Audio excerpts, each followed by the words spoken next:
Okay, so now we'll talk about environmental concerns in real estate. And I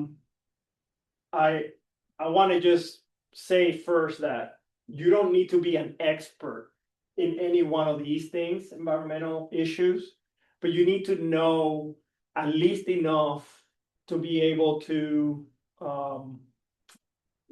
let a client know that they may need to inspect. Okay, so you don't need to be an expert, but you need to know enough to say, hey, you need to, and I'm gonna go over some examples of how you can do that. But we'll start with air and groundwater quality. This is actually kind of in most areas, this is easy when you're dealing with a property that is in a rural area and may have a well.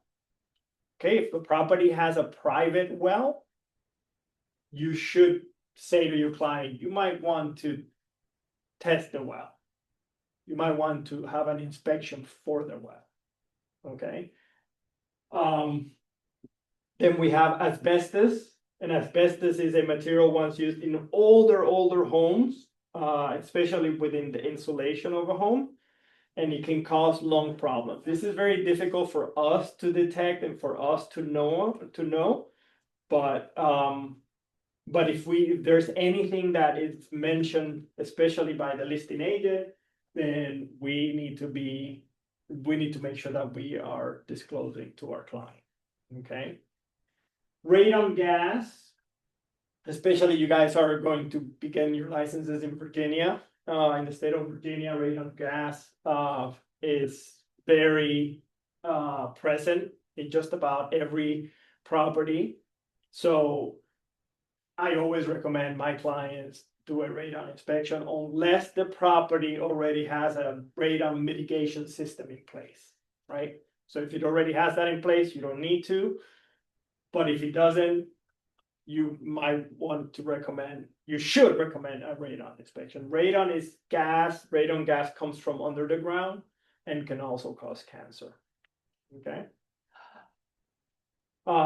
Then you have lead-based paint. Lead-based paint is a type of paint that was used before 1978, and it also causes cancer. Any home that was built before 1978. So if you are showing a home to a client and you see that the home was built before 1978, you have to provide a pamphlet with information about lead-based paint. You also let your client know that they could do an inspection. However, most people don't do inspections on lead-based because 1978 was a long time ago. And more than likely the home has already been repainted. And because lead-based paint was made legal as of 1978, there has not been lead-based paint sold in the US since then. Okay. Good morning. Good morning. How are you? So does that make sense? Okay. Then we have underground storage tanks, tanks that have been buried on the residential property. This is very hard for us to know if there was anything ever buried underground, but if we know, obviously, a leak in a tank can cause massive issues, especially contamination in the soil, potentially water if there's a private well. So very hard for us to know, but if we have any inkling that there might have been a tank, like if we notice a pipe coming out of the ground that looks iffy, you might want to ask that question. And if yes, indeed, there was an underground storage tank put in, then we might want to get that tested. Okay. Hazardous waste, anything that dangerous to human health, like chemicals, industrial waste, contamination, etc. Residential properties, especially those near industrial or commercial sites, may have been exposed. So if you notice that a property is close to an industrial or commercial area, you might want to suggest some sort of background. You might want to also take the initiative and ask the listing agent to ask the seller if there's anything that we need to be concerned about, right? Then we have sewage disposal.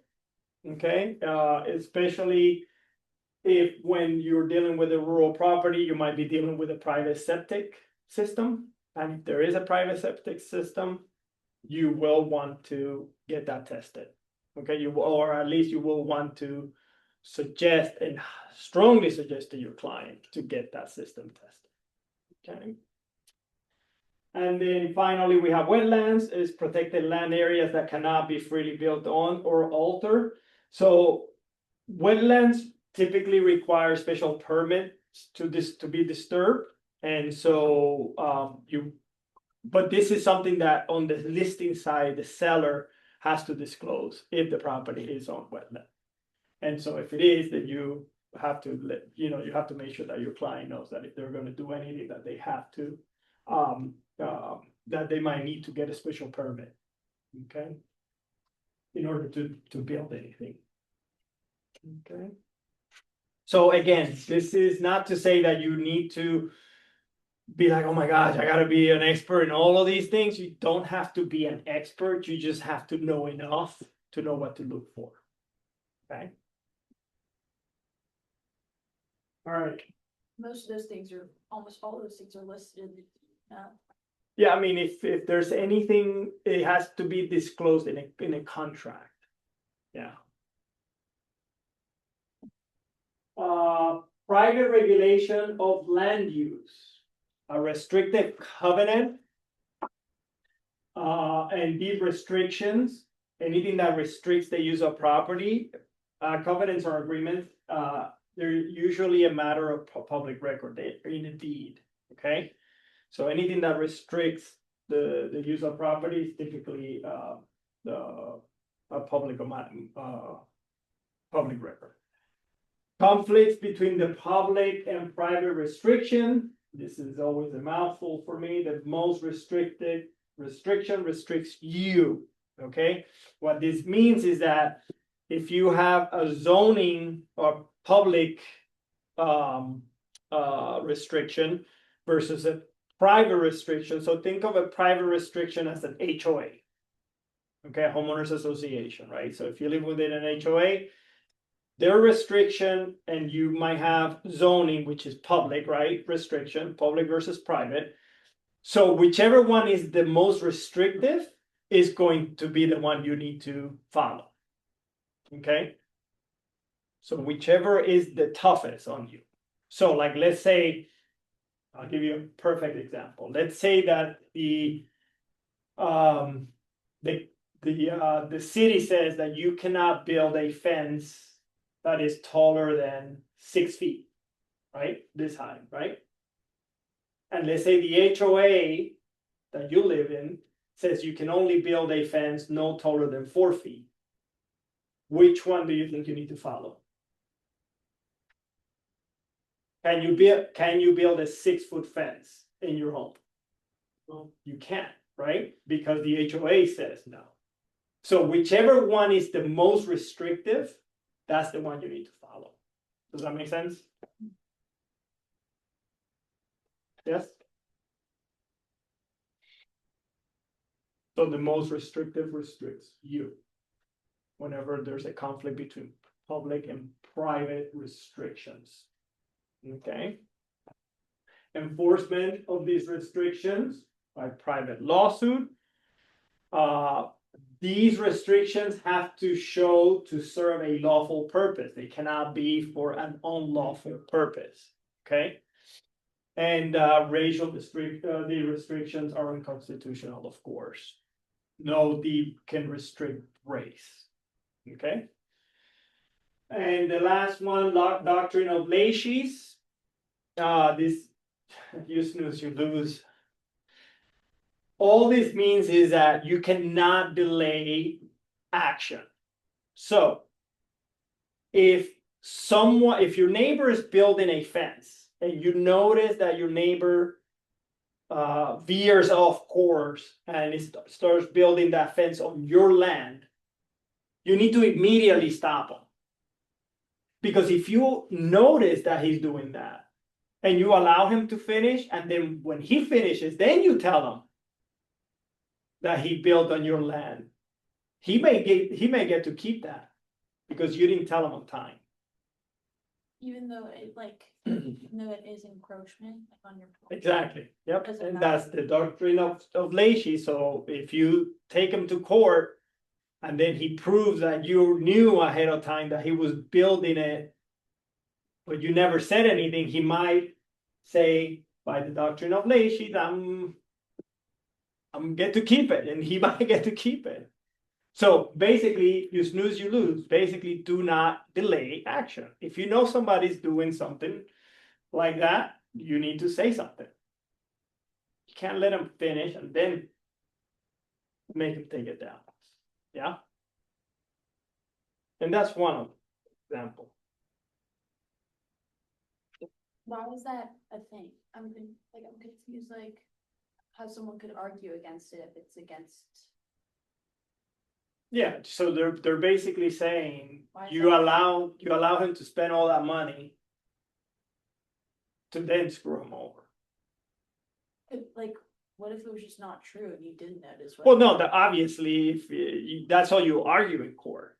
But I'm saying if you're found to have known and allowed him to do that, then that's not to say that if you didn't know, then you didn't know. You didn't know, you didn't know. But if you knew, and he can prove to you that, and he can prove to a court that you knew and you didn't say anything, and then you waited until he was done to then say something, you might lose your land.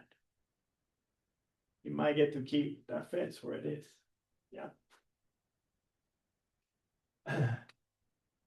Laws that set minimum construction standards are building codes.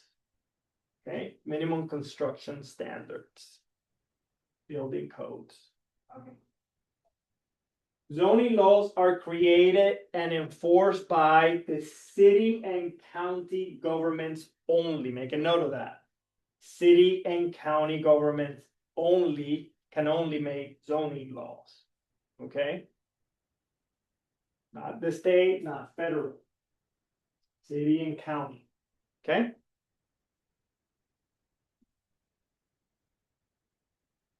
The distance required between a building and a street or a property line is the setback. Okay. The purpose of city planning is to guide the future development of a city. It's like the master plan, right? A city would use its zoning power for all of the following except. That one's kind of obvious, right? Which of the following is an enforceable de-restriction? So an exterior design will be a de-restriction. The building size will be a de-restriction, and limitations on the height of trees will be a de-restrictions, right? So all of them.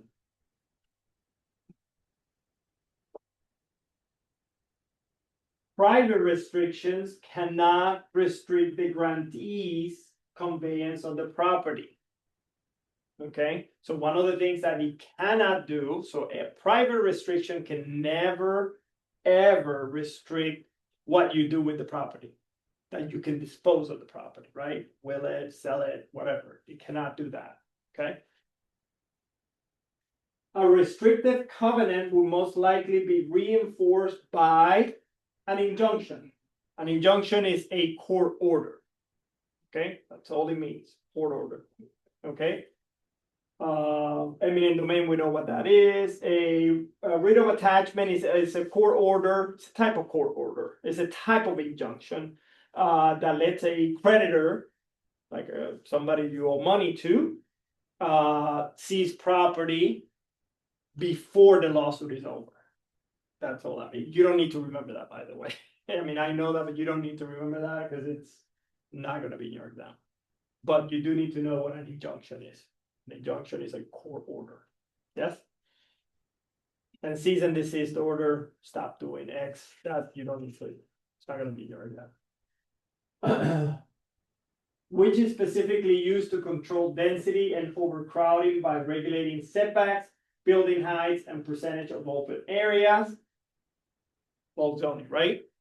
Okay, and I'm gonna explain to you what a PUD is. Later, we're gonna go over what a PUD is in detail, okay? The other three we discussed, but you guys don't know what a PUD is yet, or you haven't discussed PUDs yet.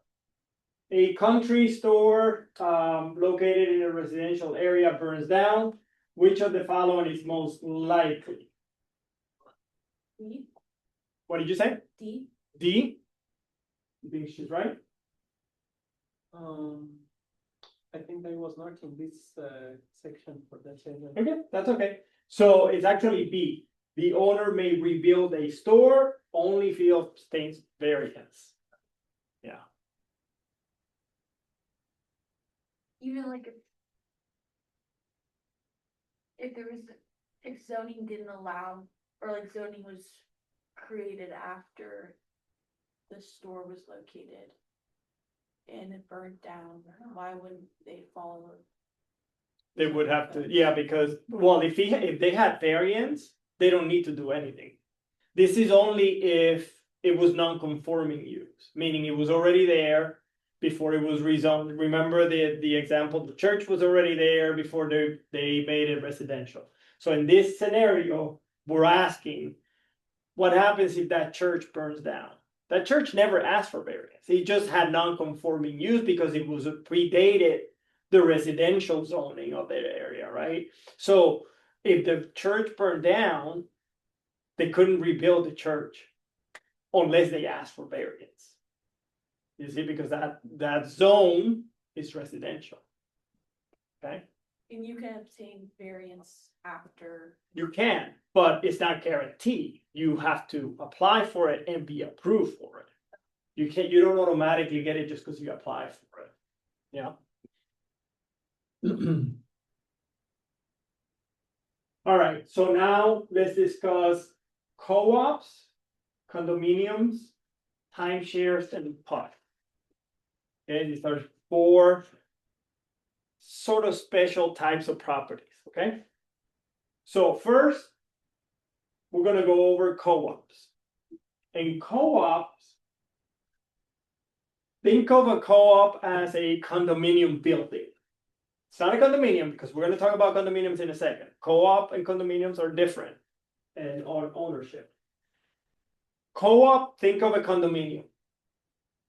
But instead, it's owned by all of the owners, or all of the people who own in the building, they own shares like stocks. So in order for you to own a unit in a co-op, you will buy shares into the corporation, into the building. Rather than buy the unit itself, you're buying shares into the building. Okay. And then you as the owner of those shares, you will get a proprietary lease. Proprietary just means owner's lease, right? And you pay sort of rent. Okay, but you own shares into the building. Okay, instead of paying your mortgage, you just pay. Yes, go ahead. It's like just you are buying like a unit, not you have just No, like when you're buying a unit, that's a condominium. This is a co-op. You're not buying a specific unit. You're buying shares into the building for the right to occupy a unit. These shares give you the right to occupy a unit within the building. Does that make sense? Yeah. It's a little weird, a little confusing. Think of if you buy shares of Apple, right? You don't own Yeah, Apple, right? So you just own shares of the company. Same sort of concept here. You own shares of the building, and as in exchange, you get a proprietary lease, an owner's lease, and you get the right to occupy a unit. But you're not technically leasing. No, you're not technically leasing, you could be there as long as you want. Because you own enough shares that cover your unit. The one that you're gonna be occupying. What's the benefit of a cooperative ownership? What is the benefit? I mean, it's a different form of ownership. I wouldn't say necessarily that there is a technical benefit behind it. They're very rare to be. Investment. Yeah, to be fair, they're very rare. But you don't really own a unit, you just own a portion of the building. Even though that's sort of what a condo is, it's in the condo, condos are considered air lots, and I'm gonna go over that in a second, which is a lot in the air, right? The co-ops also have one tax bill for the entire property, and then you pay a portion of the tax bill based on how many shares you have in the co-op. So this is the most confusing of them all, but it's something that you would need to know. Does the amount of shares determine how much property Mhm. Yeah. is given? Yep. So every unit gets assigned sort of an X number of shares, and it's not like you just buy the number of shares and then they tell you which unit. You can go to the building, you could see the unit that you're gonna be occupying, and they'll tell you it'll take this many shares for you to occupy this unit here that you just saw. Okay. And like I said, there's only one tax bill for the entire property. Okay. Second one is a condominium. And like I said, condominiums are basically air lots. Just think of a lot on the ground. When you buy a lot and build a house on it, these are air lots. These are lots, but in the air. Okay. The common areas of the condominium are owned as tenants in common, meaning everybody owns the common areas. The HOA is the governing body that oversees these condos, and they charge dues and assessments. HOA was in earlier chapters, and I was trying to figure out what it meant. Yeah, it stands for Homeowners Association.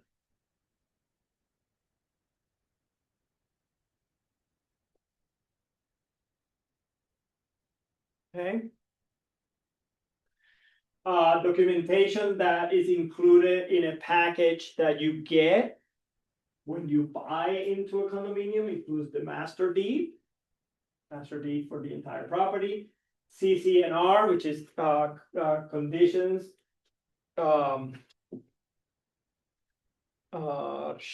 conditions, covenants and restrictions. And then a public offering statement. And think of a public offering statement as your welcome packet, right? This your welcome package to the building. And this includes the finances, the rules, the amenities. It includes the budget, the bylaws of the building. Okay. Think of it as rules, regulations of the welcome package that you'll get. Okay.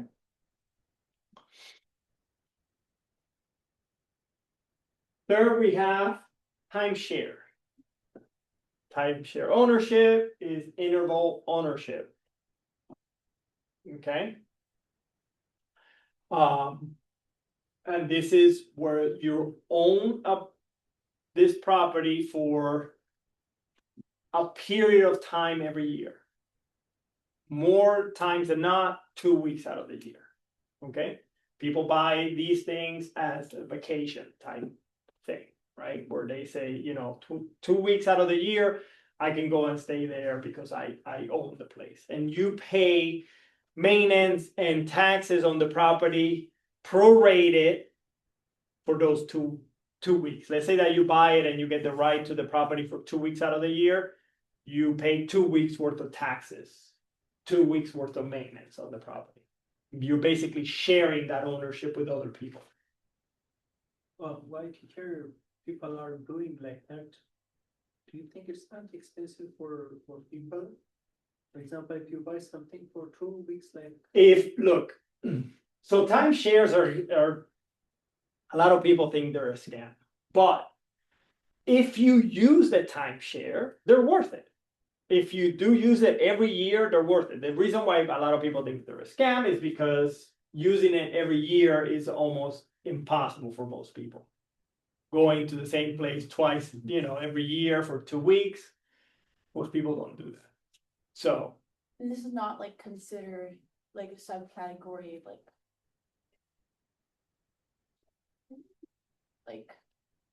like less than freehold estates. yeah, so these can be actually, the ownership, actually, I want you to guys make a note of this. So ownership can be of timeshare, can be by lease. Okay, it could be by license, and it could be by deed. Could be by any of those three. Okay, you should probably remember that. License or deed? Yep, license, deed, or lease. Okay, like it's common, what's that? like it's common, people are, Yeah, people, they're common, they're, timeshares, people buy timeshares all the time. I used to own one, and I think it was not at all worth it, not even a little bit. Then selling it is hard. Would it be considered like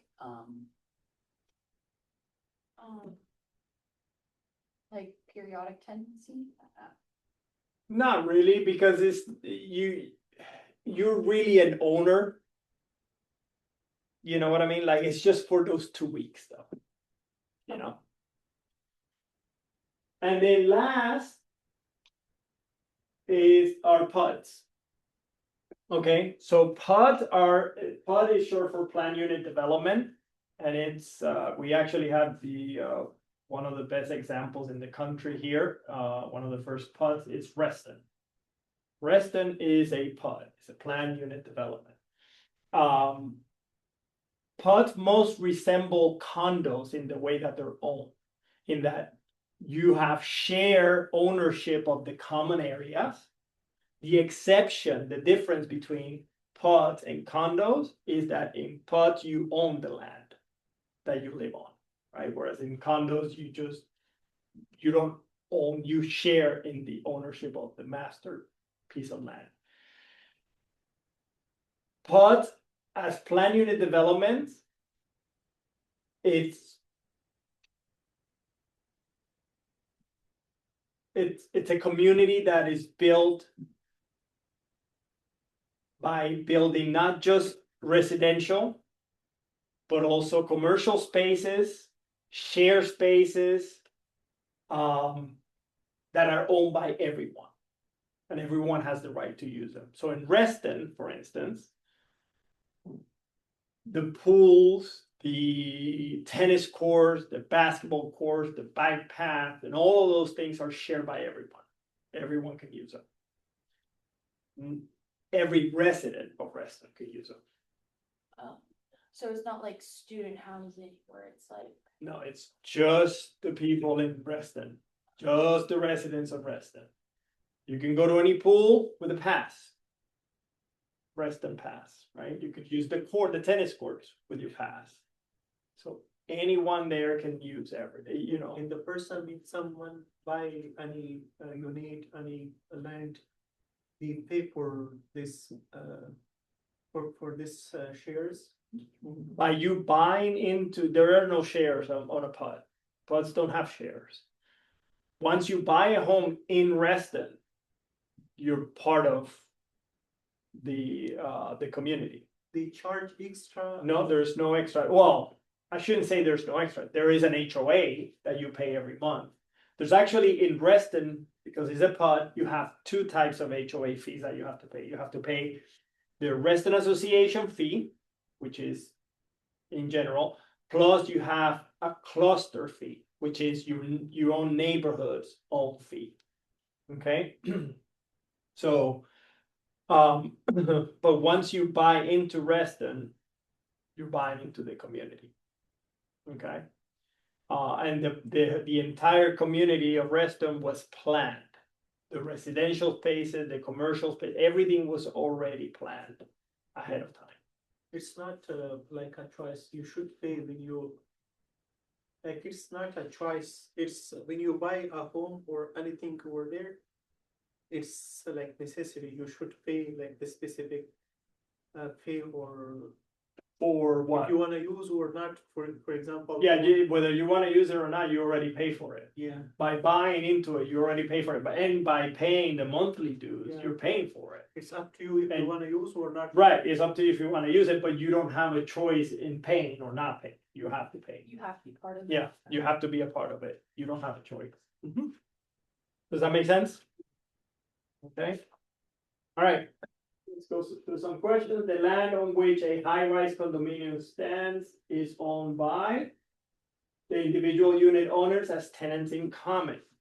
Okay, so like I said, the land at the base of a condo is owned by everybody, right? So you don't have, that's why I said that's the difference between a PUD and a condo. Whereas in a PUD, everybody owns their land. Here in a condo, everybody owns the base where the building sits on. That piece of land is owned as tenants in common by everyone. Yeah. A co-op owner has exclusive use of her unit by reason of a proprietary lease, right? Proprietary meaning owner's lease, right?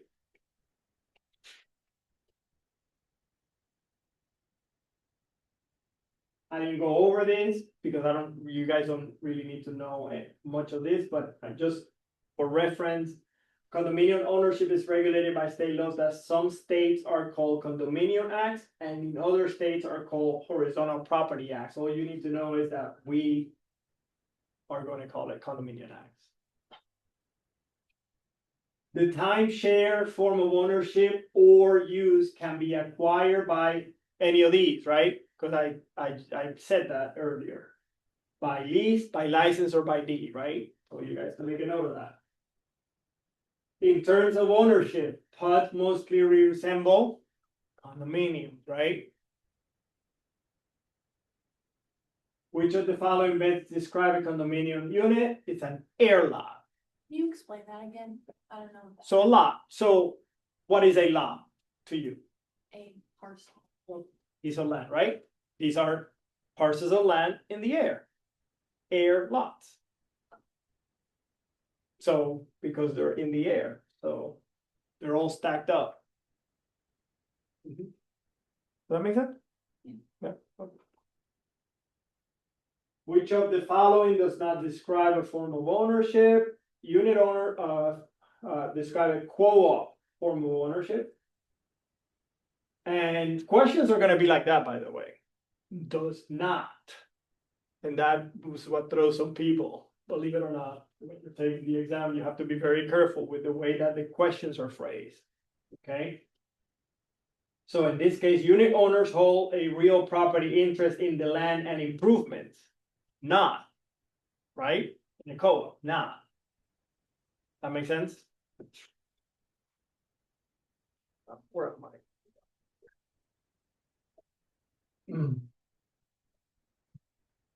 A condominium advertises a pool and tennis court, but they have not yet been completed, which is correct. I didn't cover this, but if a condominium advertises that there's a pool and a tennis court in the condominium, if they have not yet been completed, they have to, it has to say so in the packet, and the date of completion has to be specified, okay? So they have to be very careful with the way they word things, okay? So, if they are marketing the condo as though it has a pool, but the pool is not done yet, when you get your documents, it has to say the pool is going to be finished, and it's gonna be finished by this date, okay? Because in a condominium, when you're buying into a condominium, you're gonna get that welcome packet that I was talking about with all the rules, regulations, amenities, etc. And you have, by statute, meaning by law, you have 3 days to review those documents and decide whether or not you want to really buy the property. And if you don't, you can get out of your contract without any penalties. Okay, so basically you put a contract in to buy a condominium, okay?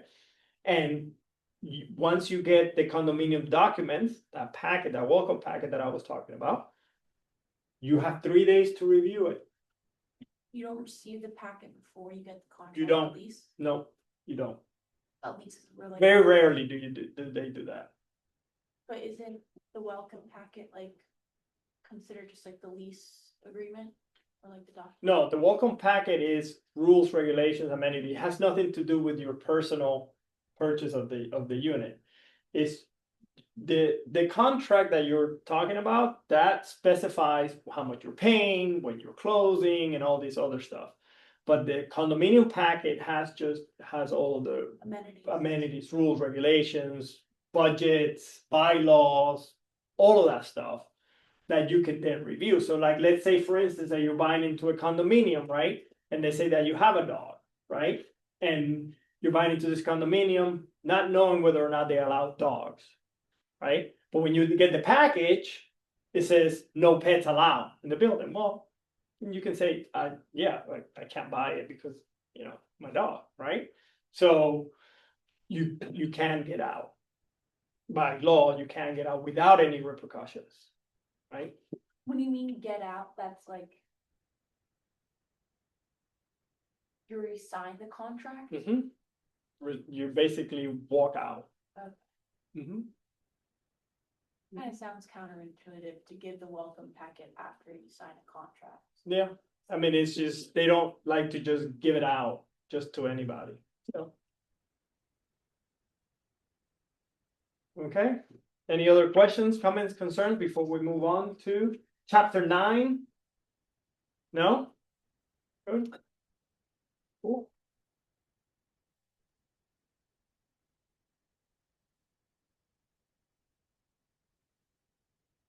Okay, chapter 9. Alienation, wills, and deed. Alienation, I think I already told you guys this, but alienation, all alienation means is the transfer of ownership. Okay, so transfer of ownership, we have voluntary transfer of ownership or involuntary transfer of ownership, right? Involuntary transfer of ownership includes foreclosure. What is foreclosure? It's when you stop paying, when you don't pay the bank can take the property from you. Foreclose, right? Adverse possession is when somebody takes the land from you, that is, if you're not using it. Okay, legal theft of property is what we call it. We'll go over that in a minute, a little more. We have eminent domain. What is eminent domain? We talked about that. Day one. You guys remember? But it's when the government takes the property from you for the betterment of the community. Okay. Right? Remember? You 7, they took part of your land to, right? And then it's cheat. What is this cheat? It's when someone dies, they go for the property. When someone dies without a will, Oh, well. and the state keeps the property, right? So that's involuntary alienation, involuntary transfer of title, transfer of ownership, right? Then we have voluntary transfer of ownership. And that includes selling or willing the property, right? If you sell it, you're selling it, that's voluntary. You're doing it voluntarily, right? Willing it, you're doing the same thing, it's voluntary. Gift, to gift the property to someone, that's also voluntary, right? Dedication is when you gift property to the government. The people with money, sometimes you'll see a park. This is Park Jose Barreto. That's because I donated that piece of land to the government so that they can build a park, right? Or anything else, okay? And then patent is the other way around. It's when the government sold you property. Right, but this is probably the most complex one because this happened when the country was basically founded and property was uh, uh, sold to individuals from the country to individuals, but now that's very rare. That now most property is already privatized, right? But just understand what it means, right? It's from government to individuals, dedication from individual to government. Yeah. Both of those are voluntary transfer of ownership. So alienation is a, Transfer of ownership. okay, Just don't even look at the screen. Just transfer of ownership. and it's not like, so that's a government limitation on title, or no? No, not really, because it could be private too, right? Like if you sell your property to me, government has nothing to do with that, right? Right, cause I just remember in chapter 2, they were talking about escheat as well. It's cheat is government. Right, so it's not government, it's just that they keep the property. The government keeps the property because they couldn't find an heir. Right, they couldn't find who to give it to. Descent and distribution, so when you die without an heir, right, when you die without a will, then we have to figure out who we're gonna give the property to, right? And so we go through a process called descendant distribution. We're gonna go and see who your kids are, grandkids, family, spouse, we're gonna try and find somebody. Can they just find no one, or is that just? So, but that's what I'm saying, so that's cheat. When they find no one and the government keeps it's because they found no one. That's called cheat. Like if the government didn't keep it, would become, they don't want it to be considered abandoned. Right, yeah, they're just not gonna leave it there, just open for nothing, right? So they'll keep it. Okay? But does that make sense, right? Can you tell us what adverse possession is again? Yeah, we're about to go over that now. Okay. So again, involuntary alienation is a forced sale of a property such as foreclosure, eminent domain, or adverse possession. Descendant distribution, I kind of went ahead of this one, is when the owner died intestate, meaning without a will. Then the distribution is determined by state law. They're gonna try and find who to give that to give the property to, as you know, like an heir that, because just because you didn't leave a will doesn't mean that you don't have any heirs, right? They're gonna try and figure out who the heirs are. Okay. And then adverse possession, which is your question here. Legal, this is when someone takes over a property that is not being used and they openly occupy the property. Okay, without consent from the owner. Okay, they're openly living there, right? And for some years, if they continue to use it, they may keep the property. Okay, in the state of Virginia, but it has to be for a very long time.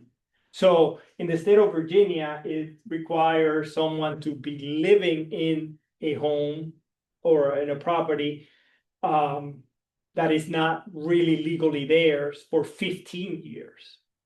Okay, and if nobody has made a claim in those 15 years, that person may end up keeping the property.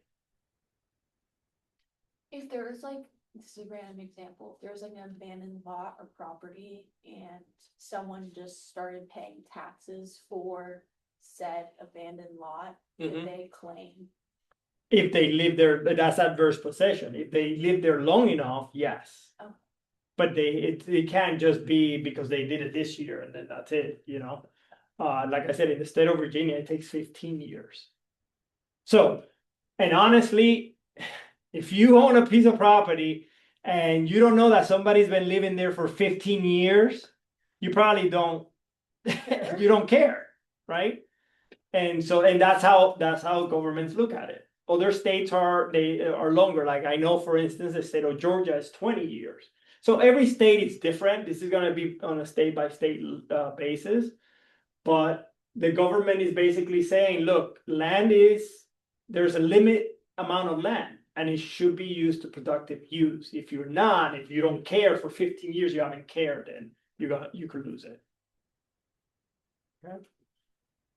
And you wouldn't necessarily, the person that has been living there for that long doesn't necessarily also get the property either, like it could just be taken by the government. Yeah, it could, but typically if they have been maintaining the property and living in the property openly for 15 years, typically they're gonna keep it. I mean, obviously that's rare. That's not normal. That's not common, right? If you own property somewhere, you're not gonna go 15 years without knowing what the heck is going on with the property, right? But if you do, then you're very likely to lose it. Especially in the state of Virginia, if it has been 15 years, probably gonna lose it. Is that answered your question? Back Yep, then? it does. Thanks. Cool. Okay. We also have what we call unintentional dedication, and again, this is once again allowing people to do things in your land without correcting can cause major problems. Okay, in this case, if you're allowing others to cross your land over and over again, and then all of a sudden you decide to put a no trespassing sign, that may get pushback from the public or from the people who have been using it without you saying something for a while. Even if it's private property. Even if it's private property, right? So the proper way of addressing something like that, where you have for a long time allowed people to, like, let's say, cross onto your land for whatever reason, is to install a permission to pass revocable. Because you're saying, I could revoke your right to continue to go on this path. The other way, the no trespassing, you're running the risk that the parties who, or the people or whoever that has been crossing through your land, they may fight it and say, well, no, I mean, we've been doing this for years, we've been crossing through this land with no problem. That is what we call unintentional dedication. By you allowing that use, you are unintentionally allowing the land to be forever used that way. Okay. So it can backfire. You put in a no trespassing sign can backfire on you.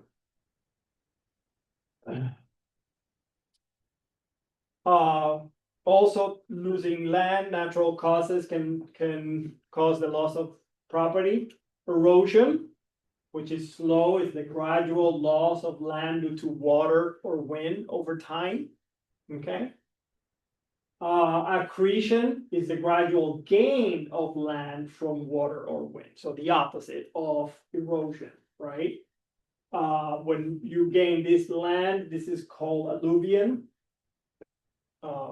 This is just the word that we call it. And then lastly, we have avulsion. And avulsion is the sudden loss of land due to flood. And I'm from Puerto Rico, in my country, after Hurricane Maria, I think it was, Hurricane Maria, a lot of that happened in Puerto Rico, where a lot of people lost their land due to flood. Accretion also, it's also tide, right? High tide. Yeah. What was that called again? When you live next to a shoreline, the type of land, what's it called? Riparian. Well, riparian is when it's next to water that flows in a specific direction, right? Like a river or a creek, right? Littoral is when it's water, the land is next to like maybe an ocean, right? Like by the beach, a beach house. Think of a beach house. That's littoral.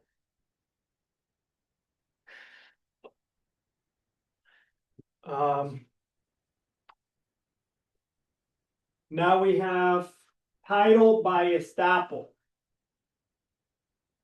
Title by estoppel says if a guy, and here we are going to portray the seller as the bad guy, because in a minute you'll see why he's the bad guy. Not sure why we'll label the victim as the stupid guy, but anyway, that's the school chose these figures, not me. So I should the messenger. So the bad guy sells the house to the stupid guy.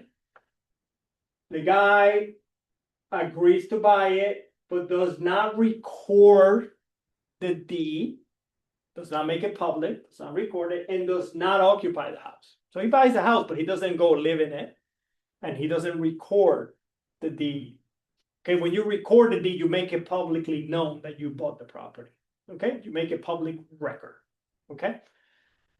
But as I mentioned already to you guys, that it's not mandatory. When you buy property, you don't have to record. You don't have to make it publicly known that you bought the property. But this is gonna give you an idea of why it's not a smart thing to do.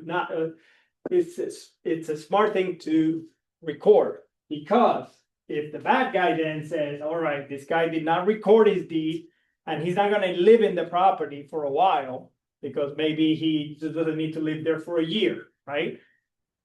He could double sell and sell to a second guy. Again, not sure why the guy looks the way he looks there. But later he sells it to a second guy who buys it from the guy, and the second guy records the deed and moves into the house.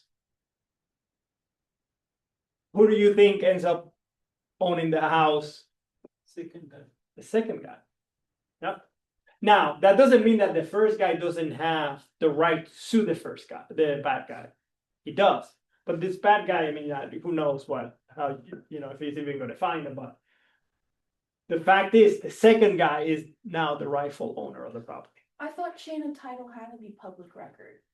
No, it doesn't have to be. It has to be, the chain of title can be searched for, because it is, yes. Every time that something gets transferred, it does. But you have to record it in order for it to be public record. So It's responsibility of the new owner. exactly. So the first guy didn't record it, so it wasn't public records. You see? Record meant you pay tax or Record it, you take it to the courthouse, and you make it part of public records. That the transfer happened between seller and buyer. it's possible without any record to buy or you're the owner of land or house, because you should know the court or like it's possible without any records to have the ownership of land or house. Yeah, I mean, so the first guy does have it, but that could happen to you if you don't record. It's better to record. It's always better to record. For example, someone has a house or land and he doesn't like they didn't record. Mhm. I wanna buy from him. Like how can they prove for me it's my property because they didn't record? Yeah, I mean, he would have to show documents that he actually purchased the property. If he show the records, He doesn't have to record it to show you that he owns the property. He doesn't have to you don't have to record to show that you own property. You have the deed from the grantor gave you the deed, granted you the deed. no, if You I- just didn't record it. yeah, You didn't make it publicly known. no, if I wanna buy, I should ask about the documents, the agreements, like that show this property related to this bad guy. Mhm. I buy from this one. Yeah, but he still has his old deed. So he can give him a new deed. And because it wasn't recorded, when the title company of the second guy tried to do the chain of title, he couldn't find it anywhere because it wasn't recorded. So it doesn't matter if you have the. It doesn't matter. Like, who can pay a property tax if it's not recorded? Like how? The government is not asking about The the, government doesn't care who owns it. I mean, the government only cares. The government, if that wasn't recorded, the government is still gonna send him bills. The bad guy. Even if like the guy's paying property taxes and everything, the first one.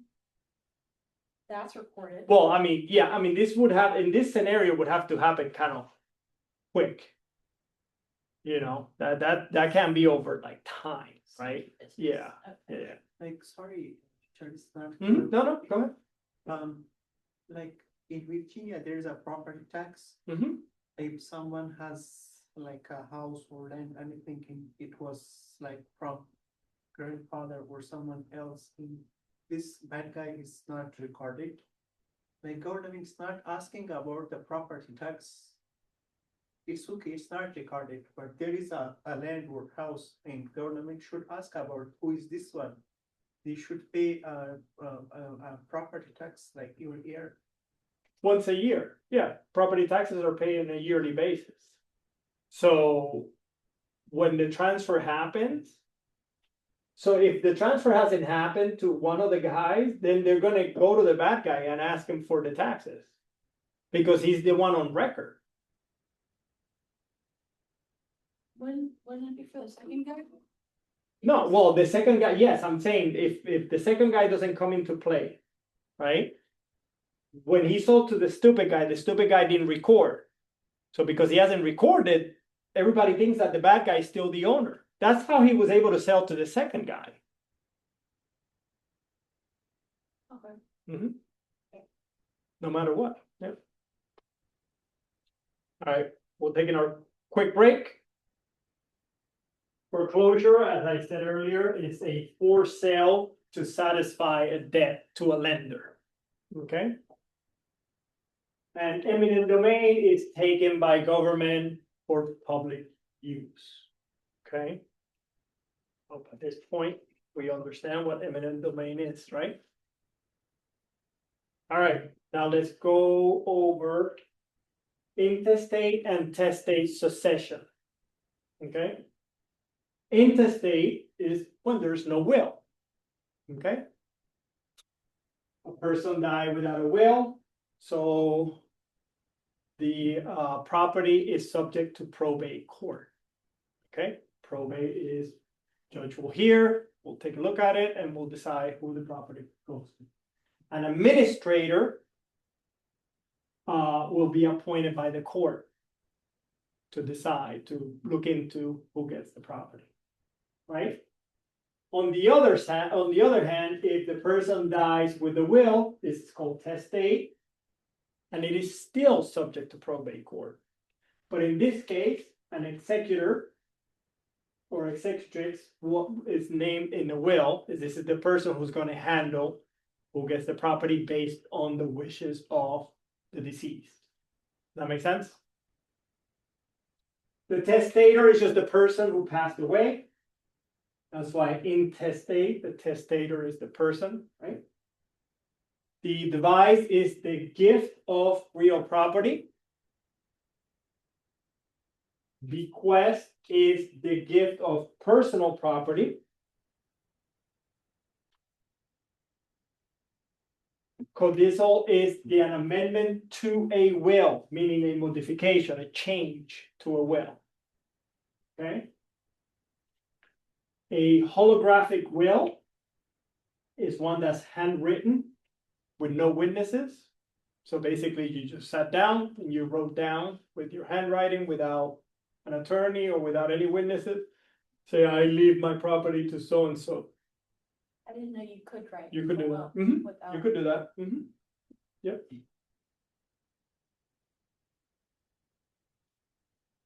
And then we have a non-cooperative will. This is an oral will. Again, these are things that will be heard in probate court. Okay, and it has to make sense for it to be valid. Okay.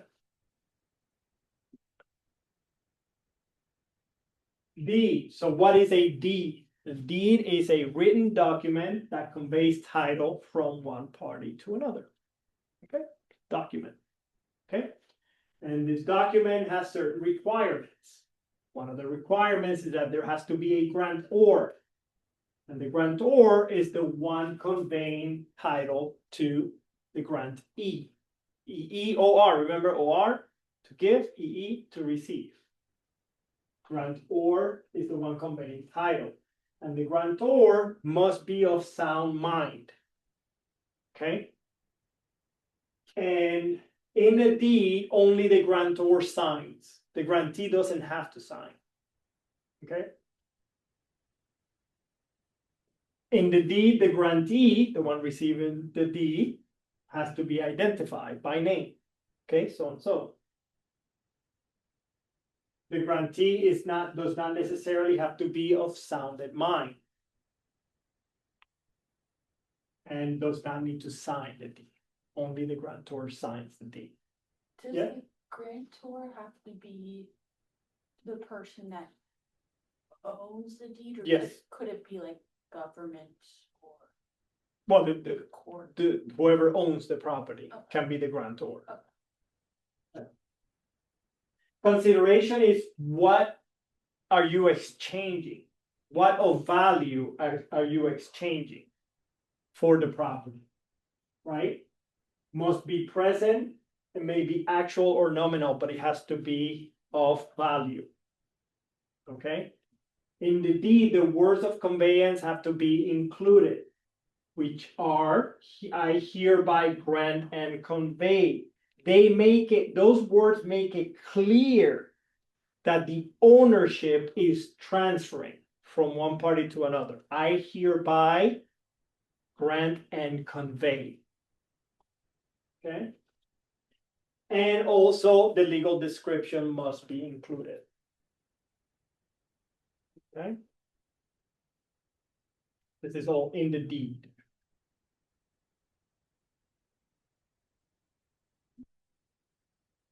Other issues in the deed include reservation. And this is a right retained by the grantor, right? So he could be granting the deed with a reservation, saying, I reserve the right to cross, like an easement, to cross the land to maybe another property of mine. Like conditions included? What's that? Like conditions? Yeah, included? like a condition. It's a reservation. I'm reserving the right to do X. Also an exception. So I'm selling you, I'm granting you, I'm passing this property on to you with the exception of this corner of the property, which I'm making an exception of that piece because I need it for whatever. I like the tree that's planted there, so I want it. I don't know. Whatever the case may be. Title passes from one party to another upon delivery and acceptance of the grantee. Declaration means that all the documents have been signed voluntarily and in front of a notary. Notary that's going to stamp it. Okay, that witnessed it and stamps that it was transferred from one party to another. And then again, recording, which we just went over. It's not legally required, but foolish not to do it. Okay? If there's acknowledgement in like the transfer, Mm-hmm. that is required to be noted or recorded. It's not required to be For recorded. acknowledgement, like when a notary signs on? No, all the acknowledgement is the notary saying, I'm witnessing that that the grantor signed the deed on to the grantee. So when you were doing that example with like the bad guy and that acknowledgement wasn't included in the transfer? No, it was. But the grantee didn't take that deed and record it. So even though it was witnessed, it's still not public record. So the second guy doesn't know. Just because it's been witnessed and notarized doesn't mean that the public knows about it. It means that person knows about it, but it wasn't made public. Okay. Within the deed, we have covenants. And covenants are agreements. Okay? They're agreements. First agreement is seising, which is a grantor actually has to specify estate. Meaning they own it. Okay? Legal possession, they have it, they own it. Quiet enjoyment is another one of the covenants. No disturbance by hostile claimants, meaning nobody's gonna come and claim title to the property. Against encumbrances, there's nothing hidden, there's nothing against title, there's no claim against title that's hidden, that's gonna come out of nowhere. Here. Mhm. That's excluding liens. Including these, there's nothing hidden. Right? These are covenants, this is everything that's going to protect a deed when it gets transferred, okay? There's also warranty, grantor guarantees title forever. And then I'm gonna show you how these will apply in different types of these, because we're gonna discuss 4 different types of these that can be used to transfer ownership, okay? The more of these you have, the stronger the deed, right? Further assurances, meaning if I'm transferring the deed from me to you, and somebody comes and says that they have a claim to title, I will take actions needed to clear that. Okay, I'm assuring you that I'm going to take actions to clear that issue. And then that I, as the grantor, have done nothing to cloud the title, nothing to make the title iffy. Okay, Yeah. so covenants are steps, Agreements, like agreements that Mhm.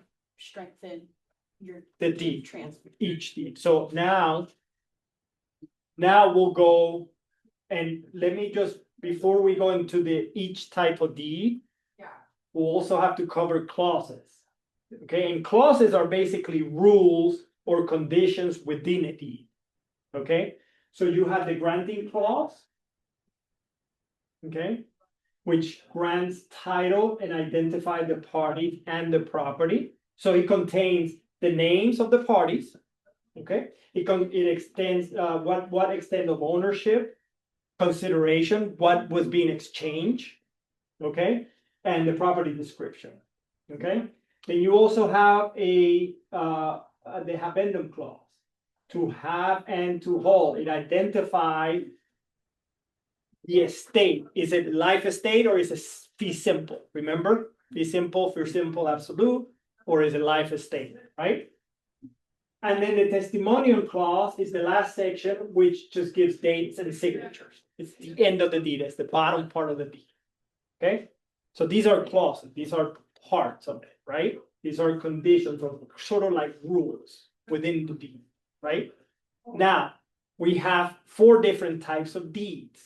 Okay, we have the one that we want the most. If we're buying a property, we want a general warranty deed. And the general warranty deed says, I guarantee, the grantor says, I guarantee marketable title.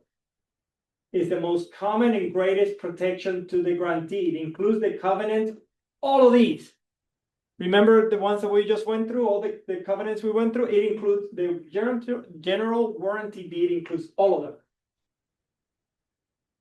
Right? Title forever. I'm gonna fight it if anybody comes. I'm guaranteed marketable title. This is the one we want. If we're a buyer, this is the one we want. And it's the most common one that is used. Okay, but we have 3 others that are used. And we're going to go in descent order. So this is the top, this is the best one. This is the most powerful one. This is the one that we want. But we have the second one, most powerful one, is called the special warranty deed. And this one says, I have done nothing to cloud title, me personally. Okay, it has limited protection. They're only guaranteeing the time they have owned the property, nothing before the time they have owned the property. They can guarantee to you that they have done nothing to cloud title, that there's nothing during the time they've owned the property that is going to affect your ownership of the property. But they can't guarantee anything before. But while they owned it, okay, does that make sense? So that's 2, that's the second most powerful. Not as powerful as the general, but the second one. Then we have what we call a bargain and sale deed, which says, I own it, grantor claims title, but not necessarily marketable title. and does not even agree to or promise to defend title on your behalf. Okay? So it's basically all they're telling you is, I know that I didn't do anything to it, but I don't promise it. It's not clear, sorry. Huh? It's not clear. Like I didn't understand. Like grantor claims, like the grantor owns the title but doesn't. But not necessarily marketable title. So there could be problems with the title. And he's not promising you that there are no problems with the title. Okay. Think of a question. I'm holding. What's the difference between, like, how would you describe the difference between those two? Like they're both limited. Right. Both of them are limited. The first one, the special warranty says, I have done nothing to cloud the title. This is why we put that in the question mark. The second one says, I own it and that's it. Like I'm not telling you that I have done nothing to cloud title. All I'm telling you is that I own it. Okay. So it's very vague. It's even less. It's not even guaranteeing you that they haven't done anything to title. Whereas a special warranty is guaranteeing that they have done nothing to title, but they can't guarantee you that anyone else before them didn't do anything to title. And the bar, We'll stay here until you guys are comfortable. does that mean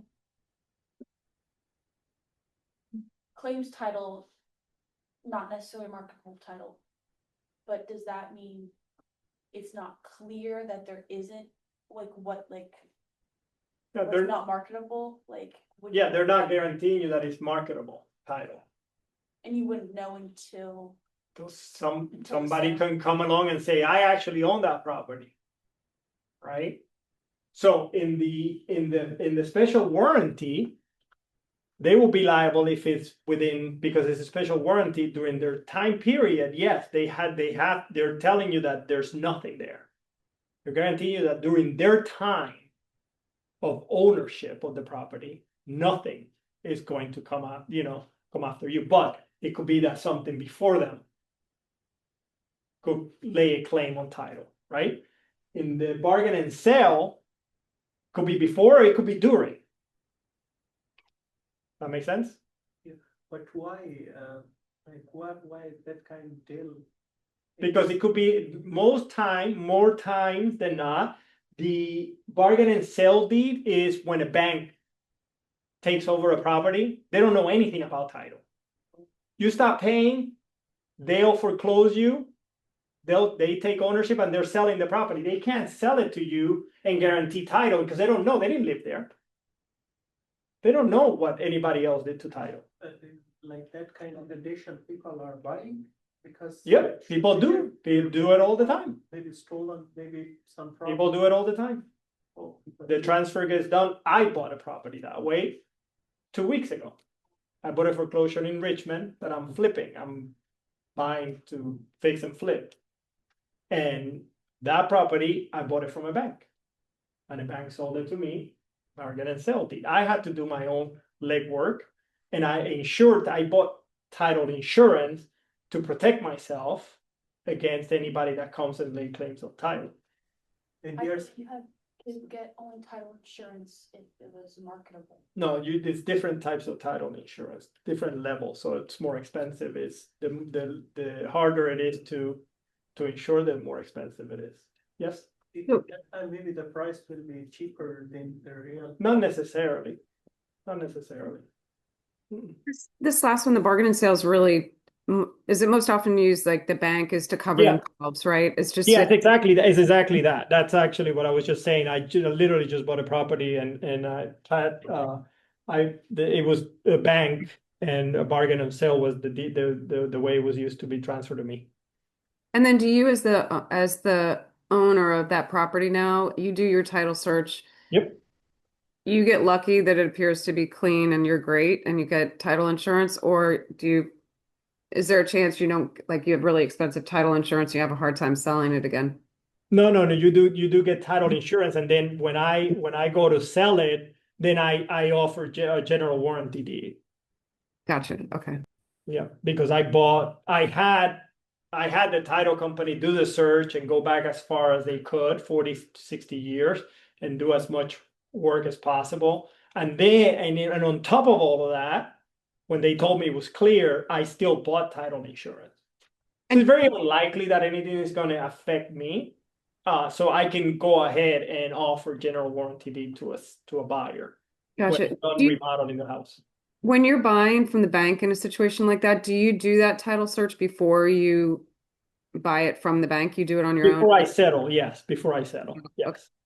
And I make that a condition of the purchase, right? That I have to clear title. Right, or you have to be Yeah. comfortable with what you, Exactly. Okay. With that level of ownership, yeah. There is two questions. One, when you buy a title insurance Mhm. without any guarantee, when you buy, like scene that you was buying, that time the insurance not asking about the title. Of course they are. But then that's what I said. The title company, well, I have a title company do the research. They'll do the title search. They'll go back. Just because the bank is transferring it to me as a bargain and sale doesn't mean there isn't a chain of title established. That's not what that means. What that means is that the grantor is not guaranteeing anything because they don't know anything. They didn't live in the property. They don't know what anybody did. So they're transferring it to you that way. You are now, as the buyer, you're responsible for doing your own search. So you do your own search, you hire the title company that does the search. They go back 40 to 60 years and they say, yeah, we looked at the chain of title, there's nothing there, you're good. And on top of that, you buy title insurance because you have, If there is any problems, what you should do. that's why you have title insurance. Uh, You're buying title insurance on top of it. when you again wanna sell to the other person, at that time, if you are not sure about the title, what are you doing? I don't understand, what, You buy this house from bank without any title guarantee, and right now, do you wanna sell to me? Mhm. What are you doing with me? I'm giving you general warranty deed because I already did the title work. Oh. I did the title work and I bought myself insurance. So now I can offer you a general warranty And deed. you are just take a responsibility for that you buy in before, like you were mentioned, you are not guaranteed. No, that's what the insurance is for. The insurance covers me, yeah. I forgot if anything like when you're doing chain of title, or you're looking at like when the title company is doing its research. Mhm. There can't be, there can there be unrecorded things that could cloud title, or it's everything recorded? No, there could be something that hasn't happened yet. Right? That could happen. It could come back to you. But that's why you buy title insurance. Okay. Yeah. So it's not guaranteed that when title company does Exactly. research on whatever the property for how long, that's why you get title insurance. 'Cause That's it's why not you- guaranteed even if they. do all the Exactly. content. Somebody can just come out and say, hey, no, I was under duress, or I was one of the heirs that was left out, and they can try and, but It could be anything. it could be anything, could be right? like- But you have title insurance, so you'll be covered. But specifically for liens, are all liens recorded public record? Yeah, So all that's liens, only, in order for them to become liens, they have to be recorded. So like title companies would have all information on said liens that were completed or. Yes. resolved, or not Liens resolved. are easy, unless the work was done and you were selling the house and then that contractor didn't get paid, they can put a lien on the property, although that will go back to the previous owner, you see? So there could be a lapse there that just, but because you're buying, and this is precisely why I always say, no matter what, you need to buy title insurance. Does a title insurance cover Mhm. said like mechanic's lien or something that wasn't claimed and Mhm. changed from? Yep. I mean, insurance companies in general, they'll do anything not to pay but they'll be like, well, no, I'm not gonna pay for that because that was the previous owner's responsibility, right? So it'll go back to the previous owner. Cause I remember that there was a situation that like. Person that gets that said deed. Is responsible for any liens that were. I forgot where I read that, like they were responsible for said liens. Regardless of title insurance because of, No, I mean, if there's a lien against the property, title insurance is not just going to pay those liens. I mean, that's not what that means. What that means is that if you're harmed in any way by those liens, then the insurance kicks in. But the party responsible for the lien is the owner, that's what I'm saying. not the insurance. So once you own, like from the bargain sale deed, you own that property. And there was an example of a lien. That just appear because of that, because as a result of the previous owner, then that previous owner is responsible. Absolutely, absolutely, absolutely. So I remember where I saw that there was like. I don't remember what chapter it was, but it was like. Remember, there was this situation where like the new owner of said deed was responsible for it, like without. Prior knowledge. Yeah, I mean, it could be that the new owner, if it wasn't caught. But then the new owner has the right to go after the previous owner for that. You see? Okay. Yeah. In that, like bargain and sell did, the person who buy, this person not take a little bit risk? Because the title is not plain. It is a little bit of a risk, but it's if you hire a title company to do the work, they're gonna look at the bargain and sale is just the seller saying, I don't know anything. I can't guarantee you anything because I don't know anything. That's all it is. It's just that, which is why banks are mostly the ones who use it. It's like, I can't guarantee you title because I didn't live in the property. The property wasn't mine. Go ahead. If there is anything wrong, like someone is make a fraud, locate documents, or for example, someone stole the car and he wanna sell to me. Mhm. He says, I'm not take a responsibility. It's a car. If you want it, it's okay. If you don't want, I don't wanna take a responsibility for a title. That time, it's not a problem. No, I mean, why would that make a problem in a housing situation? Why would that be a problem in a housing situation? Because you're talking about a car, but in a house, like I said, when you're buying it, you're gonna do title search. You're gonna have a title company do the search just to make sure that there's nothing there, right? And you're going to, on top of that, buy insurance. Now, if you don't do either one of those things, then yeah, I mean, you could be walking into a lot of problems. But if you hire a title company who does the work, the title search, just to make sure there are no companies, there's no cloud on title, there are no liens, there's nothing that's attached to the title. And then on top of that, you buy title insurance just in case something was missed. You buy title insurance in case something was missed by the title company. Or something that comes out of nowhere. And so you're covered by the insurance company. In that time, bank doesn't have any responsibility. The what? Bank. No, Who was bought by. not at all. No, If there's any problem. no, because they sold it to you and they told you, I don't know anything. That's why they're giving you a bargain and sale, because they're telling you, I don't know anything. But still there is a little bit risk because you don't know, you are searching. There's a risk until you buy. There's a risk if you don't do the work, is what I'm telling you. If you do the work, there is none, because you are covered by the work and then by insurance. So what would be the risk? You tell me what you think will be the risk. What do you think? For example, if there is a problem in the title, Okay. Don't you have insurance? Oh, that's what lender policy is. That covers the lender. Exactly. So what other problem could there be? If there's a problem, you have insurance, right? So you're covered. Right? Good. All right, so then, and then the last one we have is the quit claim deed. Which says, if I own it, it's yours. So this is typically only used between family members. Okay, it's basically saying I'm adding you to title. If I own it, great. So it's not even telling you that I own it. It's just saying if I own it, you own it. I'm passing it on to you.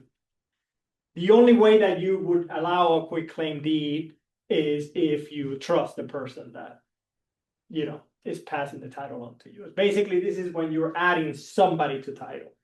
99.99999% of the cases, this is between family members. Okay. And there are zero promises, right? Zero promises. Okay. And this is not considered like joint tenancy. I mean, this could be, no, this could also be tenants in common. This is a transfer title or addition to title. All of this says is that there are no promises. The bargain and sale deed, there are also no promises, but they own it. What they're saying is I own it, but I make no promises. Zero promises. Quit claim deed is I make no promises. I don't even say I own it. I'm just passing whatever ownership I have of this property, I'm passing on to you. Okay. The second one, special warranty deed, there are promises. Promises only while I own the property. And the general warranty deed is a major promise. Me, anybody before me, I guarantee title. Yes? Guaranteed clear title. Clear title. At least you guys asked questions this time. It's interesting or a little bit confusing for that reason. But is it clear though now? Yeah. That like what the four of them are, and yeah, good. We have other types of deed, include the deed of trust. This is a document that says that a lender has a security interest until you pay the loan off. Okay. A deed in trust, this transfers your ownership into a trust. Okay. So instead of you being the owner, you singularly, you as a person are the owner of the property, you put it in, think of a trust as kind of like a vehicle, like a corporation type thing, right? You're putting the property in the name of that trust. Okay. Guardian deed is used in sale on behalf of a minor. Okay. Deed in foreclosure is used in foreclosure, meaning the bank now owns the property. Okay. Deed in partition is when co-owners decide to split the property and each of them own part of the property rather than owning them as a whole. Okay, deed in partition. And then patent deed, I already explained, is a deed from government. It's old. Is guardian's deed not the same as a guardian being a co-signer? No. It's the deed on behalf of a minor, selling it on behalf of the minor. What would be the difference in like if you were like leasing for an apartment and you're a minor? If you're leasing, no, Like- this is a deed. This is a Oh, transfer of ownership. okay. Yeah. Okay. Mhm. All right, let's go through some questions. Wait, could you? Yeah.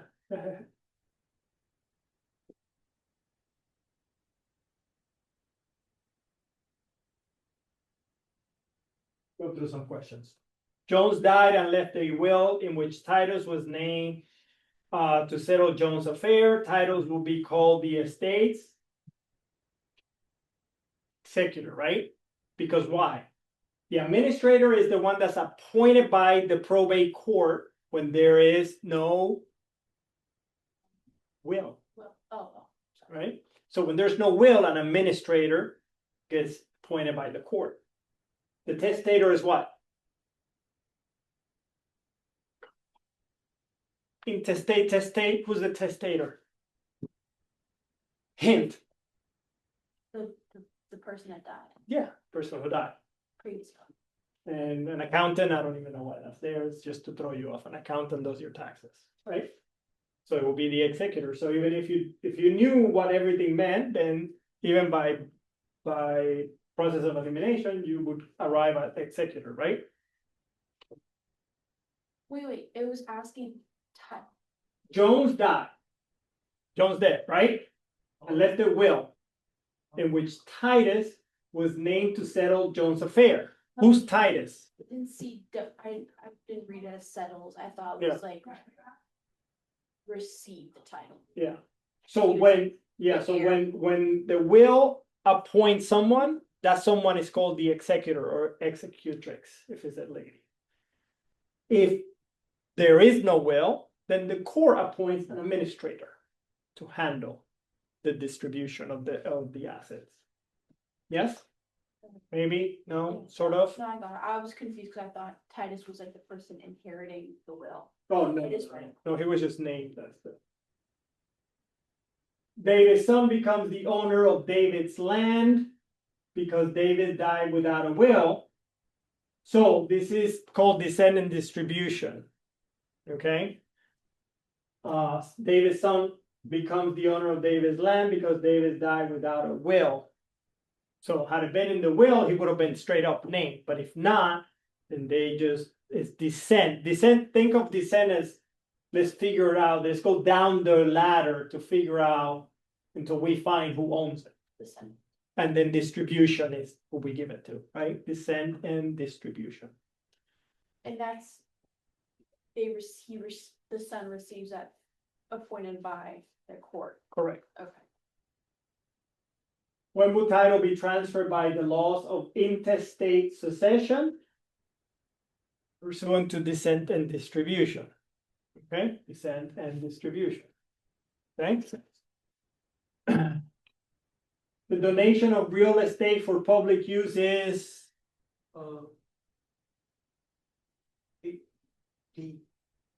is it as cheat? What is this cheat? This cheat is what? When you die without a will, the government takes it, right? So it's not as cheap. What else? C. What's eminent domain? This, go ahead.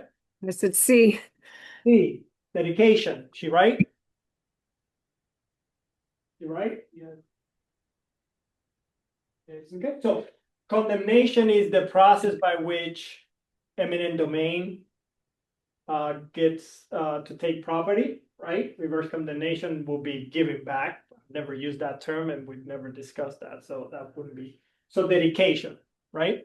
Dedication is when someone gives property to exactly public.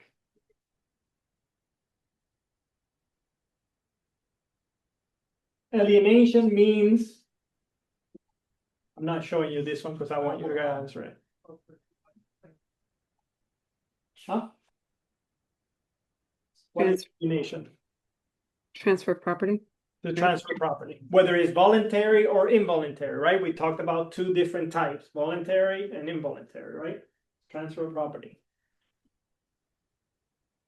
All of these are involuntary methods of conveying property with the exception of, which one is voluntary? No.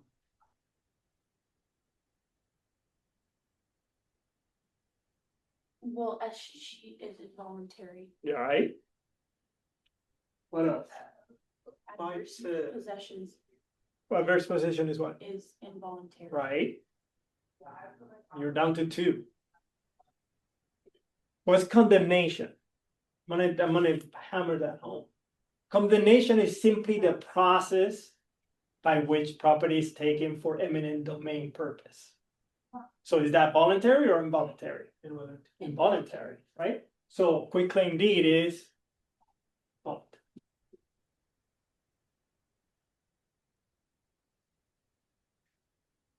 Quitclaim deed conveys only the interest of the. I don't think we talked about the other ones, but Is it claimant? no, it's actually grantor by the person who gives the deed, the quitclaim deed. Yeah. A deed is acknowledged by who? By the generator. The, no, either B or D. Actually, the grantor. Acknowledged and signed by the grantor to the grantee. The grantee just receives it. Yeah. They don't even have to need to sign it. Yeah. Oh, yeah.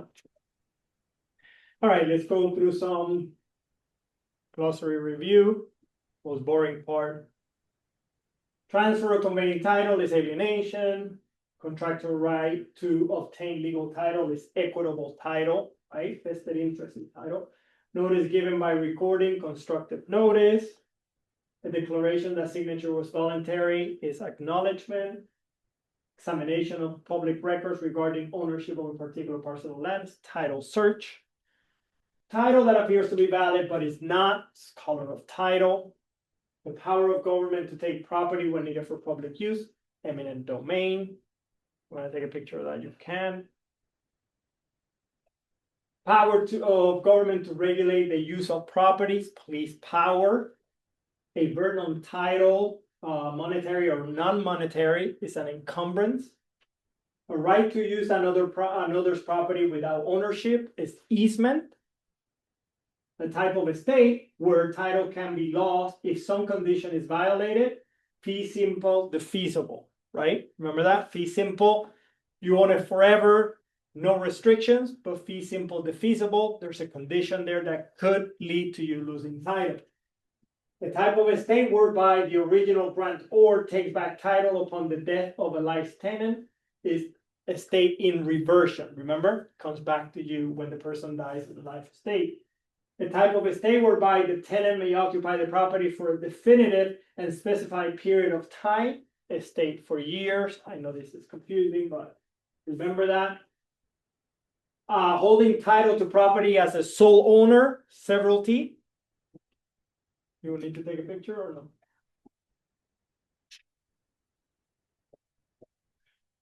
Wait, sorry. Oh, sorry. Click happy. It's because of the lambs always like. Uh, the stuff. Sorry. Okay. The legal claim that makes a property security for repayment of a debt is a lien. Monetary, remember? A burden or problem with title to a property is cloud on title. A legal claim against all property owned by the debtor is a general lien. Remember this I said, it's a All general lien, all properties. properties, right? A lien that's always has first priority, property tax, right? What were the other two that were like priority? Then you have the lender. That will be first priority behind taxes. Taxes, it's default number one, right? Taxes is always gonna be default number one. They're always gonna get paid first. But then you have the lender. And then anything else beyond that, like mechanics lien, will follow. A lien used to finance improvement servicing a limited area, special assessment lien. A lien related to construction costs, that's a mechanics lien. A lien related to pending litigation is called lis pendens. Take a picture. Wait, so it goes property tax lien, assessment, in terms of priority, it's property tax lien, special assessment lien, and then federal tax lien? Federal tax lien would actually be a form of general, and it will cover everything, and we will be number one. Because in the book it said, estate liens and special assessment liens were first and second. Right, because there is this type of tax. So when it's a tax lien, I mean, I'm combining them all because you're not gonna be asked specifically to break those down. So just think of tax one. And then lender two, and then mechanics and everything else beyond that. For the purposes of what you're, this is why, yeah, I know what they put in the book and everything else, but I'm trying to like keep you as slim as possible so that you know what is going to be asked. You took a picture? The type of easement that runs with the land, an appurtenant easement, right? Type of easement that attaches to a person is easement in gross. I need you guys to remember the difference because you will be asked a question not just in my exam, but in the PSI exam. This is almost never not one of the questions, okay? Type of easement, for landlocked parcels of land is an easement by necessity, right? A lot that benefits from an easement is the dominant, a lot that is burdened by an easement is the servient. An easement created by hostile use is prescriptive easement. A city's document that determines the future growth is a master plan, right? A lease given to shareholders in a co-op, proprietary lease, means owner's lease. And the type of development where density requirements apply to the project rather than each lot, this is the PUD, planned unit development.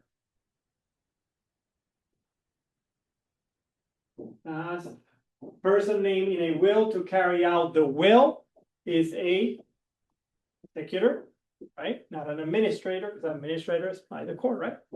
The person conveying title in a deed is a grantor. The type of deed which includes the highest assurance to the buyer is a, it starts with a G, Yeah, general warranty deed. And the type of deed used instead of a mortgage is a trust deed. Okay. We're done with section 2. On to section 3. Virginia Principles of Real Estate Contracts and Agency. Right. Essential elements of a contract. There's 5 of them. 5 elements. Okay. All these 5 in a contract have to be present. Any one of them that's not present makes the contract invalid. All right. Number 1, the parties have to be legally calm. Okay, legal age, 18. If there's a minor involved, the minor would have the right to void a contract. Okay, someone who is illiterate may sign a contract with an X. Okay, and temporary incompetence includes drugs or alcohol. Okay, so number 1. Legally competent parties. Someone who's not under the influence and who's not a minor. Yes? That's number 1. Number 2. The contract has to clearly identify the property. Okay? Legal description is the most accurate. Address is used in some contracts. In the state of Virginia, we use both. We don't leave anything to chance. Okay? Is What? that like property description? Is that like 1, 2, 3, 4 Main Street, but that's the government address. survey? but then, yeah, exactly. So you have the state of Virginia and the county of Loudoun and the community of River Creek, Block A, Lot 5. Yeah. That's 2. Number 3, meeting of the minds, meaning we need an offer and an acceptance. Okay. So acceptance must be on the exact terms of the offer, meaning you're offering me $500,000 for my house, okay, and that you're gonna close in 30 days, and that you're giving me, that you're putting $5,000 as an escrow, right? I have to accept that offer exactly as you send it to me. If I make any changes, that terminates your offer. And that makes me the offeror. If I make a change, if I say, well, not 500, it's 550. Now I'm the one offering you. Does that make sense? So offers get terminated if the offeror withdraws the offer prior to acceptance. So you make the offer to me, and before I can accept it, you say, no, I'm sorry. I'll take it back. That terminates the offer. Rejection by me. So if I reject it, that terminates the offer.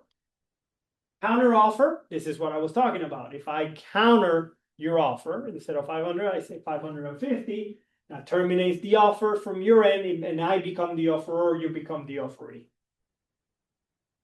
Expiration, if there's an expiration date, and I don't answer by that date, terminates the offer. Like the offer or the offer? Yeah, so if you're the offerer making me an offer of $500,000 for my property, and you say, I have to give you an answer by the end of today. If I haven't given you the answer by the end of today, then you terminate the offer. Death or insanity of either party prior to acceptance. So if you die, if you make me the offer and you die before I can accept it, then it ends it. But if I accept it and then you die, it still doesn't end the contract, believe it or not. So that's 3. Number 4. Remember I said 5, right? Number 4. Contract must include consideration. Valuable consideration, which is money or property. And good consideration, love or affection. Now, good consideration typically is not enough by itself. Okay, for it to count as consideration. Okay, typically there's got to be some sort of formal measure to the offer, whether it's money, older land, maybe you're offering me your piece of land for mine, that's measurable, in value. Services are measurable in value. Okay. Why is the picture good considerations heavier than valuable? Because when you're transferring property to a loved one, that could be enough, but Okay. and then there has to be a legal purpose. Okay, cannot be for illegal purposes. Yes. So those 5 have to be in place for it to make a contract valid. What's an example of good consideration?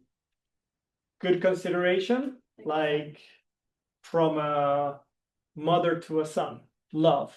I'm transferring you this property, giving you this property. Yeah. For just love.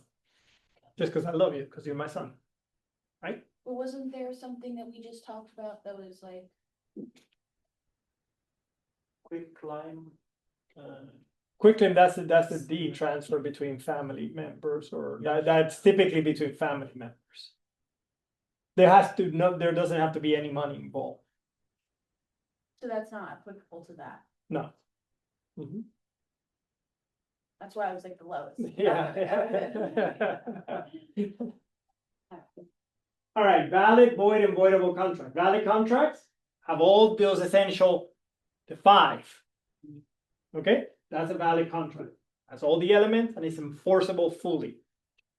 A void contract lacks one or more of the 5, right? A voidable contract is one that appears valid on the face, but could be voided by one of the parties. For example, a contract signed under duress or signed by a minor could be voided. But it might appear in the face, anybody looking at the contract appears valid, it appears that it has all 5 elements. But something in there like signed by a minor could void it. Because maybe you didn't know. People ask you that question all the time. How can that be? Well, if I get an offer for my house from whoever, I may not know that person's a minor. Right? Does that happen often? No. No. But the point is that it could. And if it does, then it's voidable. The contract is voidable. Yes?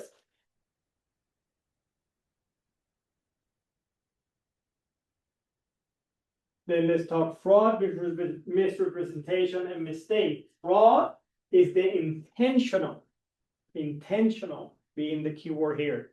Intentional deceit, contract at that point is voidable. Okay, in this case, person can be sued for damages and criminal charges are even possible. In case of fraud. Misrepresentation is a false statement or a concealment of a material fact, something that can affect the value of the property. Contract is voidable also in that case. A mistake is an honest misunderstanding, but the result could also be a voidable contract. And then puffing is just a word that means an obvious exaggeration. It's not a violation, but it's frowned upon. This is the greatest house in the neighborhood. That's puffing. It's an obvious exaggeration. Well, most of the time it's an obvious exaggeration. It could be. Enforcement of contract. Oh, yeah. Voidable in cases of fraud, undue influence, or duress. Statute of frauds, it states which contract must be in writing. Almost all real estate contracts must be in writing to be enforceable. There's only one exception. Well, one type of exception. There could be multiple different types, but only leases that are for 1 year or less don't have to be in writing. So a month-to-month contract doesn't have to be. It should be, but it doesn't have to be by law, by statute of frauds. Does that make sense? This is not applicable to like oral will. No. Okay. No. That doesn't have to be. Statute of limitations. And statute is just that there's a law in place, right? Statute of limitations, it's time limits for court actions. And the death of the parties, listings and offers terminate upon the death of either party. Death does not terminate accepted offers. Okay.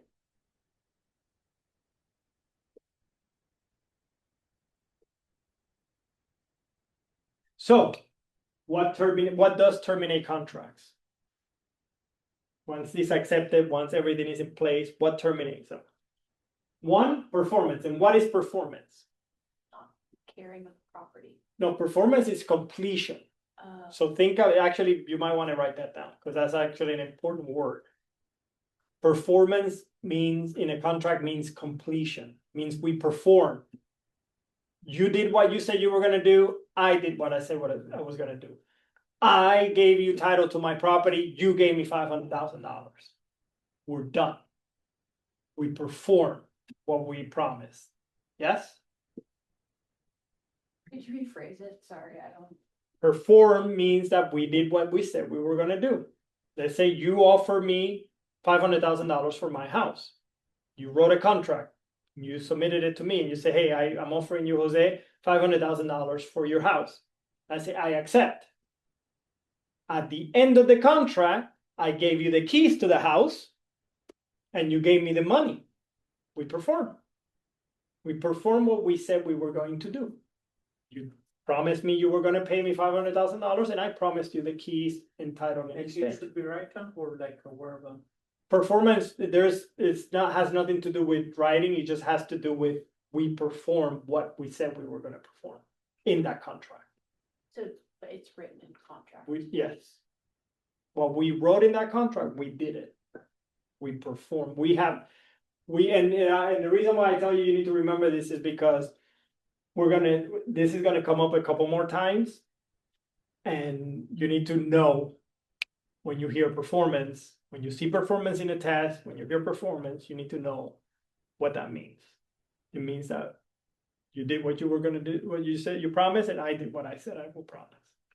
Sorry, teacher, again, because I want to make sure performance should be written in. I want you to not think about writing for now. Okay, I get it. The contract is in writing, yes. But performance in general is just the act of doing what we have promised to each other. Sometimes someone is not accepted. I was promised or he was promised to me. There is not any agreement or not. No, yeah, and you're overthinking it. You're way overthinking it. So the promise that I'm saying was written. What I'm saying is the essence of the word performance is to finish whatever you wrote, to finish. The act of finishing that is performance. That's all. Yeah. Abandonment. Think of abandonment as just walking away. You walked away from, again, you didn't perform. You offered me $500,000 for the house. I agreed to the terms. And then all of a sudden you disappear. Nobody heard from you again. You walked away. You abandoned the contract. That terminates the contract. That doesn't mean that you're not liable. I can sue you because you agreed to buy in writing. You have a legally binding contract between you and I, so I can sue you for not performing, for abandoning. Okay, so performance under termination of contracts is lack of performance. Right. Okay. Lapse of time, or no, not even lack of performance, but actual performance too. That's actually important. I want to stop you. Performance means we finish, that terminates the contract, that ends the contract. Termination means ends. It ends the contract. And if we both perform, it ends the contract. There's nothing else to do. The contract's over. You're thinking of it as if it's just negative, Okay. but it's not just negative. It just terminates the contract. It ends the contract, right? Performance or non-performance. Non-performance Is abandonment. is all the other ones will be non-performance. Abandonment will be non-performance. Lapse of time, like we let the time expire, that will be non-performance, right? Permissible revocation. So what that means is that it's permissible, it's by permission. Something in it allows you to get out. Do you remember what I said about the HOA package? Oh, yeah. How That they- you have 3 days, right? So if you get under contract, right? A permissible revocation of that contract will be you saying, well, I looked at the HOA documents and you don't allow dogs. I have my dog. I give you that example. I'm out. So that's permissible. Yeah. Also, before it's even accepted. Permissible revocation. I'm revoking my offer. Breach. Breach is when you break the contract. You're breaching the contract unilaterally, meaning without the agreement of the other party. The remedies, you could be sued for damage and be sued for specific performance. You can actually be sued, like let's say you offer me $500,000 for my house, I agree. And midway through it, I say, you know what, I changed my mind, I'm not going to sell you my house. I'm breaching that contract. Now you can sue me, not just for money.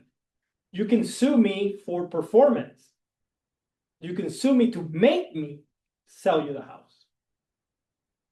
And you're likely to win. Okay? And rescission terminates the contract. Rescind the contract. Now there could be repercussions in that too.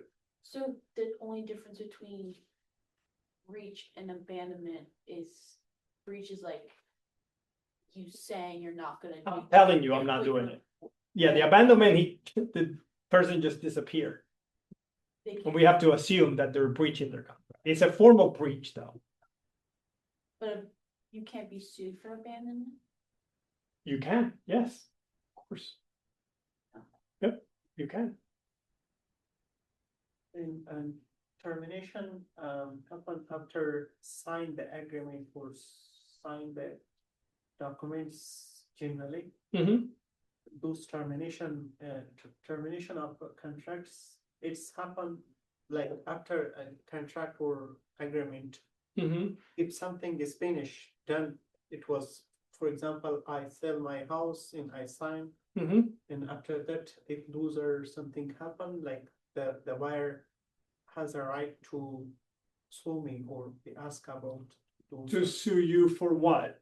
It's Like, something. if I broke those rules. Well, then that means that you didn't get to the final, to the end. That means you didn't sign at the end. Because this is prior to the end. This is all prior to the end, signing the finish, you signing the property to the other person. This is all prior to that, because this is during the contract period. This is what terminates that contract before you get to the No, finish. For example, I sell my house to you and we are finished, we are done everything. Mhm.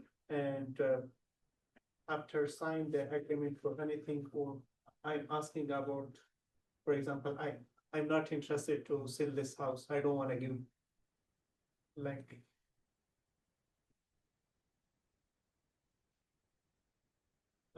Take your time. yeah, like, those are before we should agree, or it's something later, for example, after the ending of contract, or So the contract is when you submit a contract to me, it's an offer. You're submitting an offer to me. All of these things are during that period. We haven't gotten to the end yet. This is just during that contract period, that offer period, that offer and acceptance. You offered it to me, I accept it.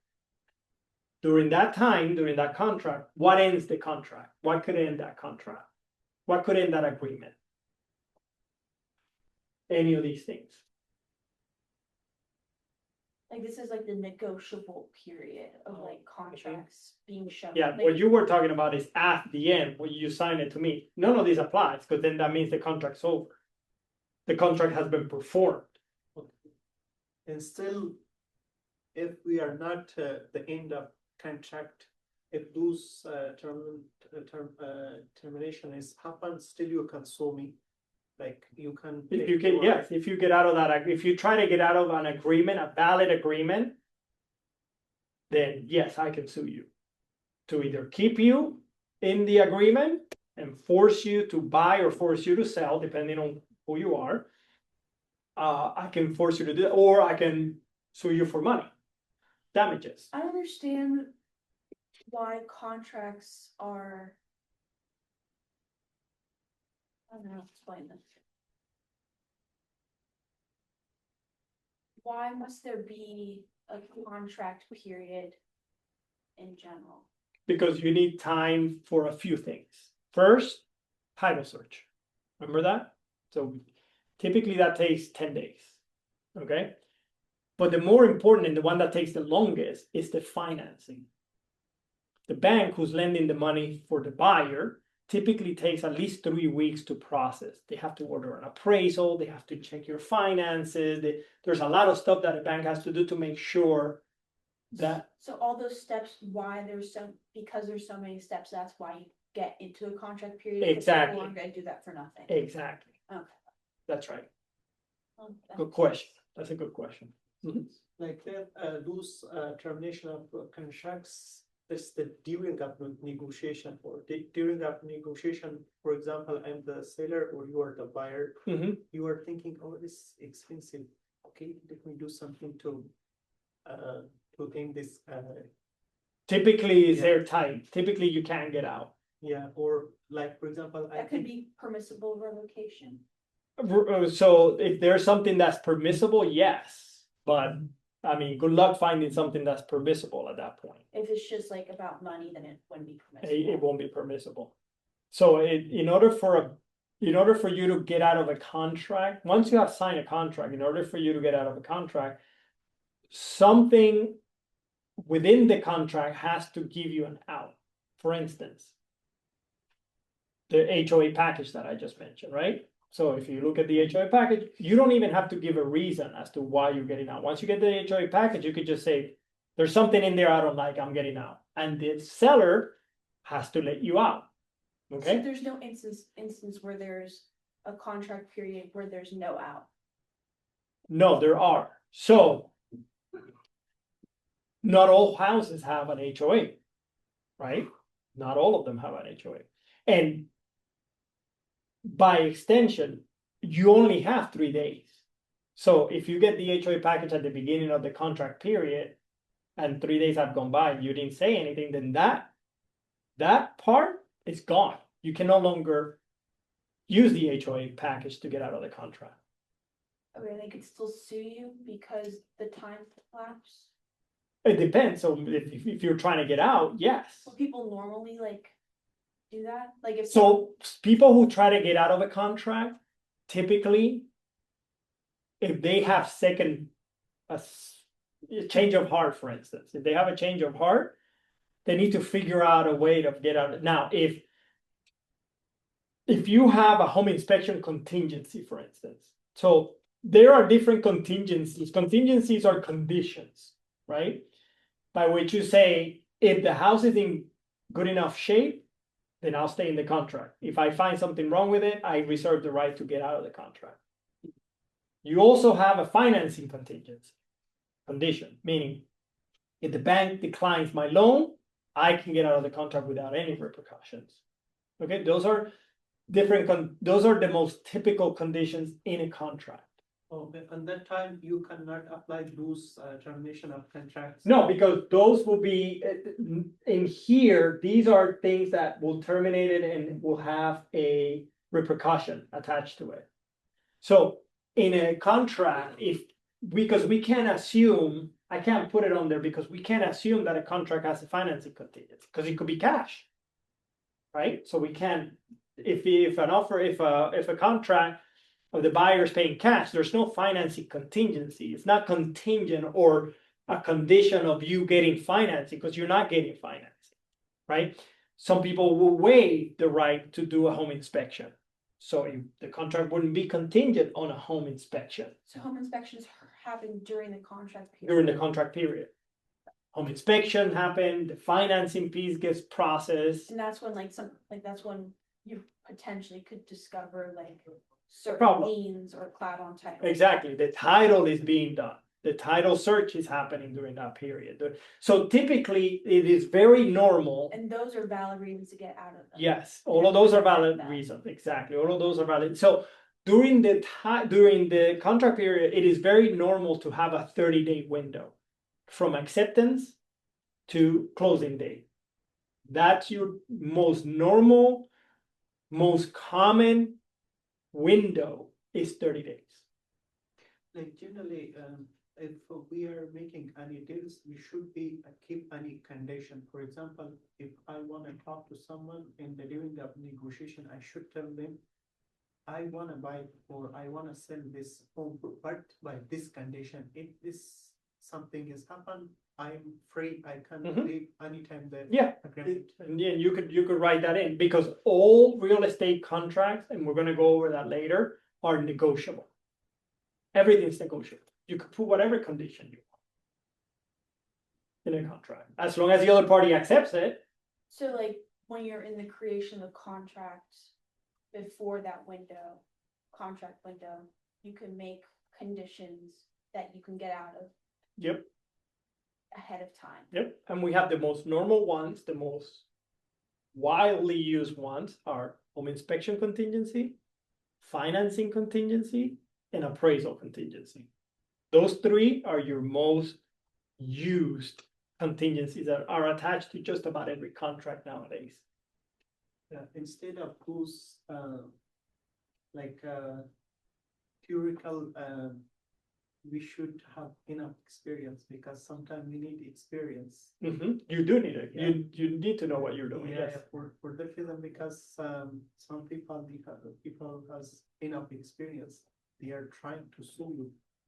That isn't in the first or the beginning of this, we should be very careful. This is why, as agents, that's why people need agents to represent them.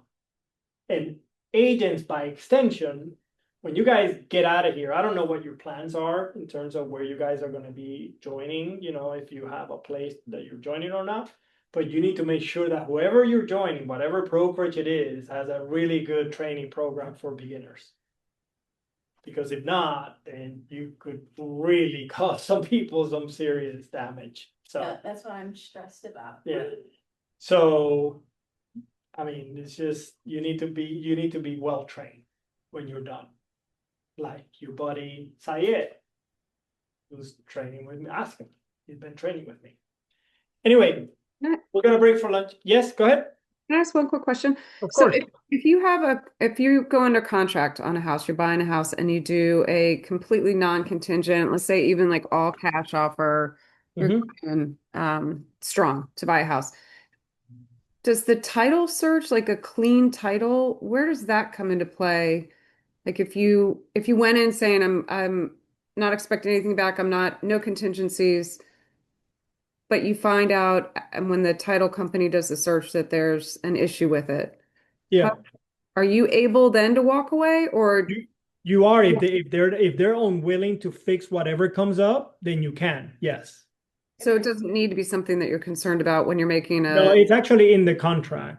That title is going to be passed a certain way from okay, one. so it's just a non-negotiable for the Yeah, seller, that's a non-negotiable. That's right. right? Mhm. If they can't, then I they, mean, again, it's not, and I shouldn't say that. I'm sorry, because you can strike through anything you want, and I'm gonna say I'm gonna be really specific here. Real estate is fully negotiable. Like anything can be negotiated.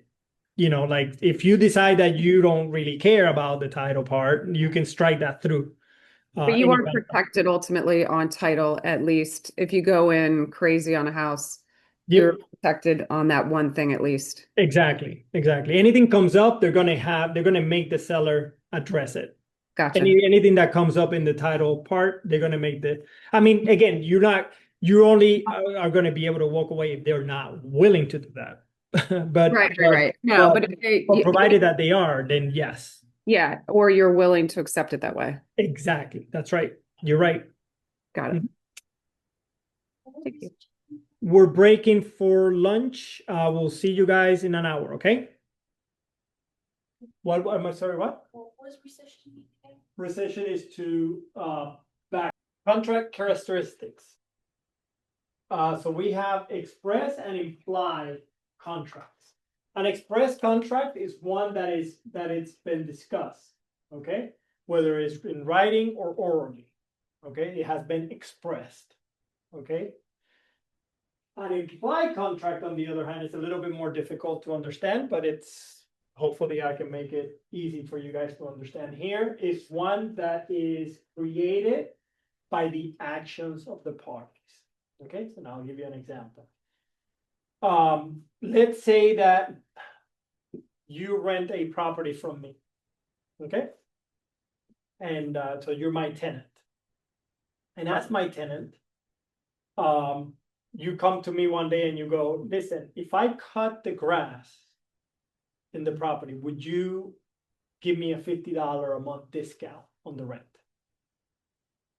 for this month, for the month of June, right? I mean, actually December, for the month of December, right? This is the guarantee or What? this is the person talking to the.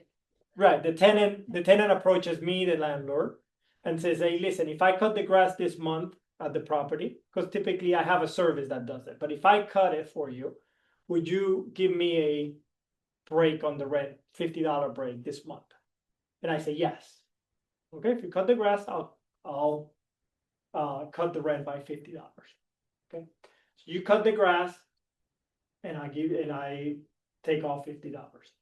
Next month, in January, you don't come to me to ask me to do that. You just cut the grass. And I again cut the rent by $50. By the actions now, we have an agreement, we have an understanding. It's not written, it's no longer verbal. In January, we didn't agree verbally or in writing that that's what was going to happen. But by the action, by you cutting the grass and by me cutting the rent by 50, we now have an implied agreement. Which means every time you cut the grass, I'm going to cut $50. But I should mention that I can cut for everyone. Like when I'm talking to you about the cutting the grass for December, I should mention, can I cut for everyone's or No, okay. So if you do that, then now we have an express agreement. I'm trying to explain the difference between express and implied. Implied will mean we didn't talk about it again. You just did it and I cut the cut. You did it. Now, if you say to me every month I'm going to do that, and I say to you every month I'm going to cut $50 off, then that's an express agreement. You see the difference? Express and implied. Okay. Then we have unilateral and bilateral. Unilateral is when one party makes a promise. Bilateral is when both parties makes a promise. Okay. Executory and executed. In this context, executory is performance on the contract has not yet occurred. Remember performance? Performance is we both did what we promised we were going to do, right? And executed means a contract has been fully performed. Okay? Executed can mean multiple things in different contexts. In this context, executed means that the contract has fully been performed. Okay? For implied contract characteristics, Mhm. no legal action can be based off of implied. Not legal action, but if you don't pay me the $50, then I'm no longer gonna cut the grass. Or if you don't cut the grass, I'm no longer gonna give you it, because it's been implied that that's what's gonna happen, but because one of those two is not taking place, then the other one can just stop. It's again a negotiation contract. Yep, exactly. Okay, so this is just terminologies, okay? This is just what each of these words mean. Covenants, like I told you before, covenants are just promises, right? Conditions are contingencies. Contingencies and conditions are the same thing. Okay, it's a condition within a contract that could void it, like the home inspection, like the financing, like the HOA document, right? Restrictions are limitations or something forbidden. Questions of time, when you see this, is time is of the essence in every contract, which means every party in a contract is supposed to act immediately or as quickly as possible, because time is always of the essence. Time sensitive. It's always time sensitive, right?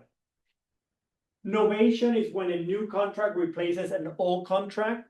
And the best way of thinking about this is a mortgage refinance. So when you get financing from a lender says, I'm gonna lend you $500,000 to buy that property at 5% interest rate. If you decide to refinance and get a low, let's say you refinance it because you're getting a lower rate, then that new contract, that becomes a new contract replacing the old one, right? Assignment is when you transfer the contract rights to someone else. Okay, when you say, okay, I know I'm under contract with you to buy your property for $500,000, but guess what? I have to move to California, so I'm not gonna be able to live here. Can I transfer the rights to this contract to my brother who wants the property? Okay, everybody has to agree to that, but the assignment will be Condition. me assigning, huh? With the same condition, just you want to transfer. Yeah, you're just transferring, nothing changes in the contract, you're just transferring, assigning the rights to that contract to someone else. Would assignment be considered like your contract, it would be considered termination? No, of- no, because it continues. So everything within the contract continues, it's just that the person has been reassigned to someone else. The rights to that contract has been assigned to someone. Power of attorney is appointment of someone else to act on your behalf. So when you give somebody power of attorney, you're giving them the right to act on your behalf. Okay, this is typically happens when somebody's gonna be absent. Like at a closing, for instance, somebody can sign on your behalf.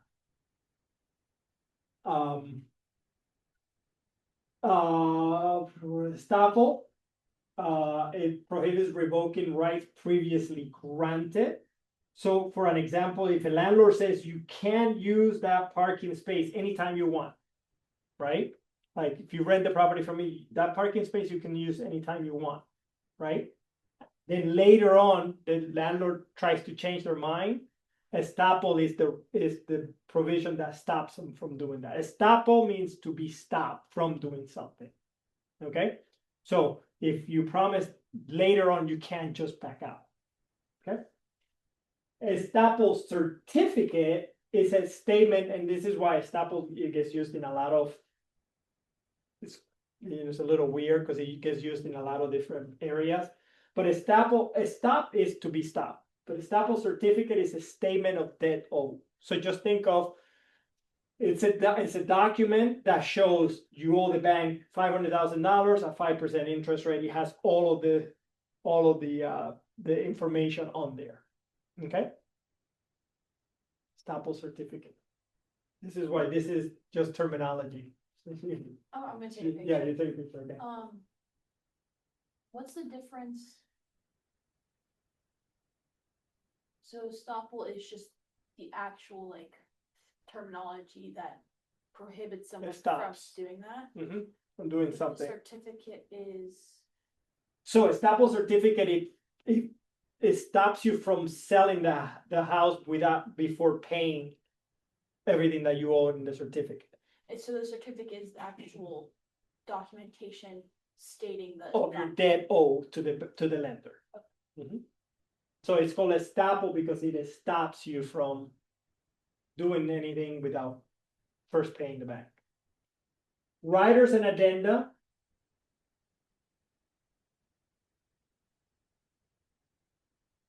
Please don't tell me the battery's out. Oh no.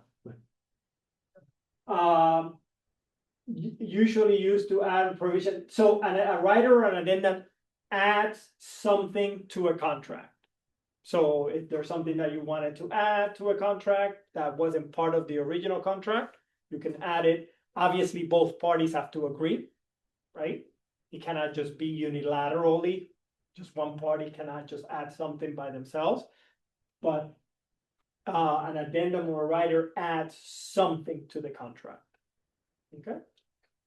An amendment changes something to the contract Okay. So you see addendum or rider, but think of addendum so that you could stay in line. Addendum adds something. Amendment changes something. Yep.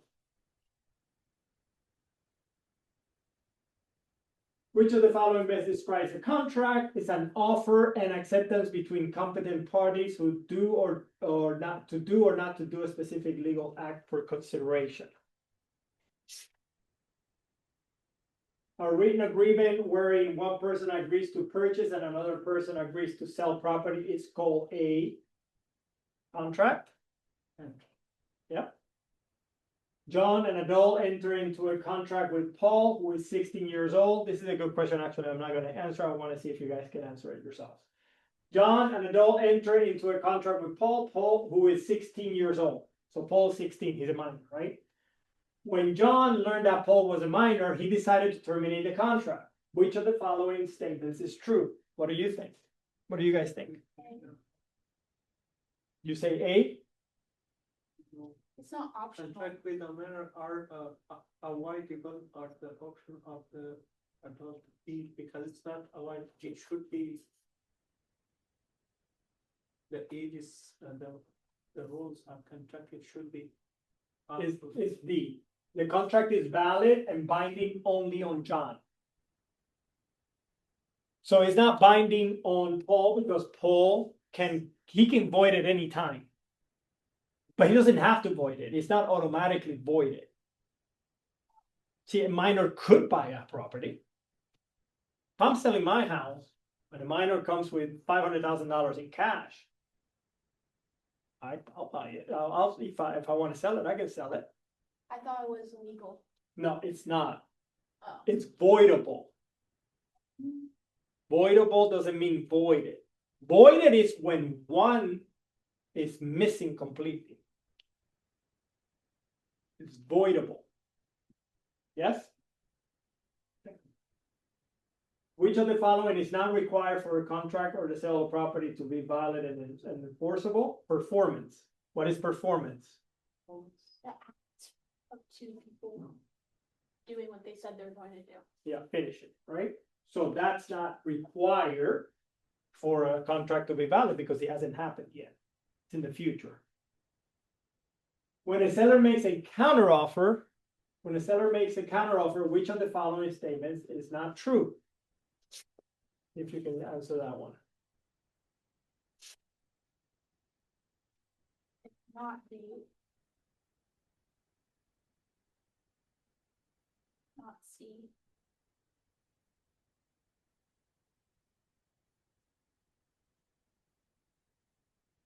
A. Try even by process of elimination, you're right. One party to a contract has the right to change his mind and not perform as agreed. This right could be any of them. Can be a condition of a contract itself, right? Can be created by statute. What statute? Law, right? Operation of law. Something like a law, right? Like the HOA documents, right? may require payment for monetary damages, right, if you breach. Yeah. The loan contingency clause in valid sales contract will contain all of the following, except this one I didn't cover, but the name of the lender doesn't have to be in a financing contingency clause, but a financing contingency clause has to have the loan amount, the date of the commitment, and the interest rate. If there is a breach of a contract for the sale of real property, an option available to the non-defaulting party is both A and C.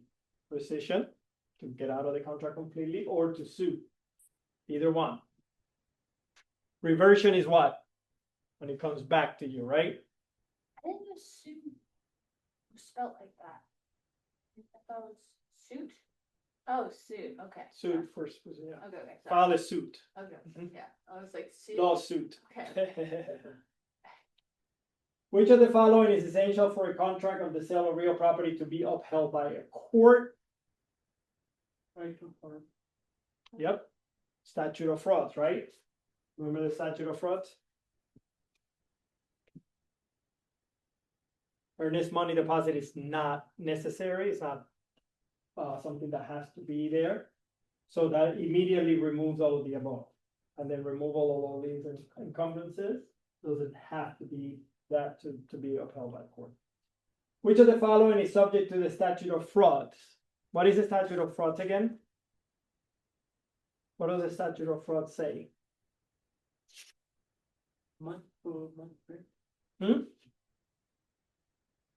So what, without even looking at that, what is the statute of fraud?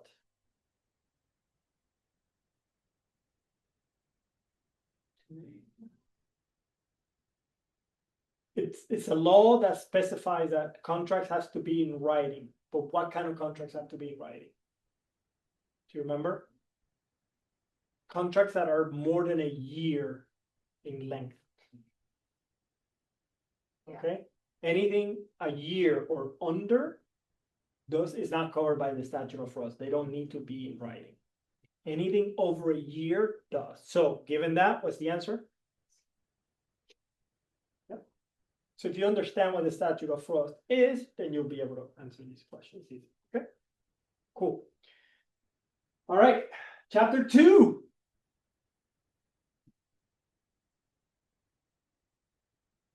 Agency and escrow. So this is how, in order to understand why we do things the way we do it today, we got to understand how things used to be. Okay, back in the day, agency in the 70s and really 80s too.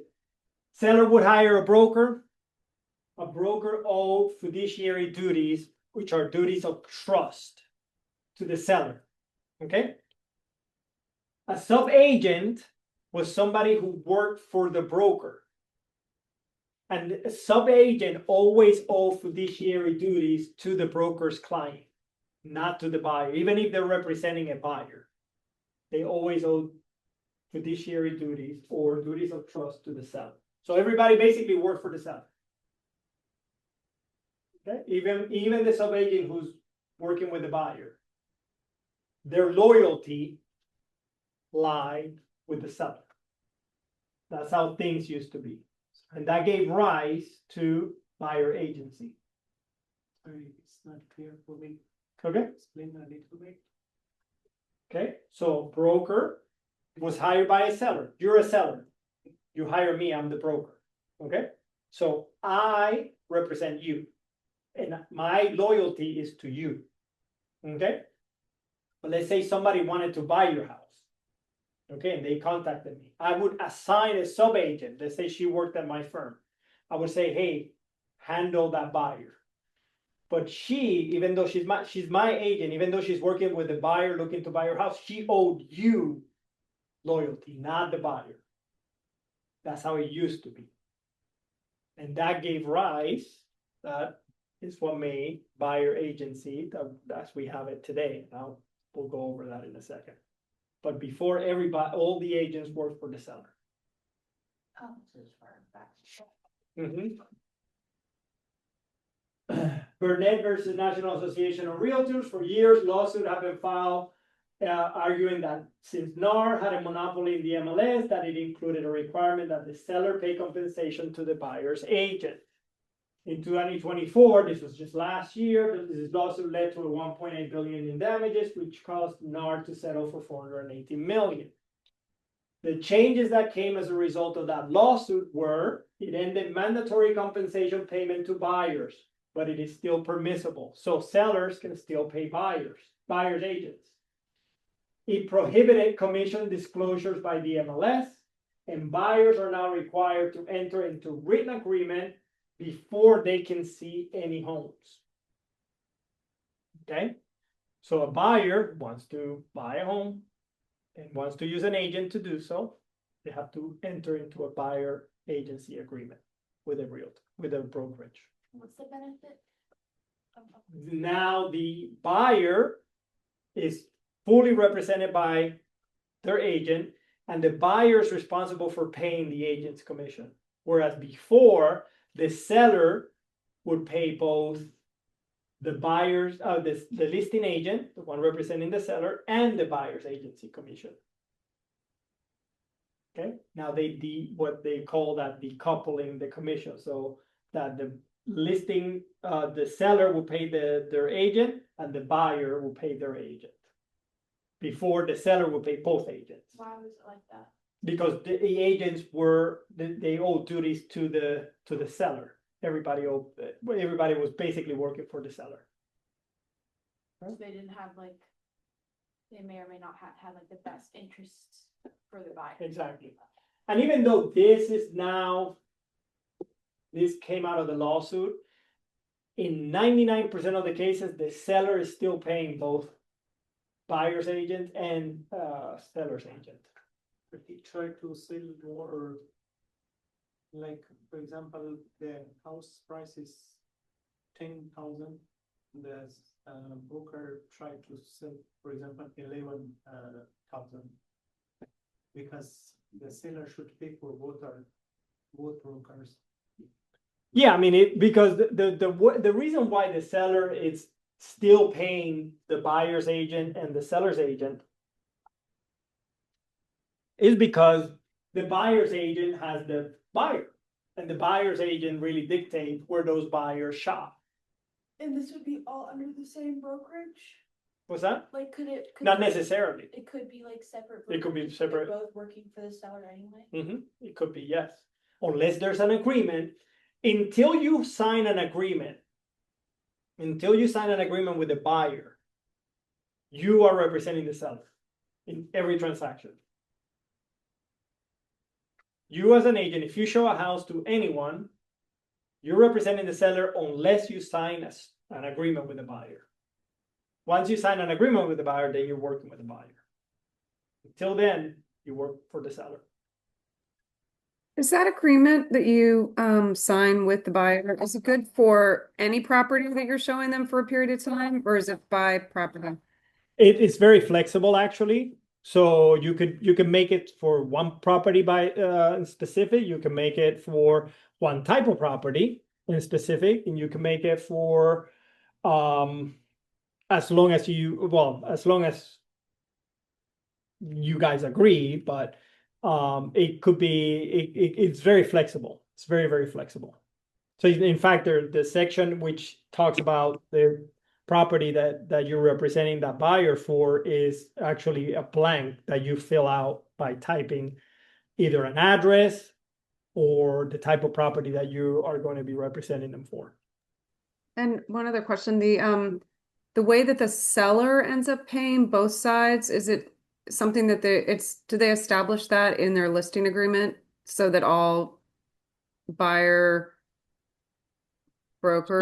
So what happens in the listing agreement is you put on there that you are charging the seller X amount, let's say 2%, 3%, doesn't matter.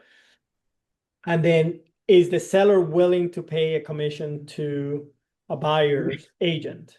And that gets spelled out in that listing agreement.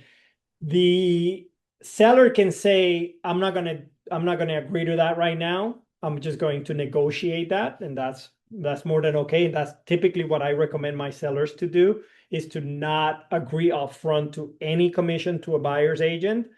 That way the buyer and buyer agent can then make an offer asking for the seller to pay the buyer's agent if they want. Oh, got it. Okay. You know, So I don't like to have my sellers negotiate against themselves by upfront offering X amount in compensation. yeah, unless you're trying to drive a lot of traffic in an area where you know it's just going to happen, right? Yeah, you could do that to incentivize, but the problem now is that you can't even advertise that anymore, right? Because this new lawsuit makes it so that the MLS is not allowed to show what kind of compensation a seller's willing to pay a buyer's agent. Ah, okay. Yeah, so it's very difficult to market compensation now. I mean, you would have to individually do that. And anything that gets fed by the MLS is not allowed to show compensation for the buyer's agent. So, Okay. Like, usually, real estate is negotiation treaty. Mhm. Let's relate to how you contact with the buyers or anyone you want to work with him or her. Like, it's how do you want to communicate with them? And it's you can negotiate anytime. with the buyer's agent. No, like generally working in real estate, Uh-huh. like it's flexible. You can negotiation, you can talk, you can manage, you can arrange. Like it's flexible. This bill. It is very flexible. Everything in real estate is negotiable. Just about everything. Just about everything. Terms, commissions, everything is negotiable. Like there's no such thing as a flat commission, like the flat percent. You know, I know people think about 6% or 3% in terms of what is, but that's not. That's just, it has been standardized because that's what's more normal, what people are okay with, but it's not because it's set in stone that that's what you charge. I mean, you could charge 10% commission, you could charge 20% commission, you could charge 1% commission. You know, you could go lower, higher. I mean, it depends on what you negotiate. But it is very flexible. What about non-members of NAR? Not all licensees are members of NAR. So the MLS will change since they are run by the NAR and therefore cannot include any statement about who receives compensation or for whom. If they don't follow guidelines of the settlement agreement, they may be liable for litigation. So just because you're not a member of NAR, NAR is the National Association of Realtors. If you're not a member of NAR, that doesn't mean that you can just advertise compensation. That's still not allowed. Staying competitive will likely require these firms to adopt more transparent, flexible, and client-centric practices, even if the law doesn't yet require them to do so. So the whole thing is about transparency, and what we want and what this has done is has made everything more transparent.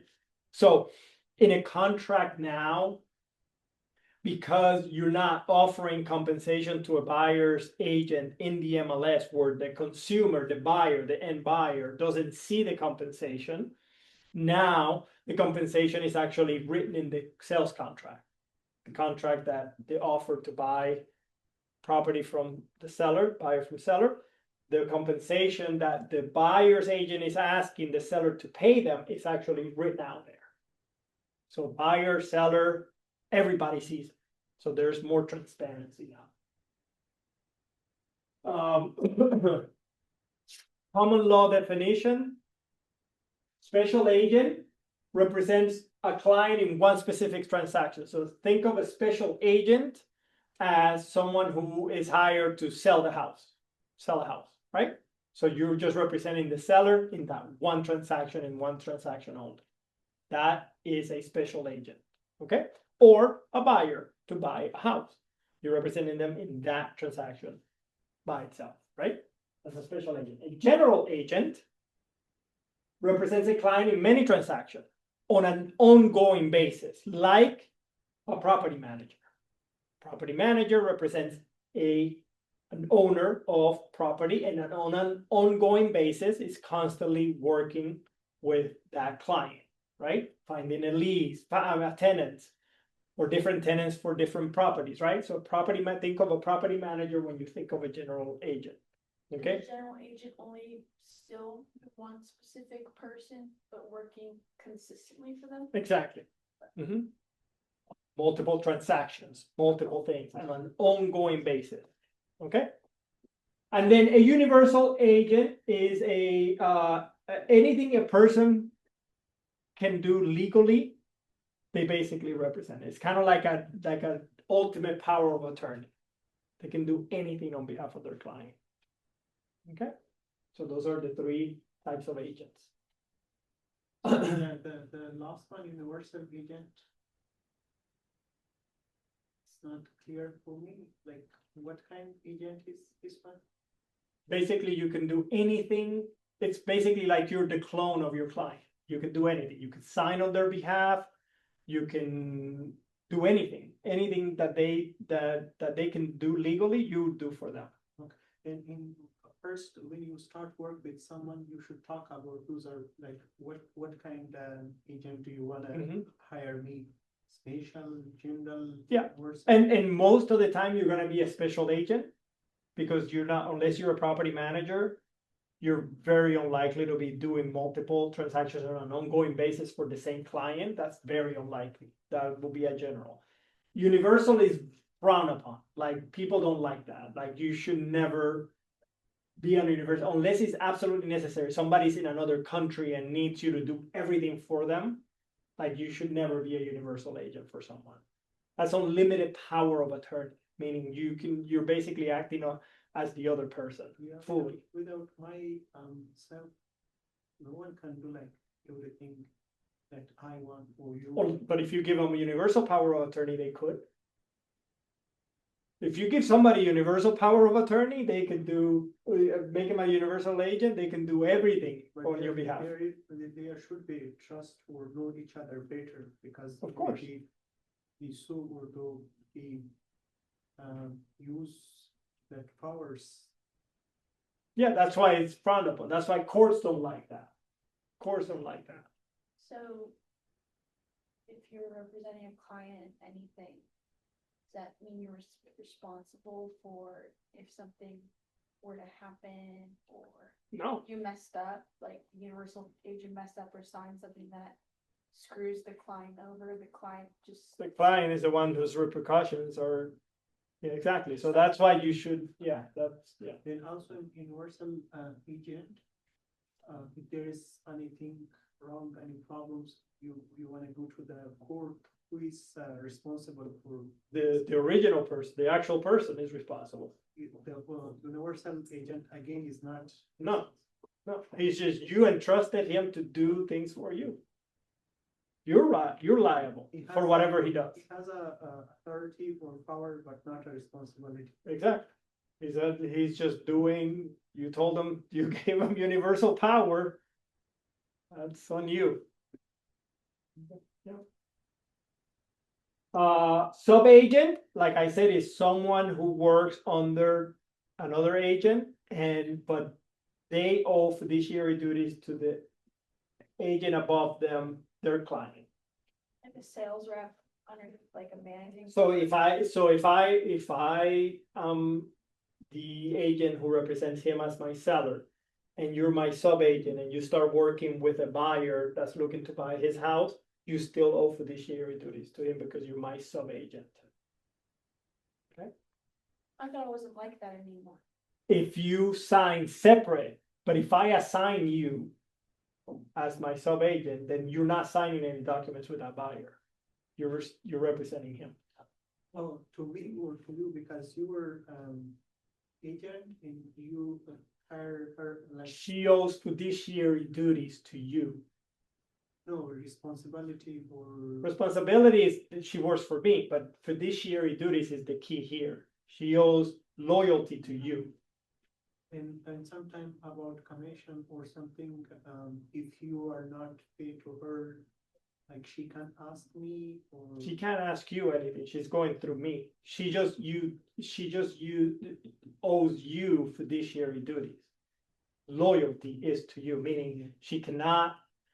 One of the duties, and I don't want to get ahead, but one of the fiduciary duties is confidentiality. So she cannot break any confidentiality, anything or confidence of yours, because she owes confidentiality duties to you. And in sometimes, sorry, maybe Mhm. it's Yeah, a yeah, general question. You wanna sub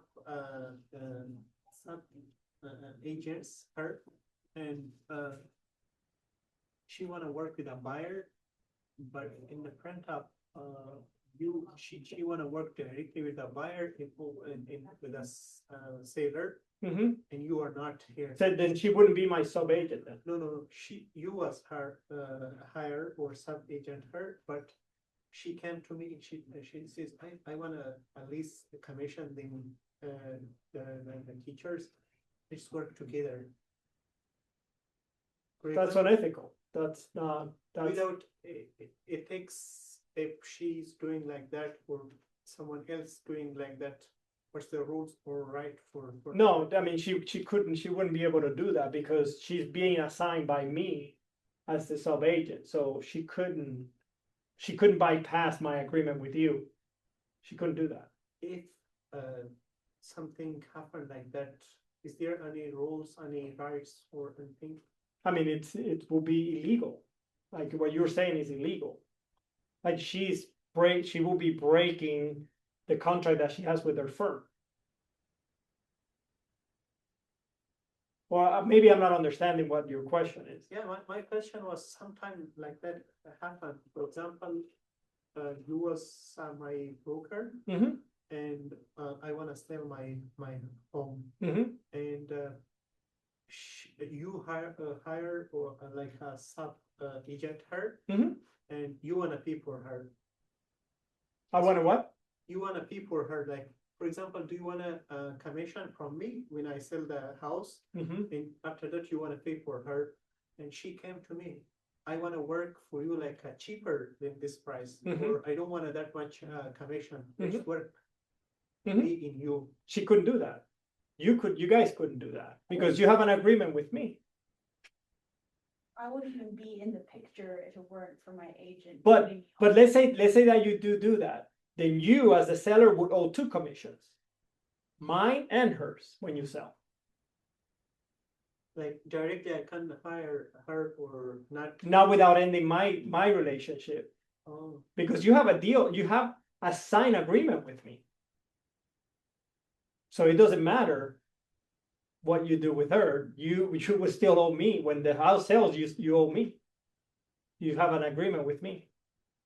So a worst case is that you owe two people commission, the cheap one to her and the regular to me, and I'm gonna fire her. And not only that, she couldn't do that because she has to come to the broker to get permission to do that. Because every client in real estate, and we're gonna go over that here in a minute, every client in real estate belongs to the broker, not to the agent. Every client. Oh, there is another question. For example, you hire other sub agents, Mhm. and he or she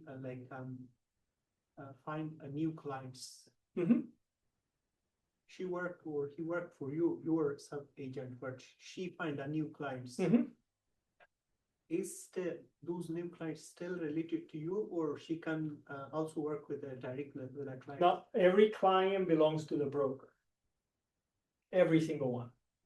The broker then assigns an agent to that client. And when you wanna hire the agent, sub agent, what's the requirement for the sub agents? Anyone you can hire or Any agent within the firm can be a sub-agent. no? They should have like last license or something, or can hire without any Yeah, you can hire agents without any experience. other, without any experience or any license, any things. You can hire them, but you're not gonna give them any, like, I could hire an agent without any experience, brand new out of taking the exam, but I'm not gonna give them any clients, and I'm not gonna entrust them with any clients until they go through training. Is that what you're asking?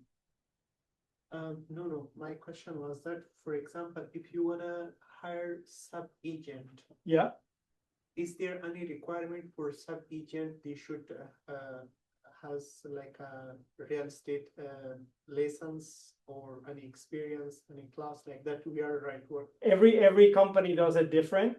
Every company has their own style, but what I'm saying is that most agents will not put a sub-agent that doesn't have any experience to Like work. anyone can be an agent, but not a broker. Like, Right, but bro, there are requirements in order for you to become a broker, and they're very strict. Like, you have to at least have been in the business 3 out of the last 4 years, and you have to have experience full time. Like right now, we are a salesperson, agent, or brokers. If we finish this one, take a license. We're gonna go over that because that's actually coming. But yeah, you're a salesperson. Like, remember I told you what a principal broker, associate broker, salesperson. You guys will be salespeople, and you can't get to broker until you have been in the business at least 3 years full time. All right. Cool. And then fiduciary obligation is the duty of trust owed by an agent to the client. Okay. And the fiduciary duties that an agent owe a client. You need me to go back? Sorry. Yeah, it's okay. Okay. Fiduciary duties that are owed, that we as agent owe our clients include loyalty. We have to be loyal to our clients. Obedience. That means if they are asking you to find them a single family homes in Falls Church, you don't look for a townhouse in Ashburn, right? I'm exaggerating, but that's basically this. Disclosure. You got to disclose anything that you know about a property or about the situation. Confidentiality. This is the one that I was mentioning. Okay. Reasonable care and due diligence. Okay, you have to use your good judgment, okay, and be diligent about your job. Okay, there are certain expectations of you as an agent of things that you should know. And accounting, any monies that is part of the transaction, you might be responsible for, i.e., I'll give you an example, earnest money deposit, they give you a check, you got to promptly deposit that check into an escrow account. Okay. Duties that are clients to us. So if we have duties that we owe them, they also have duties that they owe us during the relationship. Number one, availability. They have to make themselves reasonably available to us. Okay, informed of anything that changes in their situation. Okay, another one important, compensation, right? Money. They owe us money. And last, indemnification. And indemnification just simply means that the client has to protect us in case we say something for any misinformation that they give us, that we pass on. If there's a problem, they have to address the problem. In other words, and I'll give you an example because this is the one that gives most people trouble. If a seller is selling a home, and there's a crack in the foundation of their home, and they tell us it's a settlement crack. And just for those of you who don't know, a settlement crack is a minor foundation issue that is not really an issue. It's just something that happens when a home is first built, it settles into the ground, and this settlement causes cracks. It's insignificant. So if we see a crack in the foundation and the seller tells us that's an insignificant settlement crack, and we pass that information on to another buyer or a buyer's agent, buyer buys the house and then later on finds out that that crack was actually a foundation issue, a bigger issue, and that our client knew about it. We can be held liable because we passed on information that was given to us by our seller. Okay, so that is indemnification. They are responsible. We're not responsible because we passed on information that was given to us. Okay.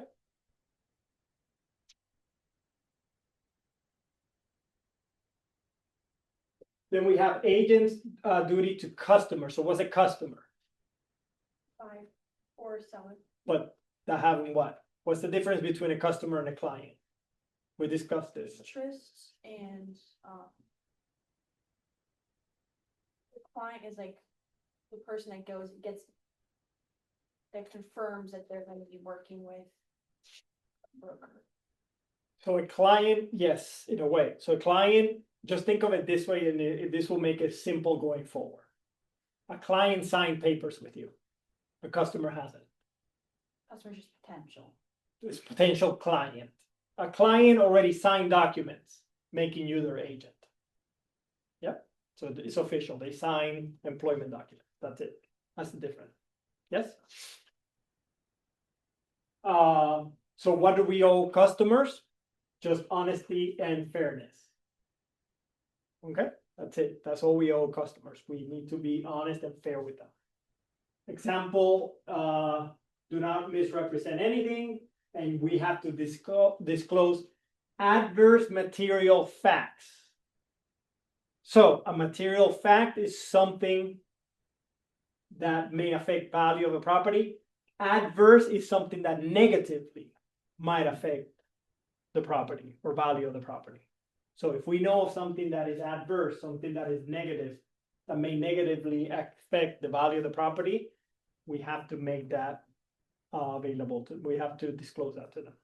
Yeah, Material facts is affect value and adverse is negative. negative. Adverse means negative. Creation of agency. What creates agency? Express agreement and implied agreement. What is we went over the differences between express and implied. The express is what? Is a contract. Verbally or written, right? That's expressed. Yeah, just we are. Implied is by the actions of the party. Remember the $50 cut grass by the implied, right? That's an implied agreement. So agency is created also by implied agreement, by the actions of the party. So if I take you, you haven't signed anything with me. It means you're not a client yet. But if I take you to see properties, that relationship implies an agreement. Okay, by the actions of the party. You asking me to take you to show houses, me taking you to show houses.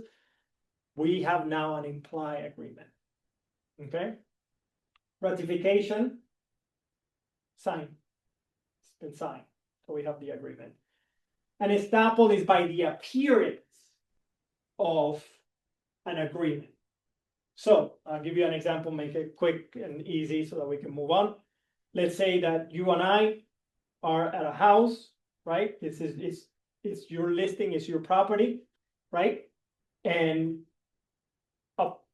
by the actions of me and you talking, and you make it sound like I'm your agent, even though I'm not officially your agent, we're not clients. You are walking by the property and you are under the impression by the way we're acting that I'm his agent. You are to believe that I'm the agent. So we have created that by estoppel. So he cannot later say, no, that was not my agent, because he made it sound to a third party that I was the agent. That's it. So the implied is kind of like implied, but to a third party. Yeah. And ratification is, When everybody signed the document, both parties signed the document. okay, Mhm. so that's just like validated express agreement. Exactly. Like, Mhm. It's a form of express. So it's written and signed, ratified. Now, what terminates agency? This is what creates agency. What terminates agency? Death or incapacitation of one of the parties, destruction or condemnation of the property, expiration, right? There's going to be an expiration date on the agreement. By mutual agreement, if both, like I said, everything in real estate is negotiable. So if both parties decide, mutually agree to end it, they can. Renunciation by the licensee. So if the licensee decides not to work with the buyer anymore, buyer or seller, but there's a possible lawsuit, right? If you end an agree, anytime that you end a legally binding agreement unilaterally, there could be repercussions. Does that make sense? Say that again, sorry. Anytime that you end a contract, a legally binding contract that both parties have signed, anytime one of the parties ends it without the consent of the other party, you could face legal action. That's what renunciation is. That's what renunciation is by the licensee, when the licensee backs off without the consent of the client. And then revocation by a client is the opposite, is when the client backs off without the consent of the brokerage. Possible lawsuit there too. By operation of law, like if a client goes bankrupt, that can terminate agency. And by completion or performance. Performance is completion, right? I have said that now enough, or you guys need to get that right in your exams. Performance is completion, right? All right, now let's talk about dual agency. Dual agency is when the firm represents both the buyer and the seller. Okay. At Spring Hill Real Estate, this is Spring Hill, I work for Spring Hill. We have like 400 agents. Okay, so one of my agents can be representing a seller, and another one of my agents can have a buyer for that seller. So I would have two agents working on the same transaction, the same house. Yeah, so that's called dual agency. And it's not the same as sub-agent. No, no. Because there's no, the agent that's representing the seller didn't have a sub-agent getting the buyer. This is just two separate agents that work, that have their own businesses. They're working on their, on their own. And one has a buyer who likes a house that just happens to be represented by another agent at Spring Hill. So the agency as a whole represents both, dual agency. Yeah, same transaction. Good? What is the bottom? Dual agency, legal with disclosure and consent, otherwise illegal. So you have to have a disclosure, sorry, didn't read the bottom. You have to have a disclosure that both parties need to sign that agree that they're being represented by the same agency. Not the same agent, same agency. Okay? Escrow and escrow accounts. The purpose of an escrow account is to safeguard the client's funds. Okay? Escrow agent is the one who oversees that escrow account, and the escrow agent is impartial to both parties. So what is an escrow? In an escrow account, what can you put in an escrow account? Have you guys heard of an earnest money deposit? Okay. When you submit a contract to purchase a home, an earnest money deposit is a money that you, as a buyer, put as a deposit, showing good faith, meaning you're serious about buying the property. Okay? This money, this earnest money deposit, gets deposited into an escrow account. Once that money gets put into an escrow account, it doesn't belong to the buyer anymore. It's now in a neutral account. Okay? And so the escrow agent, the one holding that escrow account, is impartial to both the buyer and the seller. Okay? He's holding the money, impartial to either one, right? And I'm going to talk about how that money gets dispersed in a second. So just keep that in mind, okay? Commingling is the mixing of brokers' money with clients' money. It's a big no-no. Okay? What do you mean by broker's money? Like the firm's money cannot be mixed with clients' money. So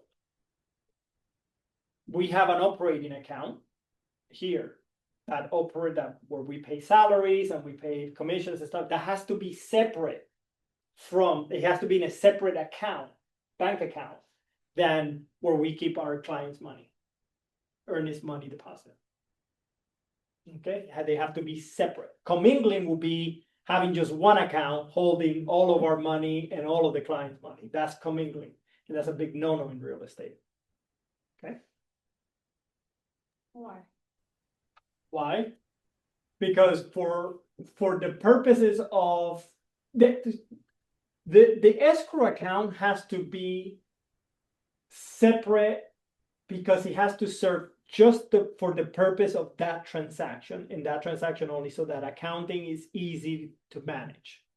So in order for you to do that, you have to maintain the money as though it lives by itself aside from the operation of the company. It is also why at Spring Hill, for instance, and actually most real estate companies now do this, they no longer have escrow accounts for their clients. They now let the title companies, the ones that do the title search and stuff like that, do that, so that they keep the two separate, so that when they're audited, they don't have any issues that they mix money. The money is supposed to be safeguarded. If anything happens to the company, goes broke, the client's money is not going to be touched. Okay, it's to protect the client. Is to protect the consumer. Yeah. Can I ask a question? Does so it's the title company, the closing company, right, that holds your escrow funds?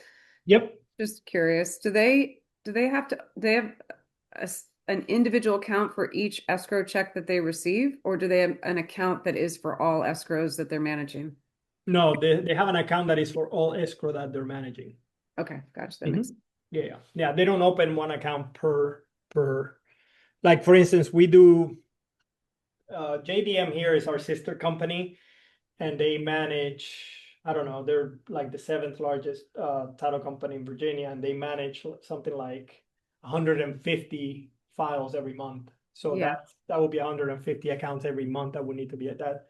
Yeah, I would assume that. I was just curious how safe. Yeah, no, it's a good question. It's a good question for sure. Because it makes it sound like, it might be individual, but no, that would be a little bit too much. Yeah. Good. Yep. We're gonna skip the doctrine of relation back because we have updated some things, and I don't want to confuse you guys with that. And plus, you're not gonna get a question about that. But we're gonna move on to escrow accounts. Brokers who hold clients' funds must have their own escrow account and must keep accurate records. So if we were to keep an escrow account, they would have to be separate, as I mentioned. Commingling will be the act of mixing the two. Now, that earnest money deposit that I was mentioning earlier, right? The earnest money deposit that came from the buyer, right? It got put into that account. Doesn't belong to either the buyer or the seller. There are only 3 ways that money can ever come off that account that can be dispersed. Dispersed means that it can come off that account, right? Way number 1, when it closes. When the transaction closes, keys from the seller to the buyer, money from the buyer to the seller. That's how that money gets dispersed. Okay, that's the first way. What's the meaning dispersed? Dispersed is coming out of the account. Okay. Way number 2, let's say they didn't close. Let's say the transaction fell through for whatever reason. Let's say their contingency, right? Let's say the financing contingency, the buyer couldn't get financing. So the transaction fell through. So now the 2 parties have to agree as to who gets that money. Okay, both parties have to agree. If both parties don't agree, then they got to go to court and they got to let a judge decide. Those are the only 3 ways. What do you mean? Why would, on what agreement? Is it not clear where that money is going to? Sometimes it's not clear. Like, why Sometimes would there's a that disagreement. not go back to the client? Wait, what? Why would that not go back to the client? Because once it hits, so that's a really good question. Because once it hits the escrow account, it doesn't belong to the buyer anymore. It's in that escrow account.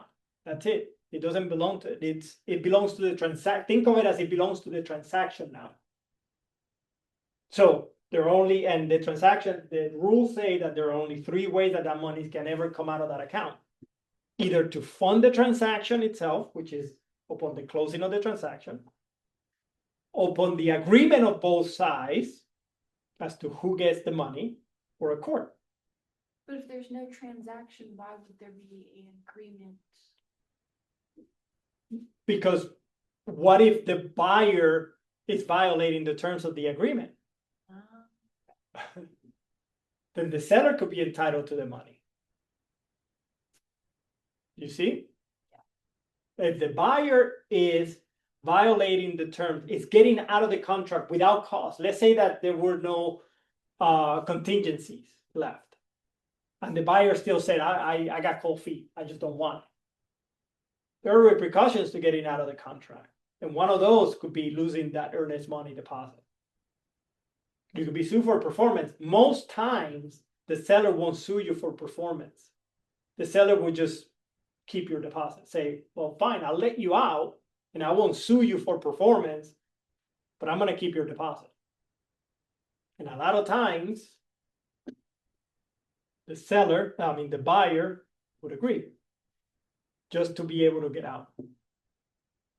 I've seen it happen many, many times. Thank goodness I've never lost a deposit for a buyer before, but as a managing broker here at Spring Hill and other companies before here, I've seen that happen to other agents where their client has lost their earnest money deposit. So you never had a client that lost their money? I'm undefeated. Thank goodness. Wait, wouldn't you want their money? No, I'm saying as a buyer's agent. I have kept plenty of people's money. Okay. But as a buyer's agent, I have yet to lose one. Okay. I was confused. Yeah, because you could do both, buyers or sellers. But my streak is alive. Never happened. It has never 25 years. Where's wood? Wait. Knock on wood. Why do you? That's like just so that you knock on wood so that it doesn't happen, so that you don't jinx yourself. Yeah, it's like good luck. You Good luck. are like good luck. Yeah, good luck. You are happy to not happen like that. Hopefully it doesn't happen. Yeah. Hopefully because I said it, I didn't jinx myself. Basically, is what I'm saying. All right, let's go through some questions. When a real estate broker is retained to perform one specific act for a client, it is known as Special agent. special one, right? Yep. Sorry, my phone turned off. Oh, We can come back. here, I'll do you a salad. Just coming back is a pain in the ass. Send this to you later.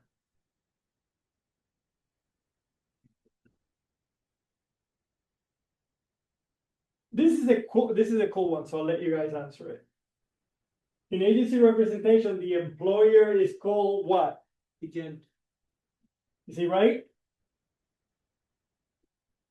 What does an employer mean? What does an employer do? That was broker. Broker, agent. Anybody at home want to take a crack at this one? Or seller. No.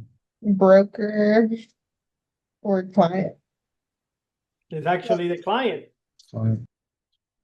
right? Because the client is employing you. I mean, the client is employing you, meaning they're going to pay you. Whoever pays is the employer. The employee is the one getting paid, right? An escrow account is maintained by a broker for the purpose of? Aha, see, you got it. The impartial protection of both parties. The client is obligated to her agent for? The client is obligated to her agent for performance? No, for all of. Really? So a client is obligated to her agent. Well, if they're in a contract, But are they obligated? They're not obligated to perform. oh, Remember? Indemnification is when they lie, or not lie, but you passed on information that was not correct. They owe you indemnification. A client in a listing agreement will be the seller of the listing property, right? Because a listing agreement is an agreement between a seller and a brokerage. Yes? A general agency empowers the agent to transact the client's affairs in certain businesses, right? Like the property manager on an ongoing basis. Yes? A broker and a salesperson owe all of these except which of the following to the purchaser or customer? see? Oh, wait. A, Honest. No. Honesty and fairness, you owe those duties to your customer. Right? And I said disclosure of defects in the property because they're what? What's that word? Adverse material fact. Remember? Negative. You have to disclose that. But what you don't have to do is you don't have to negotiate I mean, you have to try, but you don't, that's not, they're not a client. Yes? Brokers must hold their clients' funds in a trust or escrow account. And we're done.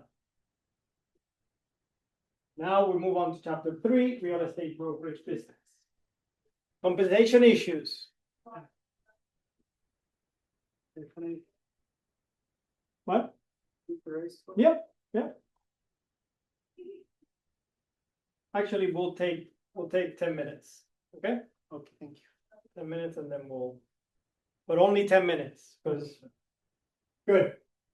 All right, like I said, we'll start with compensation issues. Payment always goes to the broker. So you guys, as salespeople, you guys are never gonna be paid directly by the client. Client is always gonna pay the broker. The broker then is going to pay you based on your agreement with the broker. Every brokerage has a different commission split schedule with their agents. Whatever that split commission is, that's how you're gonna be paid. So if you have an agreement with your broker where the broker tells you that they're gonna pay you 50%, you're gonna get 50% of the commission. and that's the managing broker, that's not like the principal broker. So it's typically the principal broker. So the managing broker, but it could be the managing broker if you're working for a branch of the company, right? So the principal broker manages the whole thing. If you are in a branch, then the managing broker will approve your payment. I actually have a question about principal brokers. In the book, it doesn't say like verbatim that a principal broker is one per state. It was just like referencing like it was the head of the company. Like, But it is one per state. so if there's only one, there's no principal broker for like if there's like one principal broker for Sotheby's. Mhm. They're also the principal broker for Spring Hill, No, they're just the principal broker for Sotheby's. That's it. but there's only one principal broker per state. Per state, per company. Oh, I thought last time when you said there's one principal broker per state, there is a principal broker that oversees all brokerages. No. It's one principal broker per state, per company. Okay. So Sotheby's will have their own principal broker. We have our principal broker here. Principal broker, here we have two companies. We have Spring Hill Real Estate and Classic Realty. For Spring Hill Real Estate, Fred Malik is our principal broker. For Classic Realty, I'm the principal broker. So I'm the only principal broker for Classic Realty. No matter how many companies, how many branches we have, I will be the only one. And for Spring Hill Real Estate, Fred Malik is the only principal broker. We have a branch in Richmond. He's the only principal broker. Sotheby's, Same. Samsung Properties, Keller Williams, Remax, they all have one principal broker for the state of Virginia. Yes. Is it one principal broker per state? Like, so, Sotheby's has a principal broker in Maryland and one in DC and one in Virginia? Yep. Okay. I mean, it could be the same person, but it will be just that one person in Maryland, that one person in Virginia, that one person in Maryland. Got it. So then the broker pays the salesperson. Okay. Negotiable, meaning all commissions, as I said before, are negotiable. Okay, there's no set commission structure for that gets applied across the board. Okay. You earn your commission the second you produce a ready, willing, and able buyer on the exact terms or other terms accepted by the seller. So once the offer has been accepted, you've earned your commission. Now that doesn't mean that you're gonna get paid right there. You know, you have to wait until the transaction closes, but that means you've already done your job. You brought the buyer that submitted an offer, and the seller accepted that offer. And vice versa, if you represent a seller, you already got a buyer who submitted an offer for your property and you accepted those terms, you earn your commission. Okay? But you get paid at closing. So you don't get paid right away. Go ahead. And commission is this like they've always negotiated for Yes. contract. It Yes. cannot be changed. Nope, that's negotiated before contract. You negotiate that when the client signs documents with you and becomes your client, that commission has already been negotiated and agreed upon. Why does the client need to know what you're making? They're the ones paying you. They have to agree to pay you X. So that's why they have to know, because they're paying you. You can't surprise them and tell them, ta-da! You owe me this much now. But the percentage you're making, is that necessarily called the client paying you, or that's just what you earn from what they're paying for the property? So it's a percentage of what they're paying for the property. Yeah. So that's what they're paying you. It's a percentage of what they're paying for the property. It could actually scratch that, because it could be a set amount. They could agree to pay you $5,000. Like I said, negotiable. No minimums, no maximums, no percentages. Percentages is just how we are accustomed to doing business. But I have seen it where the client says, you know, I'm just going to pay you a flat fee of $10,000. That's it. And that's okay. You agree, you negotiate it, and that's where you guys landed. No problem. Yeah. And then buyer's agent, usually but not always, paid by the seller. Like I said, still nowadays, even with the lawsuit and everything else, more times than not, the buyer's agent is paid by the seller. Okay. I thought it was paid by the broker. But the money comes from the seller. Oh. So the seller and it gets paid to the broker, and then the broker pays the Okay. agent. But I'm saying the earned money comes from, most times, for both the buyer's brokerage and the seller's brokerage comes from the seller. Yes, a quick question. If you decide that if you're gonna get like a set amount of money for selling a place, or, you know, for helping a buyer, that's a Mhm. broker's decision to take that deal, right? It's not really the agent to make the deal. Right, but typically the broker is going to be okay with it, with whatever the agent, because the agent is the one that goes out on the field and talks to the client, to the potential client, and then negotiate with the client. The broker doesn't really get involved. The broker typically just signs off on it. And for the most part, unless there is a standard set by I know, for instance, sometimes there are some brokers who say, you know, we won't accept any commission under 1%, let's just say. I'm using that as an example, right? So the agent, when they're going out there negotiating, they know that they have a threshold they need to meet, right? No less than 1%, Right. right? So, but the broker doesn't physically and in person negotiate every deal. Just Gotcha. that- And that- uh-huh. the reason for that, like so the brokers, they might say, we're taking 1% no matter what, right? Like Right. our fee for putting our name on this and helping you get this through Yep. is 1%. And then beyond that, potentially the agent might say, I'll take a 0.5% or something. Right, exactly. Yep. Okay. Yep. And that's on a agency. Agencies can set their own standards in terms of what they're willing to take. Got it. They don't some brands don't want to be seen as discount brokers.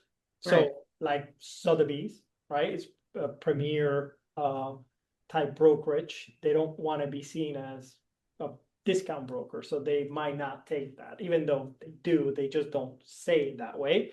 Because if somebody says, well, it's a $10 million property, I'm gonna pay you only 100 grand, pretty sure they might let that slide Right. rather than say 2.5% is the minimum, right? $250,000.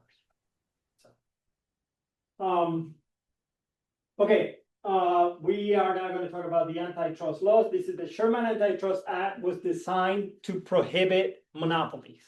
Okay, and price fixing is one of the things that it prohibits. It forbids companies from getting together and saying, we're going to, all of us, charge 2.5%, right? Price fixing the price, making the price fix. Okay, it's anti-consumer. Boycotts is when two or more firms decide to stop doing business with a third company, colluding to not deal with the third company. Okay, two or more, right? Boycotting a company. That's a no-no. Market allocation is when companies say, you take that territory, I take this territory. And I'm not going to cross yours, you're not going to cross mine. That's the no-no too. Market allocation. And then the last one is a tying arrangement. Tying arrangement is when you say, I'll sell you this property so long as you also buy this other one too. Okay, tying in multiple properties. That's a big no-no. Okay. Very, very strict on this stuff. They catch you doing something like this, the company could just be gone tomorrow.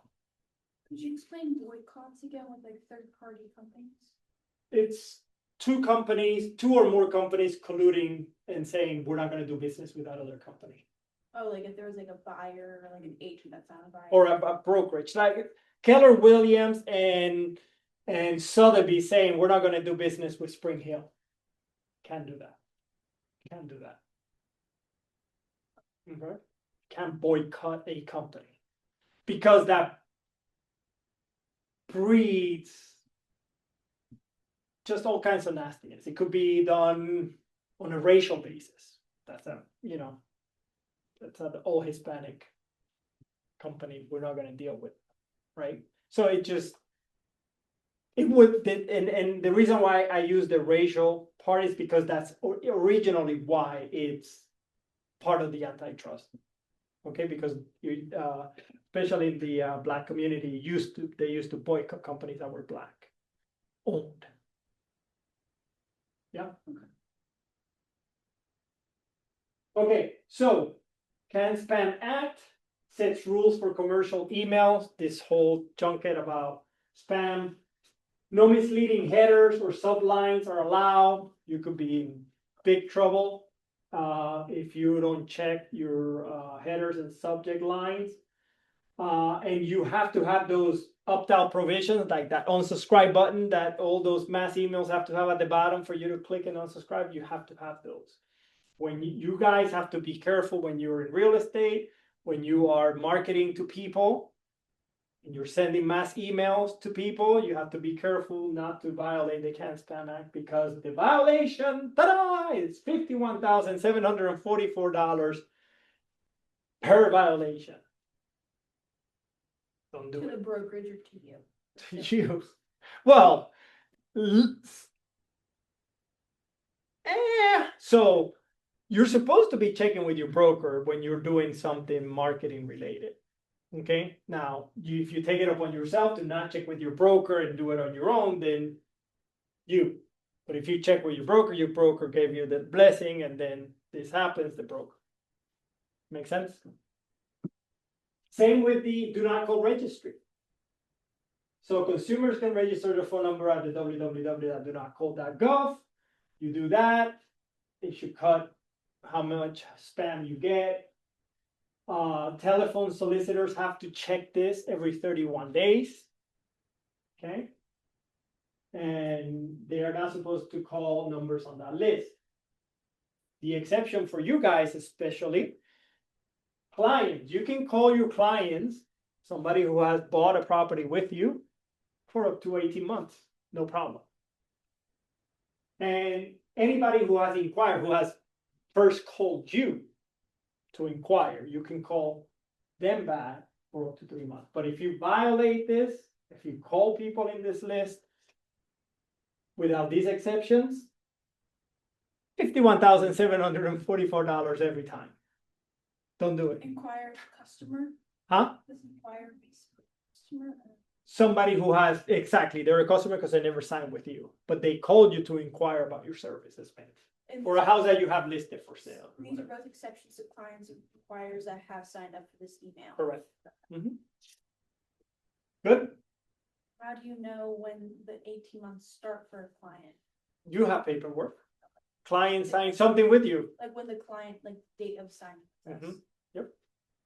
So it's not like if they signed up for the website like 3 months later, it's only from the point of when they Right. signed. It could get muddy, but as long as you reasonably can say, hey, this was, how it was, they signed this date, so I was calling until after. But this is mostly going to apply for people who are like constantly badgering.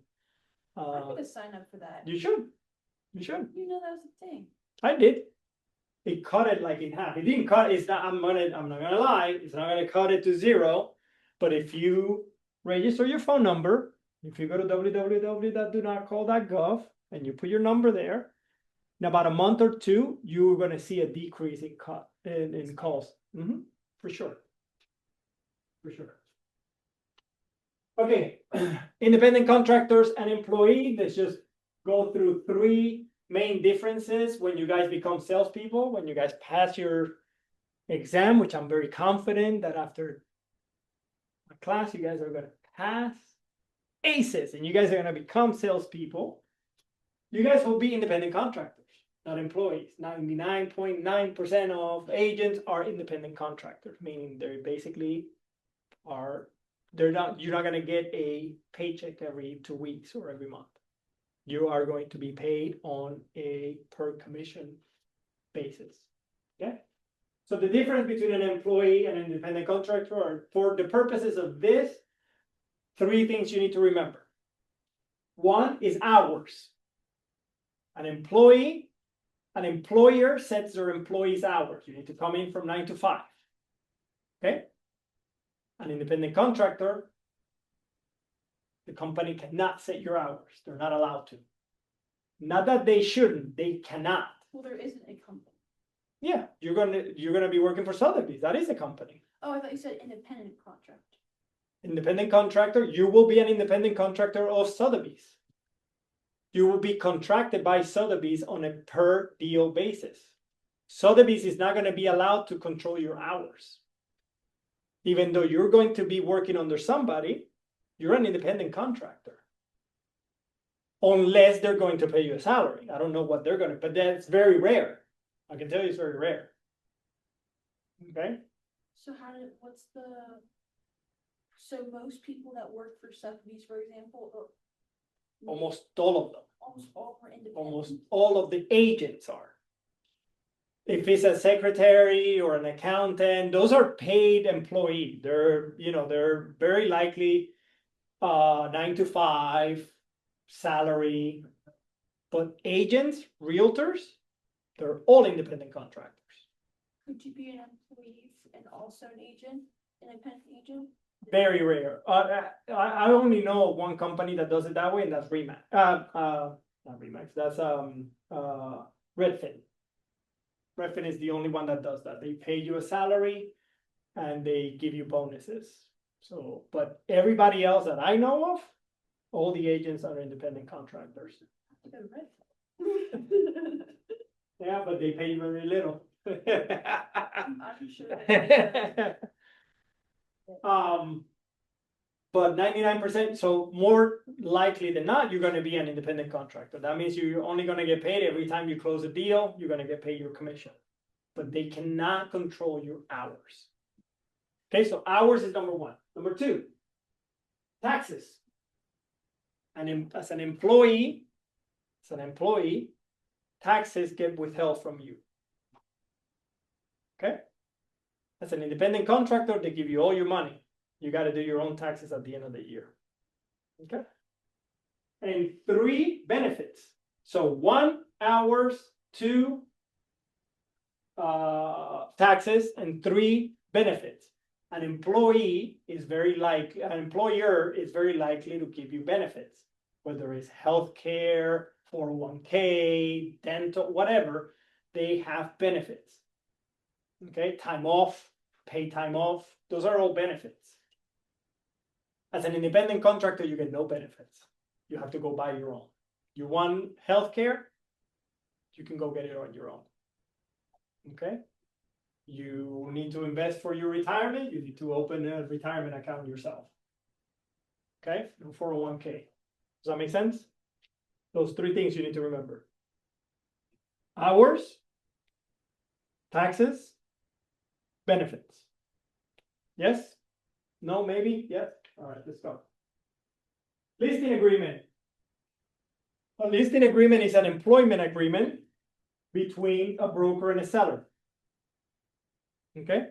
It's when a seller wants to sell their house and they employ a broker to sell said house. Okay? All owners should be present and sign that agreement. So if the property is owned by multiple people, 2 people, 3 people, 4 people, everybody has to sign, otherwise the listing agreement is not valid. Okay?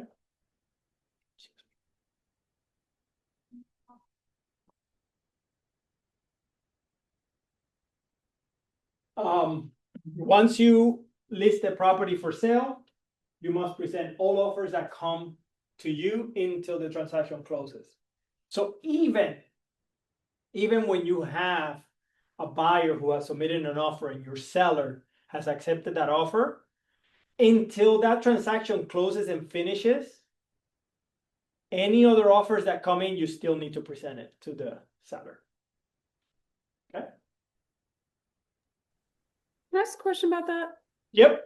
So you have to present all offers until it closes or until you have a ratified contract? No, until it closes, and that's one of my biggest pet peeves with some of my agents who think that because they have a signed ratified contract that they don't need to submit any other offers, or that they can tell somebody to not submit an offer because they're already under contract. It's one of my biggest things that I just don't understand why they don't do it, but you're supposed to continue to submit any offers that come in even after you're under contract. Yeah, even if it's a totally non-contingent contract. Doesn't matter. Yep. And the reason why is because, okay, you can't make that decision for your seller, right? So if your seller, let's say that you have a contract that your seller agreed to and has no contingency and it's an all cash offer, right? And for $500,000. And let's say somebody wants to submit an offer for $600,000. Your client could very easily say, you know what? Let's offer this guy that I'm under contract with $10,000 to walk out.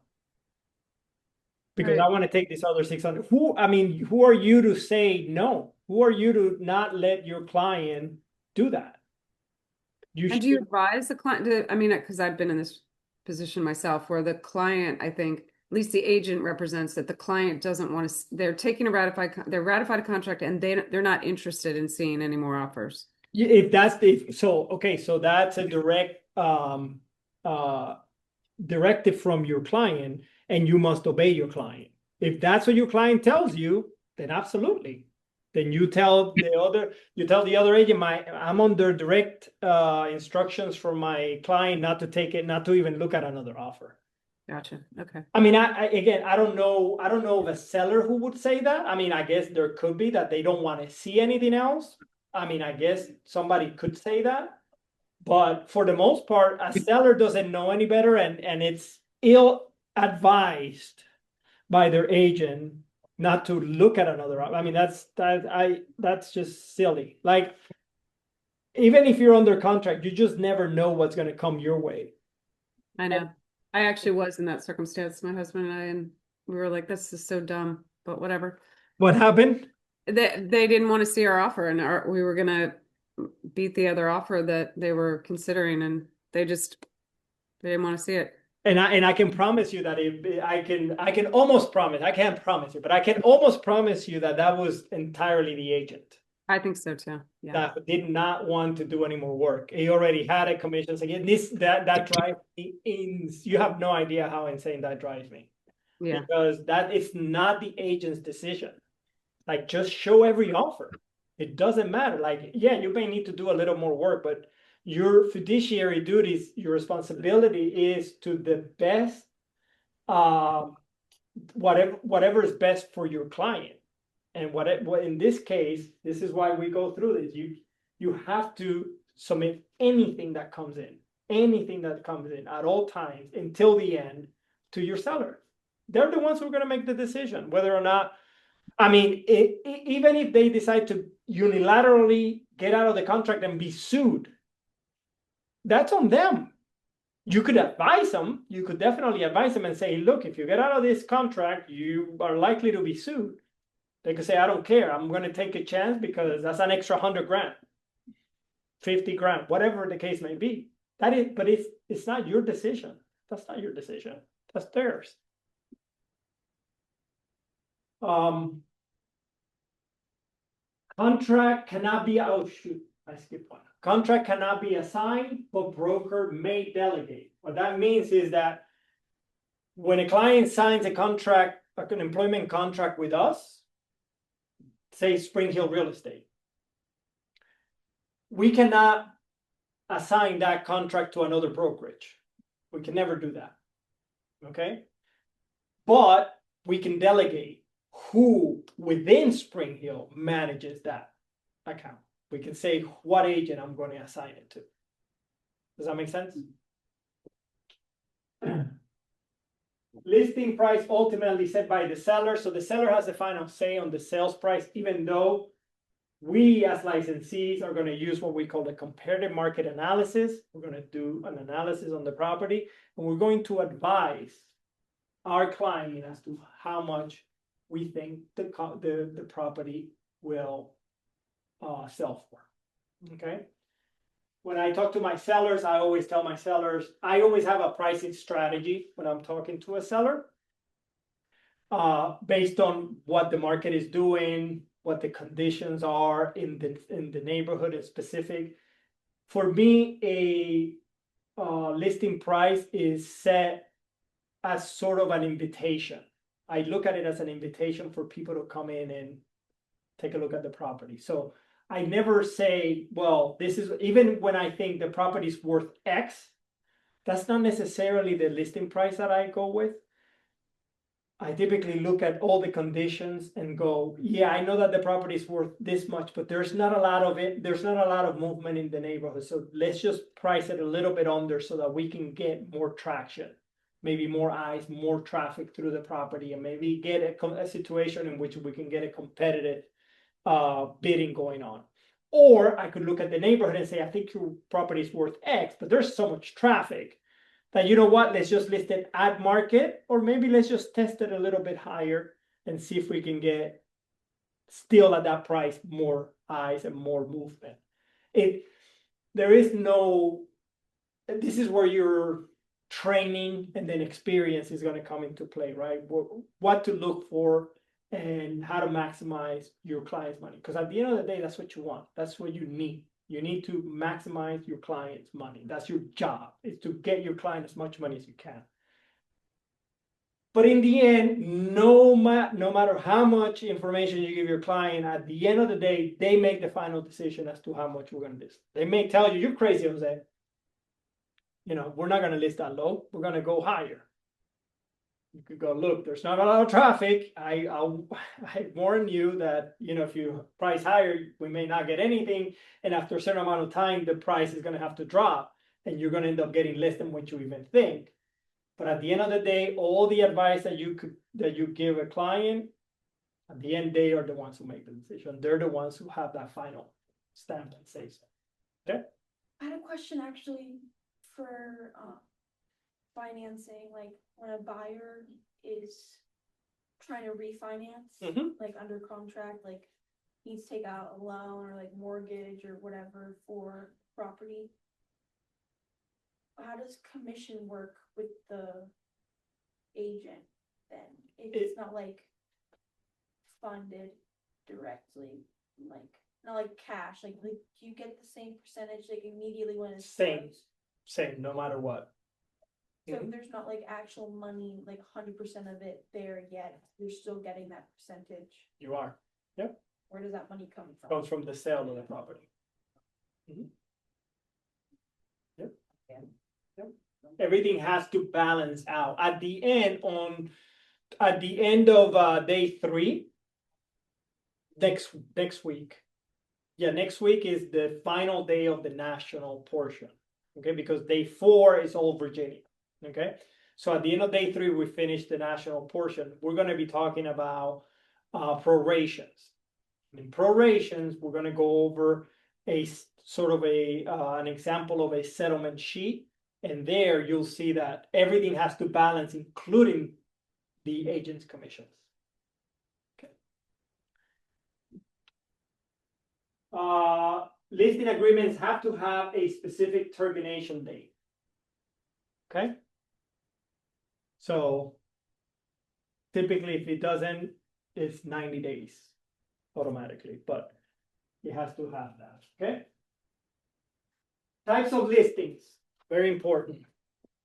This is going to confuse you a little bit, but I'm sure we're going to come out in good shape on the other side.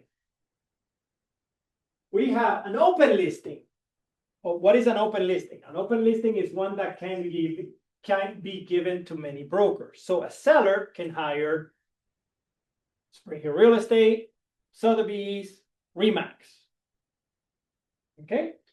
Only the broker who brings the buyer gets paid though. So most companies don't do this. We wouldn't do this. I wouldn't even sign off on something like this because as a listing agent, you guys are going to spend money marketing a property. It costs money. So if you are spending money marketing a property and then another broker sells it, you're not going to get paid. You're actually going to lose money.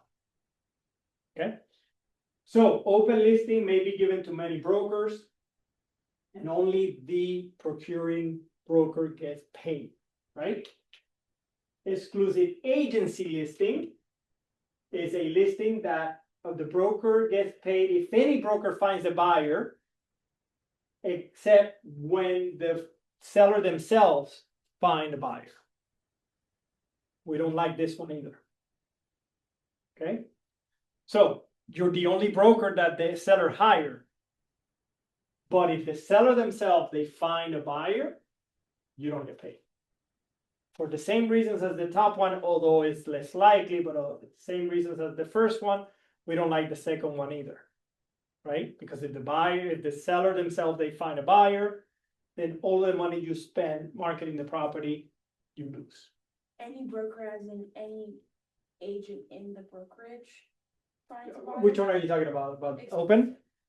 Exclusive agency is they hire Spring Hill Real Estate, okay? And then it gets assigned to, let's say, actually you're going to Sotheby's. He's coming here, so we give it to him, right? I give it to him for him to sell, right? So if he's going to try and find a buyer for that listing, But if the seller finds their own buyer, he's not gonna get paid. He's gonna lose the money that he's gonna invest in the property. What we like is the exclusive right to sell listing agreement. We get paid no matter what. No matter who brings the buyer, we are always going to get paid by the seller. The listing commission. And that type of listing gets decided when you're negotiating Mhm. contract. This is a listing Or agreement. Contract in general would be, wouldn't that be? This is an agency agreement between the seller and the buyer. The seller and the brokerage. Okay? And the last one that we have is the net listing. This is a listing broker's commission is anything over a targeted price. This is illegal in most states. This is when you say my commission is gonna be, Mr. and Mrs. Seller, my commission is gonna be anything above $400,000. So if I sell the property for $600,000, my commission is 200 grand. That became illegal because too many people were taken by that, like especially people who are not very savvy in the business and especially the elderly. Okay, we're taken advantage of. This one is not clear for me. Net listing, Yeah, the last one. when the commission is anything above the sales price. So if you're selling the property and I'm the broker and I say, okay, my commission is gonna be, we're gonna try and sell your house for $400,000. My commission is not a percentage. My commission is anything above that $400,000. So if I sell the property for $500,000, my commission is the difference between 400 and 500,000. It's illegal in most states though, so don't worry about it. So you can take a picture of actually this one. Because this breaks the three. This one doesn't include net listings because net listings, like I said, are illegal in most states and you're very unlikely to get a question on that. But this right here very clearly identifies the three types that you need to worry about. What is the MLS? The MLS is the Multiple Listing Service. It's an organization usually affiliated with NAR, Board of Realtors. Member brokers put their listings on the MLS. So everybody puts their listings on the MLS and we share that information across all agents. So this is a platform where all of us agents have access to.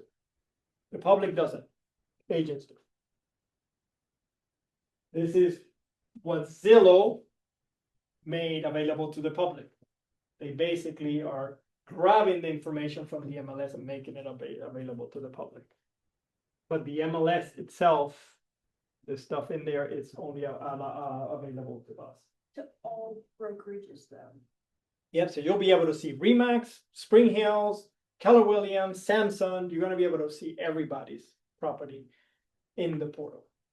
And communication between agents, documents, things that you can't get on Zillow. Like Zillow can only just show you the pictures and some information about it, but there's a lot of other stuff that we get or we see that the public doesn't see. There's a lot of communication there between the agent, the listing agent with the other agents. There's documents that get shared there as well, etc. This notifies all other brokers that the property is for sale. Immediately when you put it there, it sends it to every broker. So it's a really great tool that we have to sell property, which is why one of the reasons why we get hired. Since the MLS has agreed to stop making statements of the compensation due to the lawsuit against the NAR, buyers and sellers can negotiate who pays and receives the compensation. Yeah.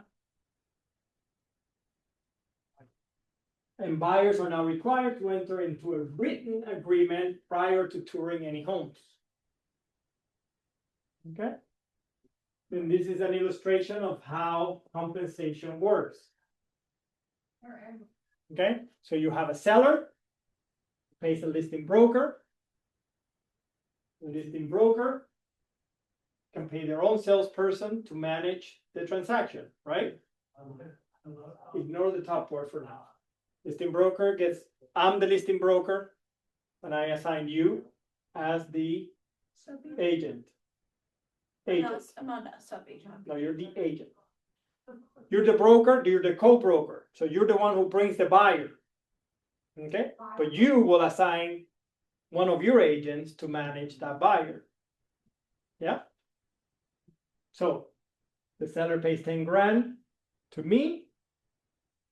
I pay you 5 grand, and then I pay you half and half, because between you and I, you as the agent and me as the broker, we have an understanding that I'm gonna pay you 50% commission of the commission. And you will pay your agent 50% of your commission. So you keep 2,500, you keep 2,500, you keep 2,500, I keep 2,500 under this scenario. Yes?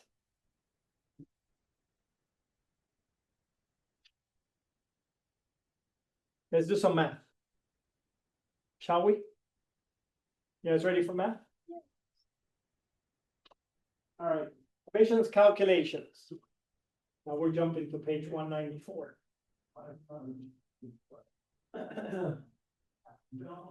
And we're gonna go, I'm gonna just go over this without having you guys try it. But then the next one, you guys will try it, okay?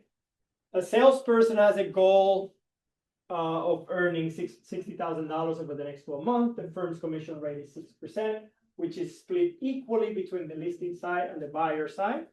So in half, right? The salesperson currently receives 50% of the commissions received by the firm. If the average sales price of the firm is $250,000, how many sides, how many transactions? Sides are transactions. Listing on buyer side. Must the salesperson complete in order to reach this goal? So the first thing that we do is we have that 6%. I mean, they do it in fractions here, but that could also be 6% times 50% or divided by 2. And then because the 6% is split equally between the listing side and the buyer side, right? So you have to divide that 6. And then the salesperson receives 50%. So you have to do that another 0.50 or another half. So that's 1.5%, right? So we're going to use our power T. Do you guys remember that? Yeah. Remember the power T? So what do we have? We have the part, which is $60,000, right? We have 1.5% or 0.015.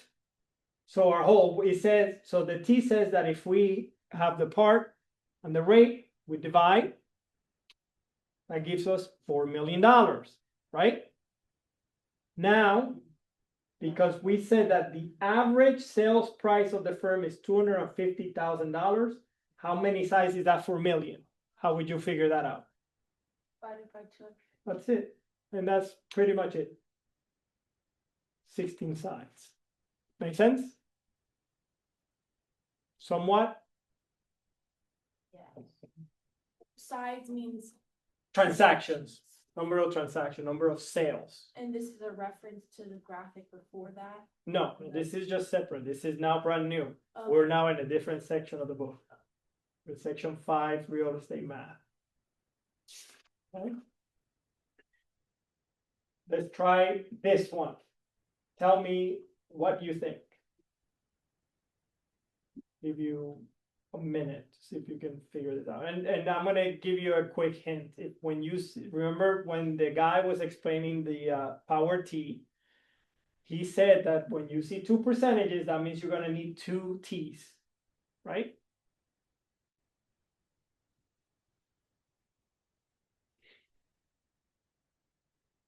What do you think? Anybody? We'll go together. All right. So we need 2 T's, right? So we'll start with 1. So seller agreed to pay a broker 6% commission on the first $500,000, right? So that's, we have the whole, right? And we have this percent, right? So we know what? That we multiply, right? If we have these 2 numbers, right? So the first part is relatively easy, right? So now we got to go to the second one. What do we have in the second one? Now that you saw this, what do we have on the second one? The part. Yeah. So because we have this 30, but it gave us, what was the sales price? If the gross commission was 46,000, we don't really have the part because we have the whole thing. So we have to come up with the part, but that's why we have to do this first. So now that we have the 30,000 and we have the entire amount, the part on the second one is done by taking the entire amount and subtracting the commission on the first part. And that gives us 16,000. So now given this, now what? What should we do here?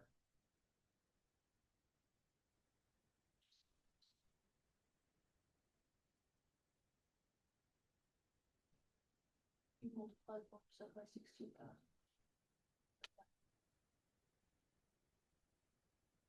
I'll just show you that. Should we multiply? Where does the 16,000, where do you think the 16,000 should go? On the second T.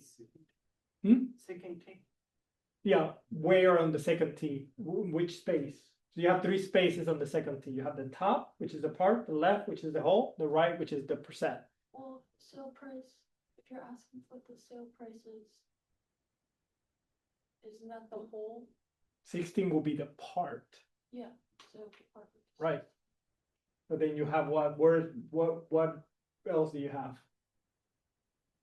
You have the 4%, right? So if you have the part and the percent, you divide 400,000. But what is the question?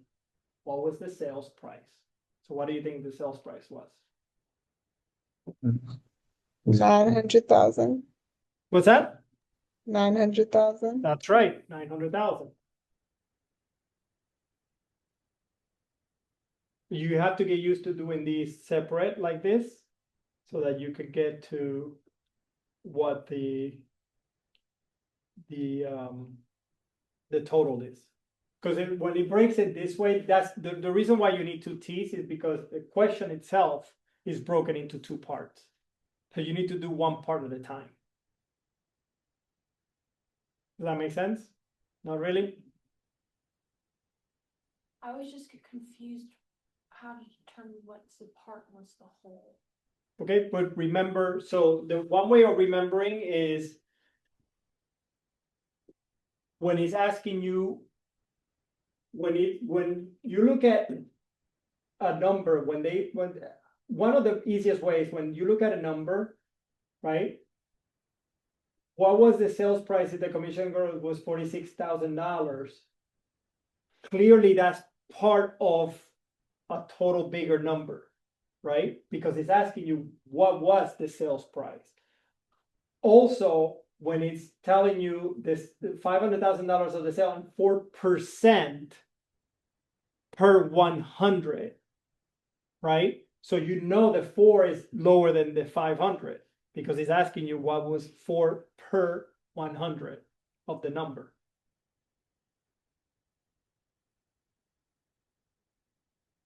So a seller, 6 per 100, 6% per the 500,000 being the full number.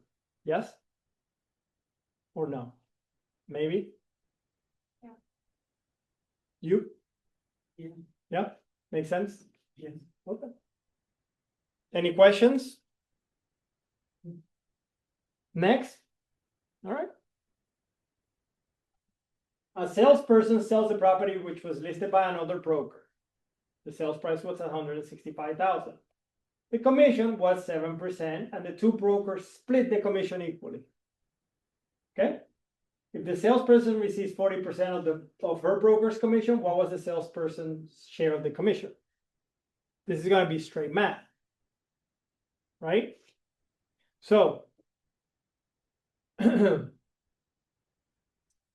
sales price was $165,000. The total commission was 7%, which is $11,550. The two brokers split the commission equally. So each broker got $57.75. If the salesperson receives 40% of a broker's commission, what was the salesperson's share of the commission? What do you do at the end? What's the last step?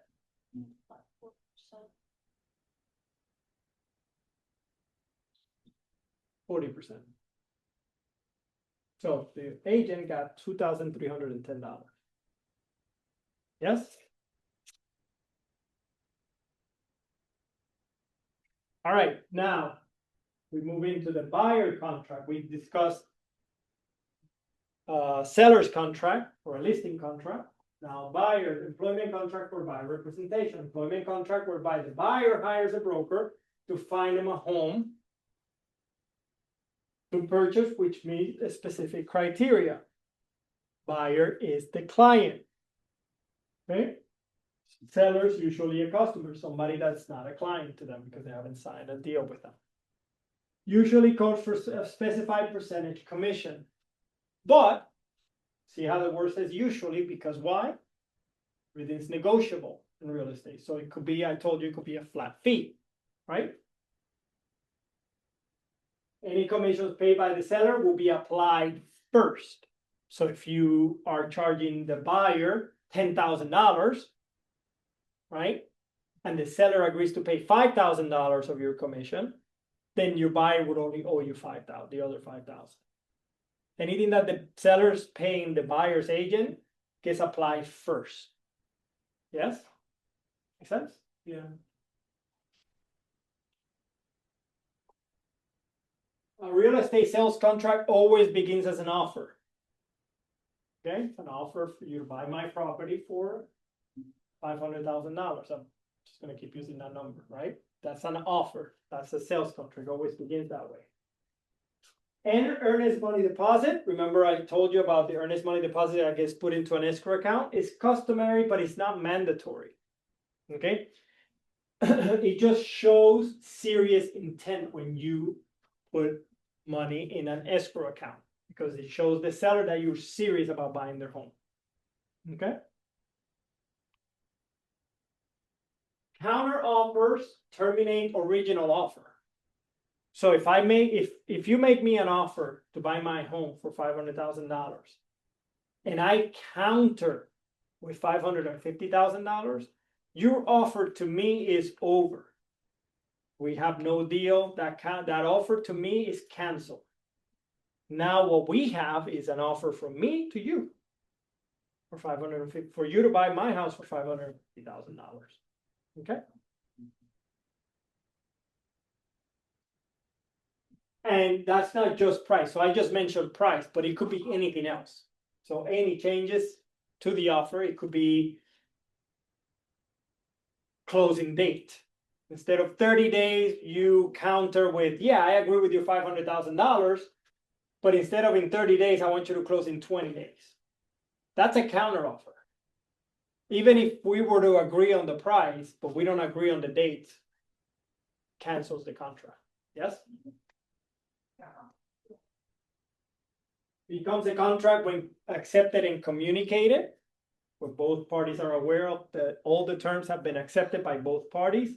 That's when it becomes a contract. No.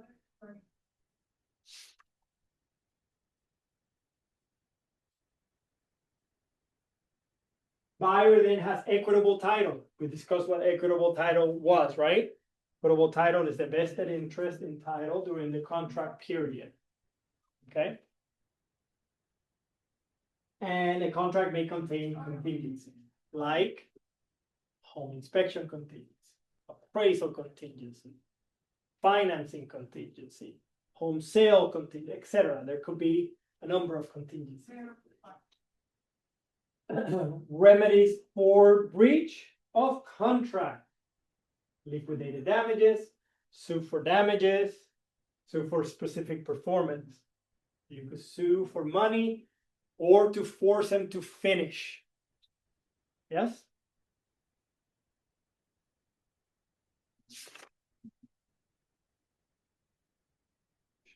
Let's talk about a couple of different contracts that are not the norm. We're going to start with an installment sales contract, or we refer to this as a contract for deed. We have a buyer and a seller. Buyer under a contract for deed is called a vendee. The seller is the vendor. During this contract for deed, the buyer holds equitable title, but the seller retains legal title. The buyer gets the deed at the end of the term, the seller signs the deed at the end of the term. So think of this as layaway. Basically, he's paying the seller till he pays it off. Then he gets the deed. Yes? So think of it as layaway. You're just basically making payments until you're done, then you're done. Yes? We also have an option contract.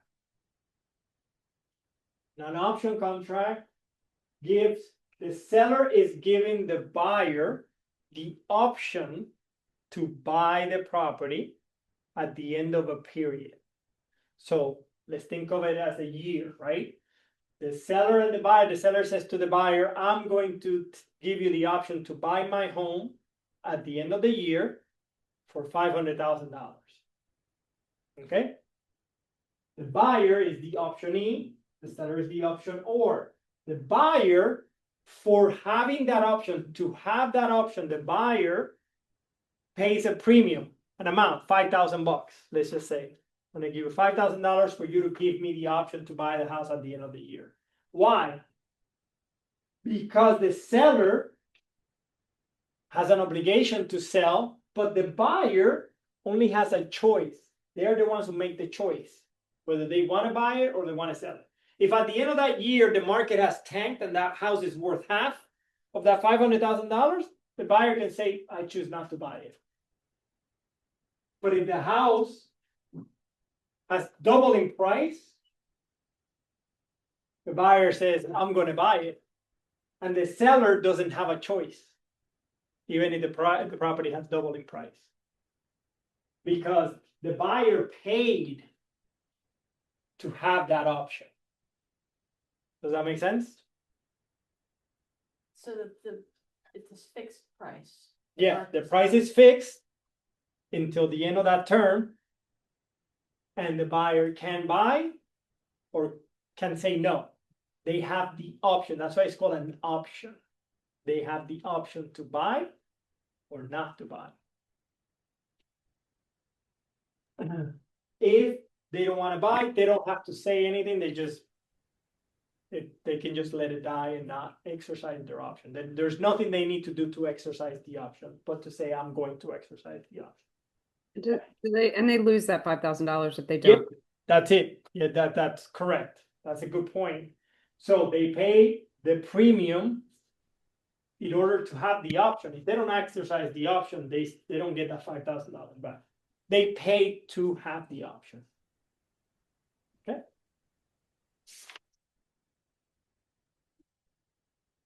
Right of first refusal is typically offered to someone renting the property from you, from a landlord. Basically, this is first dibs. This is a promise from the landlord to, whenever I decide to sell the property, I'm giving you the first right of refusal. You can match the highest offer, and if you match the highest offer, you get the property. Yeah. Right of first refusal. Here's a quick question. Yep. In that scenario, you list, like, say I've got an apartment and I offer the tenant right of first refusal. That means I'm still going to put it on the market. I'm still going to market it for the best price. And at the end of the day, I know this person, if they want to exercise it, just has to beat it by $1 or something and they get it, right? You have to match it, actually, not even beat it. Okay, so they have to match it. Yep. But the people that are coming in to look at it in, good faith, do they know that or not know that there's a... They only know that if you make that known to the agent, and the agent, if the agent knows, the agent has to disclose. Oh, okay. Yeah. But if the agent doesn't know, the agent cannot disclose something they don't know. Gotcha. But yeah, this is another reason why signing the exclusive right agreement is important, because if that's in place and then you sign a exclusive agency, then you could find them a really good offer, and then they can say, well, I already had a buyer. And we sign an exclusive agency. I found my own buyer because it's my tenant. So you're not gonna get paid. Right. But if But you if have, you disclose it to your agent, you say, okay, I've got this thing, and no matter what, I'm going to pay you, right? And yeah, I'm you could do that too. I'm Yeah, going to pay you. So I still want you to market it, get the best price, so this person gets this. But then my agent has to they have to they disclose. need to disclose that to all Yep, that are Yep. coming in. yep, they have to disclose because that's one of the things that for us we really don't have a choice. Once we know something, we have to disclose it. Right. Okay. And I tell my clients that not because I want them to hide anything from me, but just because I don't want them to feel like I'm betraying them in any way. I just, I'm very open. I say, whatever you tell me, I have to disclose. Right. So. Well, and they really, as a seller, are ethically bound, supposedly ethically bound to tell you this anyway, as the agent. They're supposed to tell me yes. Right. They are supposed to tell me, but you'd be Right. surprised They in don't this always. business. Yeah. Yeah. You find all kinds of people in this business. It's crazy. But anyway. Lease contracts. It's agreement. Basically, a lease is an agreement transferring the right to exclusive use and possession of real estate for a specified period of time. Okay, so remember the bundle of rights at the very first, the first 10 minutes of class with me, we discussed the bundle of rights. So a couple of those rights were the right to exclusively use the property and enjoy it and possess it, right?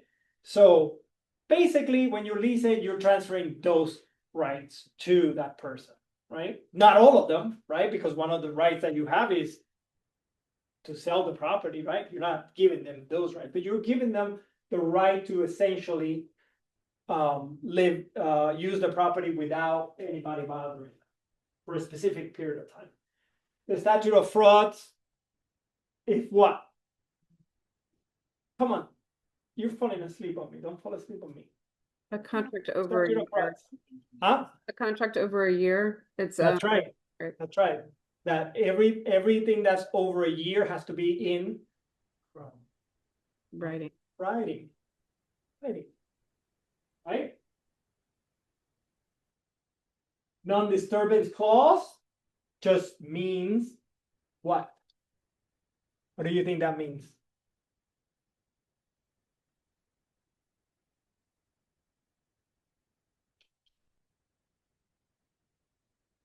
So you don't know, but I just wanted you to guess or take a guess. But if the property, say I lease you the property, right? And say I sell the property while you're under contract for lease, and this happens while you're under a lease with me, I sell the property. The non-disturbance clause says that that new owner cannot break that lease. Okay? Even if I don't sell the property, but I get foreclosed on, the bank can't break that lease either. You have a non-disturbance clause that doesn't allow for a new owner to break that lease. Does that make sense? What about a month to month on the end of a lease? If you have it in there that they automatically can on their own go month to month, does that transfer to the new owner too? Yeah, it transferred to the new owner. Yep.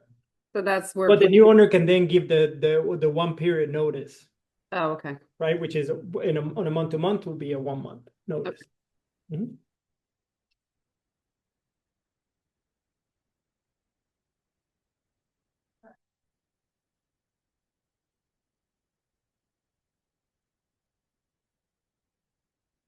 We're gonna do one more math problem. Let's see. Ooh, I'm gonna scramble your brains. One more and I'll send you home. How about that? Is that okay? You guys have.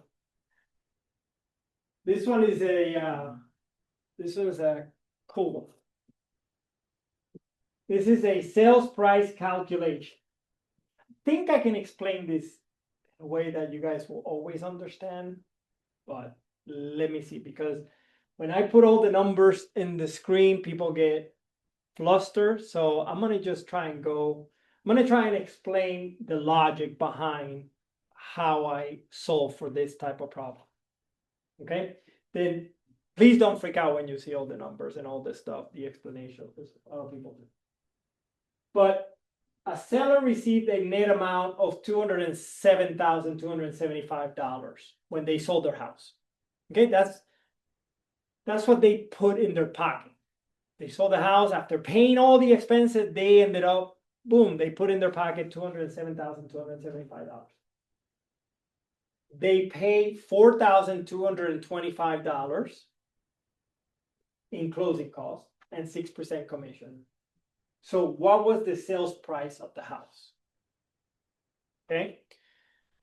Here's how I try to explain it to people in a way that you probably understand.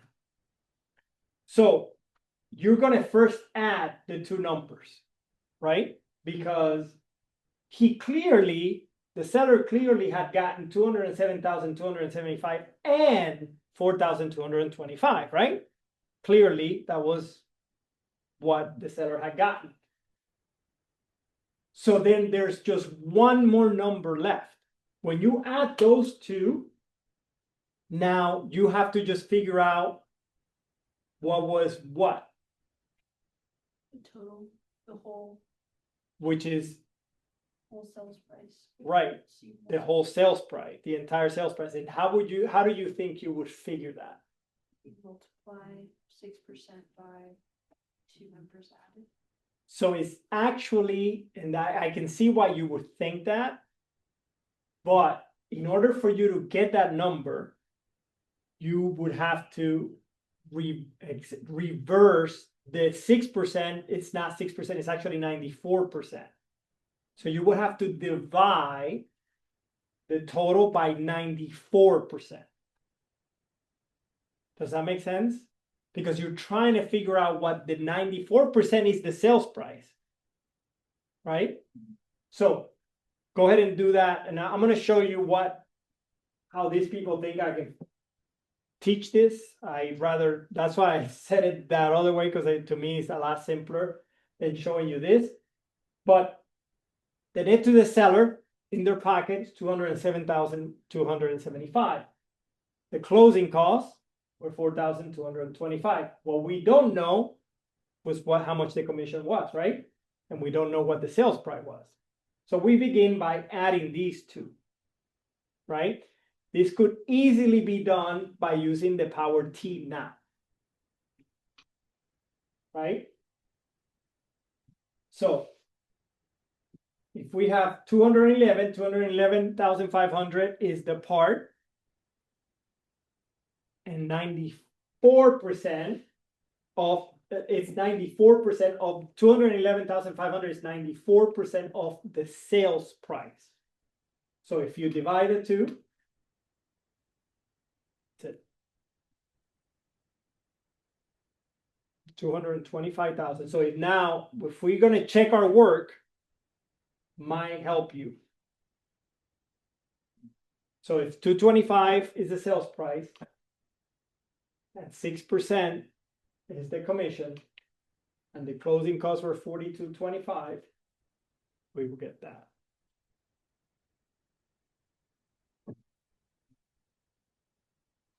Does this make sense? It does. I just like. What about you? Yeah. Yep. Anytime you guys are faced with a sales price calculation, a good rule of thumb, and if they're giving you the commission, is to reverse that number. To go, if it's 5% commission, then it's 95%. It's 4% commission, it's 96%. You see what I mean? And it's always going to be there in the 90%, right? It's going to give you 4%, 5%, 6%, 7%. You just reverse that number, and it's a good shortcut for you.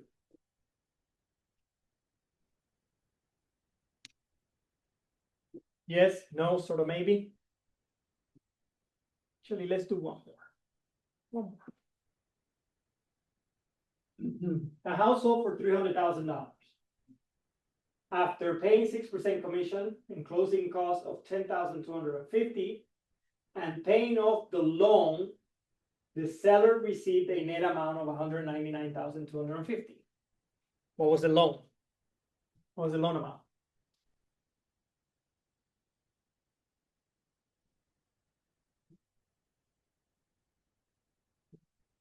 So would you start with subtracting 10,250 from 300,000? So I would first take off the commission.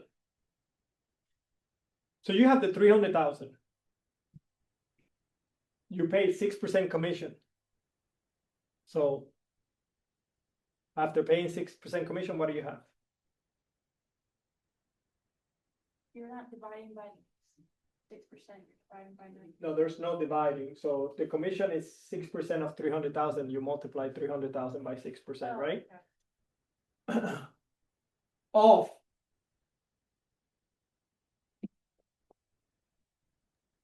Was it 72,500? That's correct. Yes, ma'am. That is correct. So let's go, let's work it together. So we have $300,000, right? That's what it's sold for. Commissions, $300,000 times 6%, it's 18,000. What we don't know is the loan amount. But we also know the closing costs, and we know that the net to the seller is $199,250. Right? So we have 300,000 minus 18,000 minus 10,250 gives us 271,750. So in order to figure out the loan amount, that minus that. Right? That's it.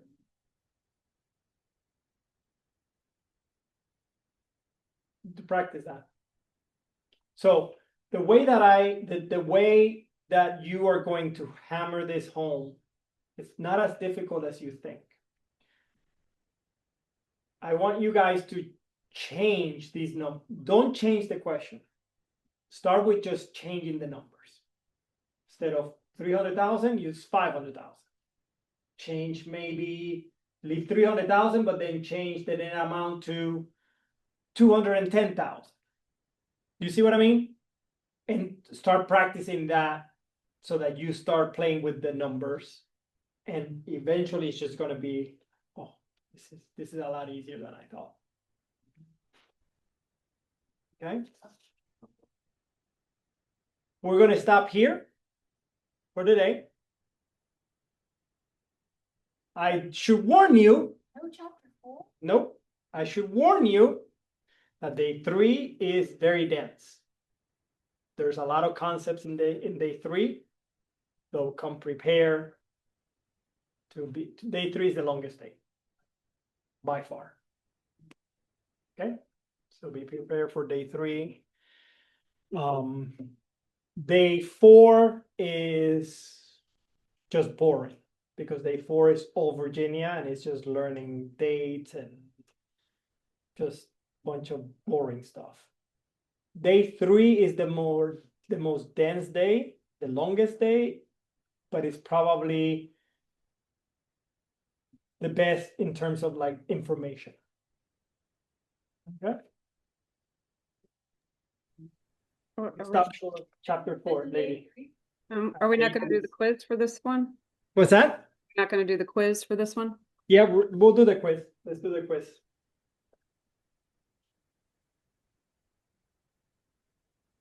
Okay, so the buyer in a contract for deed is known as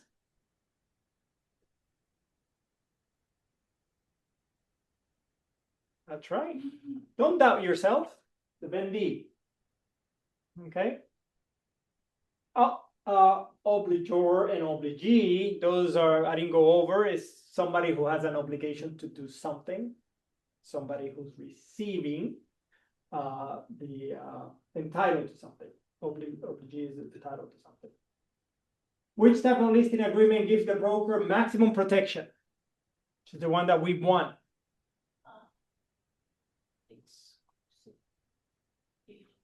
No. Right to sell? Exclusive right, yes, exclusive right to sell. An open listing, bunch of brokers, net listing, illegal, anything above an amount, exclusive right, we get paid no matter what. Exclusive agency, we get paid unless the seller sells the property themselves. Yes? If an option to purchase real estate expires July 15 without the optionee exercising his option, what must the owner do to release the property from option? I even gave you this answer. Nothing. That's right. Nothing. Once it expires, it expires. When a buyer buys a property under an installment sale contract, the seller retains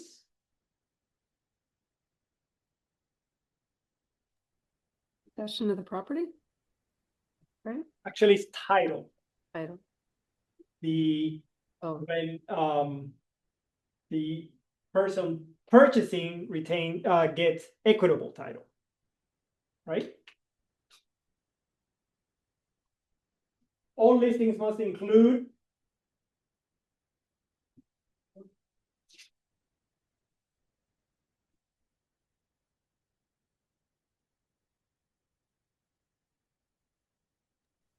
C, C, description of the property. All listings have to have a description of the property. To be legally binding, a real estate sales contract must contain a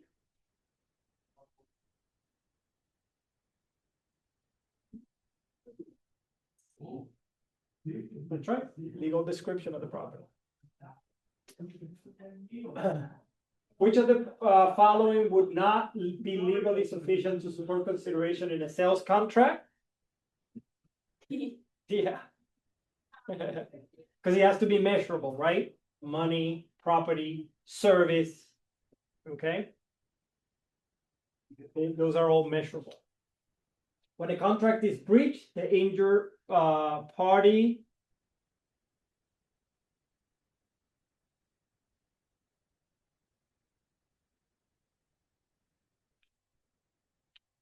they may rescind the contract unilaterally.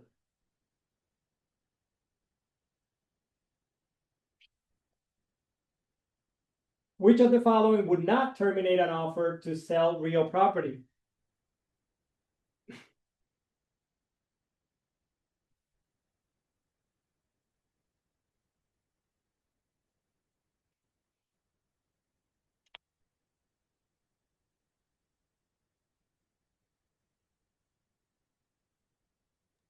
would it be C? See, the death of an agent. Just because the agent dies, remember the broker owns all the clients, right? So just because the agent dies doesn't mean anything, they just assign somebody else. If an offer is mailed to the seller, a contract exists, I don't think I went over this, but when the seller mails the acceptance, the second that thing is stamped, it's a done deal, it's accepted, you're on the contract, okay? How many brokers can be given an open listing? As many as the owner. That's right, as many as the owner chooses. There's no limit. Okay, many as those idiots agree. Is that open listing? That's open listing, yep. How many brokers can be given an open listing? Yep. And last one, when a seller and licensed salesperson agree to a listing on terms acceptable to a broker, an agency relationship is established between. What do we think?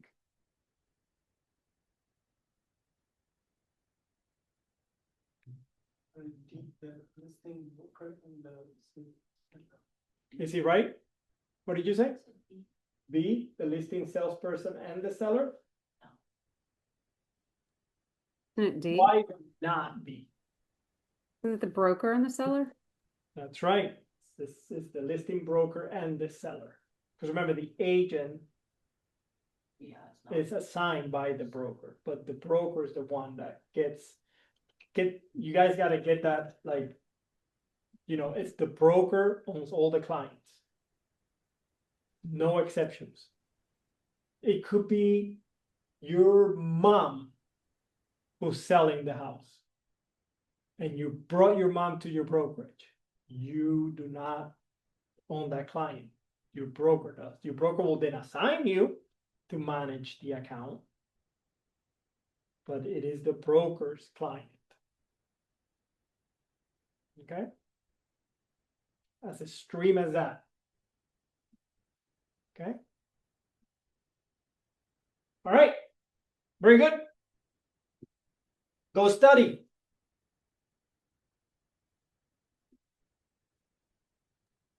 Go study. Thank you. Thank you guys. If you guys need anything, I'm always available. Like I said, Thank you. email or text, okay? You guys have a good rest of your day.